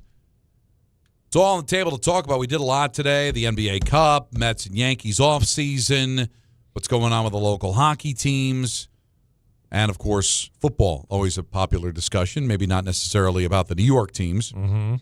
Although you just brought it up during the breaks about, now it's all starting to come out about Wilkes and the players didn't like him. And, Yeah, you've seen several reports about like how players had reached a point where they were very frustrated with his system, right? And how stubborn he was when they came to him about how, look, this isn't working. They wanted to have input, and he just kept saying, "Trust the system, trust the system." Yeah. And so you have like players who don't have their heart in it, and then you watch how they tackle or their lack thereof when they tackle. It kind of shows you. I don't really care about any of that. It's just players talking. I thought the Jets were trying to button all that up. So funny you say that. Right. Glenn wanted to stop the leaks, but you have to understand the Jets are one of the leakiest franchises of all the New York teams. They have to be the leakiest of them all. Yeah, and that's what you want to stop. So, listen, are they telling state secrets or whatever? But still, you want to keep all that in-house. Mm-hmm. It was taken care of. You got the reason from Glenn and leave it at that, but the players all of a sudden get chatty. Moose in Jamaica's been on hold for a while. You're on ESPN New York. What's up, Moose? Evening, fellas. Season greetings. Happy holidays. You too, man. Back at you. Don, thank you. Yes, Alan, everybody at ESPN New York, if I haven't said it to you personally. Quickly on the Mets. Quickly put, you were the best team in baseball June 12th and then decided to gradually fall so you couldn't get back up. So what do you think David Stearns, a smart man with a core that's been enacted on the team for 5 years that hasn't won anything, is going to do? So, that's the bright side for Mets fans from a Yankee perspective, because as a Yankee fan struggling with a team not winning a World Series in 16 years, we are doing the same thing again, and the Mets are trying to do something different because they believe doing the same thing again and doing and expecting a different result is somewhat insanity, while the Yankees go from having too many right-handed hitters to too many left-handed and all that stuff. But that being said, what do you think about the rumors about Michael King or Muratami or Imai coming to the Yankees? And you discussed a little bit about the Mets and their trade possibilities, but do you see a way where the Mets maybe include some of their highly touted prospects, not in trades, but to play a major role in a winning season with veterans that have been there, done that, so they can have a young wave like other teams that have gone from 0 to 100? Well, I mean, first of all, I don't think the Yankees are going to be in the market for any starting pitching because as much as they're going to need it at the beginning of the year with the injuries, they feel like they're set there. As far as the young players are concerned, I mean, I think the Mets look at the 3 young pitchers that got called up last year as being a part of this rotation, especially McClain. I think he's got a chance to be their ace. Is Jonah Tong ready? He better have a great offseason. Listen, great offseason, great camp. I think they'll be given a chance to win the job if 1 or 2 of them are a part of the rotation. I think that's a plus. McClain feels like the guy, though, that you can not pencil in. Like you feel like he feels like he's going to be a rotation guy. The way he pitched down the stretch, he looks like a guy that's got it. It's the other 2 that you don't want to rush, right? You want to see because both guys were, they looked like they might not be ready, but they could have great off seasons, have a great spring training, and suddenly won jobs. Yeah, so we'll see. I think they got a taste of it last year, and we'll see if they can grow into being something a part of the 2026 season. Let's go to Janine Bayshore. You're on ESPN New York. Hello. Hi, gentlemen. Good evening. I was just calling because I've had a theory for a few weeks. I was thinking about this, like the Madden curse, the cover of the game, and how, players getting hurt or, even Hard Knocks. I was thinking about the Hallmark Channel movies with last year they had a movie with Kansas City, and this year the Bills. Yeah. Wow. I saw the Kansas City one. And the Bills one they just released recently. And that one's out. Yeah. It's usually like somebody that works for the team has like some romance with somebody else, and it just But Kansas City did go to the Super Bowl. So you're saying the curse was they lost the Super Bowl, And what, you think the Bills won't win now because they were in a Hallmark movie? Well, I was thinking about it maybe like a couple weeks ago, but now like the Bills seem to have like a spark again. They have turned it around. Yeah. But what would be interesting, though, like this is something to watch. If the Bills lose and then Josh Allen gets hurt next year, then you could start saying you don't want your team being a Hallmark Channel movie. Well, as somebody that saw the Kansas City one, as I'm sure you did, is that I guess somebody lost the hat again. There was a hat that they had at the store that was purchased way back in like the beginning of the franchise or whatever. And then when they were good, when they had the hat, they always won. And then the hat like disappeared for a few decades, and that was during that time when the Todd Blackledge era where they didn't do anything. And then they rediscovered the hat again, and they started winning again. Oh, and then they had like stories about time like somebody stole it for a year. It was corny. Like, they're all corny. Yeah, but you do get sucked in. The thing of the brilliance of those movies. And if you have a wife or girlfriend, I'm sure you've seen a bunch of them. They're just always on. Mm-hmm. It's the same premise. It's a fish out of water story of going back home, or going to the big city girl ends up in Alaska and meets the town doctor, and they don't like each other, but by the end of the movie, the tension is there. But it's a formula that works. Of course, it is. You know how it ends, but what I think is really the allure is the fact that it's like ASMR. Everything is perfect. Yeah. Visually, everything looks nice. You ever notice that all these towns, they have a main street? It's a little bit of snow, but not too much to be a problem. It's like everything looks so great. It just feels like a fantasy world that everybody's in. And Valerie Burray's wife is in every movie. Yeah, from Full House. Yeah. With Gold, what's her No. What's her name? Candace Cameron. Yeah. She's like in every one of these movies, it seems. There's the same like 3 or 4 women. Yep. And all of them like look like another famous actress. Like there's one that looks just like Jennifer Love Hewitt. She's not Jennifer Love Hewitt. That's true. But she looks like Jennifer Love Hewitt. And there's another one that looks like an actress I can't think of. And they get doppelgangers. And they throw in a couple of people that have been in things before. I've Brian seen Doyle that. Murray, they'll throw him in. I know who that is. And there's enough there, but you're so right. The one that Nancy had on the other night, she's going to Alaska, and there's I think it's Brian Doyle Murray, the one that's the older brother, the one that's always like chubby. He was in Caddyshack when he was skinny. Mm-hmm. Okay, and he's chubby now, and he's Santa Claus, but he's not saying he's Santa Claus. They're up in Alaska. No, it's Alaska in December, and you're right. Everything's perfect. They've got the hat and the scarf, but it's all like very loose. Like, believe me, you'd be bundled up where you wouldn't see any skin if you were in Alaska in December. I was in Anchorage in December many years ago, like 2005, something like that. Okay.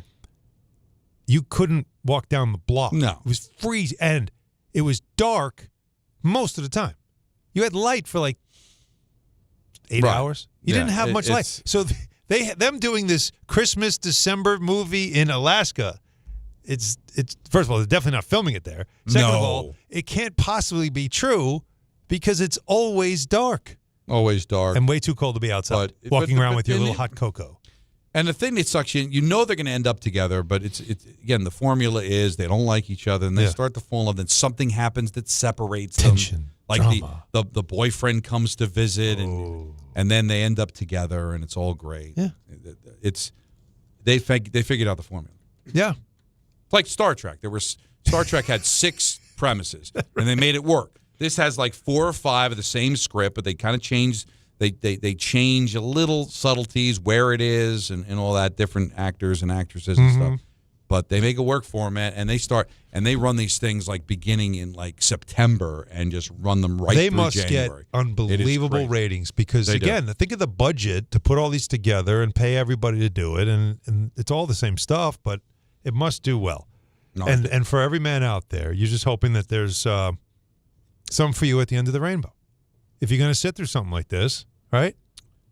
What am I getting? That's right. And you're getting something. Wemby had some things to say. Oh. We will talk about that coming up next. Hahn and Rosenberg till 7 here on ESPN New York.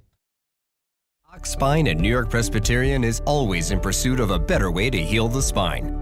We're getting more people moving again with minimally invasive, non-surgical, and surgical treatments. with innovative solutions for every back and spine condition and your unique needs. Expert Spine Care is available now across New York City and Westchester. Find a doctor at nyp.org/oxspine. Stay amazing. New York Presbyterian. Bet365 is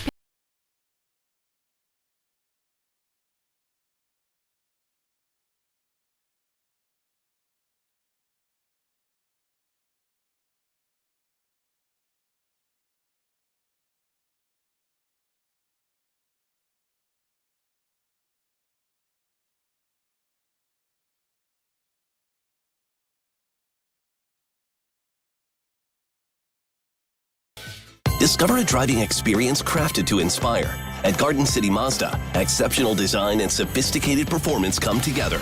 During the Mazda More to Move You sales event, lease the 2025 Mazda CX-5 for $229 a month for 33 months. Or the 2025 Mazda CX-50 for $239 a month for 33 months. Both with $49.95 due at signing. It's the Mazda More to Move You sales event at Garden City Mazda. At Garden City Mazda, expect the exceptional.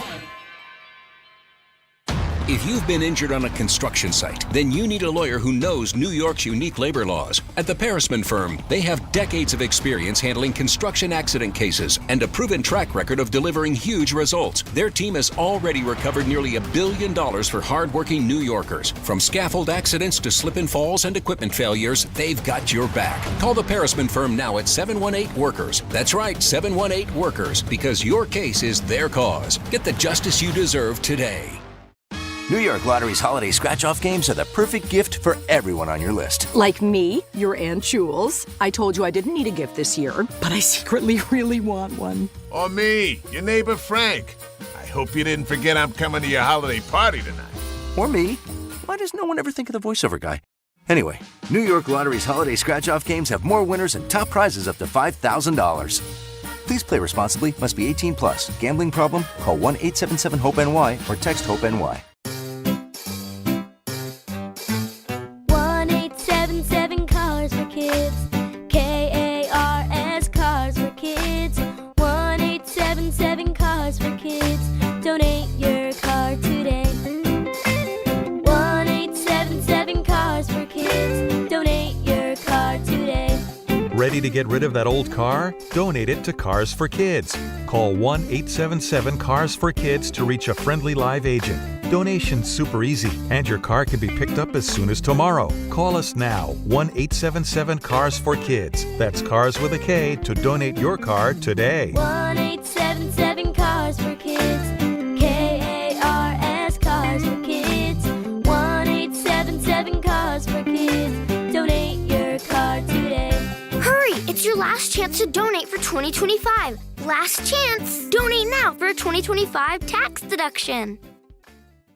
The holidays are here, and Amazon Pickup is your MVP of package pickup. Need that perfect gift like a brand new jersey for the big game? With Amazon Pickup, you can grab your order from secure Amazon lockers or counters near you on your schedule at no extra cost. It's fast, it's easy, and it keeps your holiday surprises tucked safely away. So whether you're running from work or heading to the holiday party, Amazon Pickup makes holiday shopping worry-free. Find your nearest Amazon Pickup location at amazon.com/pickupmvp. That's amazon.com/pickupmvp. New York Lottery's holiday scratch-off games are the perfect gift for everyone on your list. Like me, your Aunt Jules. I told you I didn't need a gift this year, but I secretly really want one. Or me, your neighbor Frank. I hope you didn't forget I'm coming to your holiday party tonight. Or me. Why does no one ever think of the voiceover guy? Anyway, New York Lottery's holiday scratch-off games have more winners and top prizes up to $5,000. Please play responsibly. Must be 18 plus. Gambling problem? Call 1-877-HOPE-NY or text HOPE-NY. The NBA is happening Christmas Day. 5 games, 1 unforgettable lineup. That's what Christmas is all about. Buckets for breakfast, breakaways for dessert.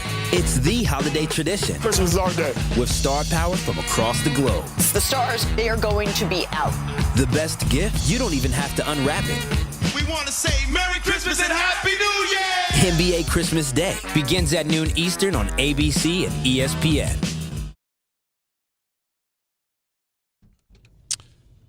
So Wemby has spoken, I guess it looks like on NBA TV in preparation for the Cup Championship tonight, 8:30 on Prime, and coverage right here on ESPN New York will begin at 8 o'clock. And here's what Victor had to say, talking about the Knicks.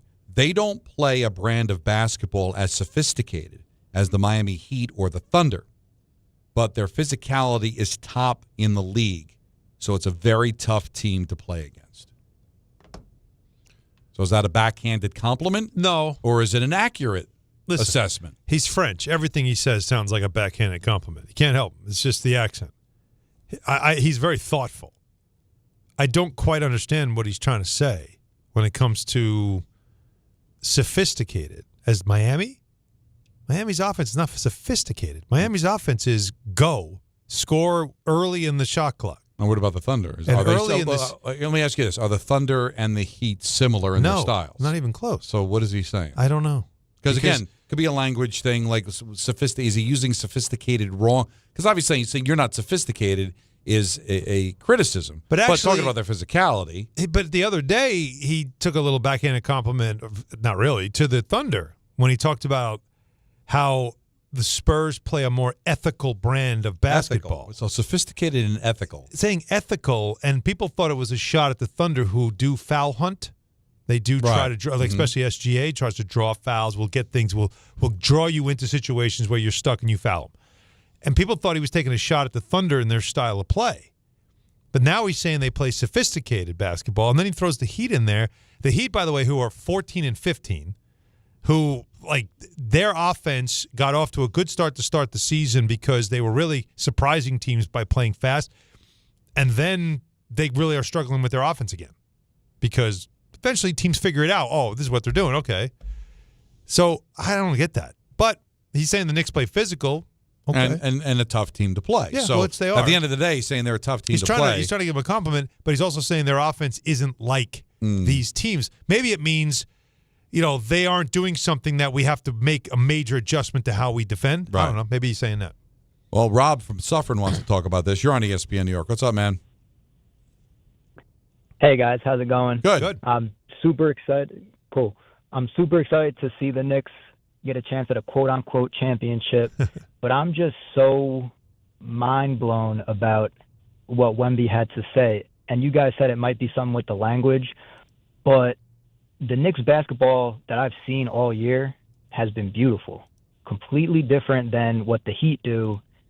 And is he watching film from the 2023 season when the Knicks were actually a physically dominant team with Hartenstein and Julius Randle? I don't really understand what he's trying to say. What, the Knicks played the Spurs 4 times since he's been a Spur? I don't really. Yeah, he's played in 3 of those games too. He hasn't played them all. Yeah, the thing I could take, and I'd love to be able to hear the tone and hear the cut. We're just reading the quote, Rob, as I'm sure you are. I don't know, or did you hear it on NBA TV? But it sounds when I hear it, sophisticated. Like, is he saying like they're not going to surprise us with anything? We can game plan for them. And then the compliment is, hey, they're tough to play. They play physical. So I need to know, is he using sophisticated, right? Because it does come across as being critical, saying they're not very sophisticated.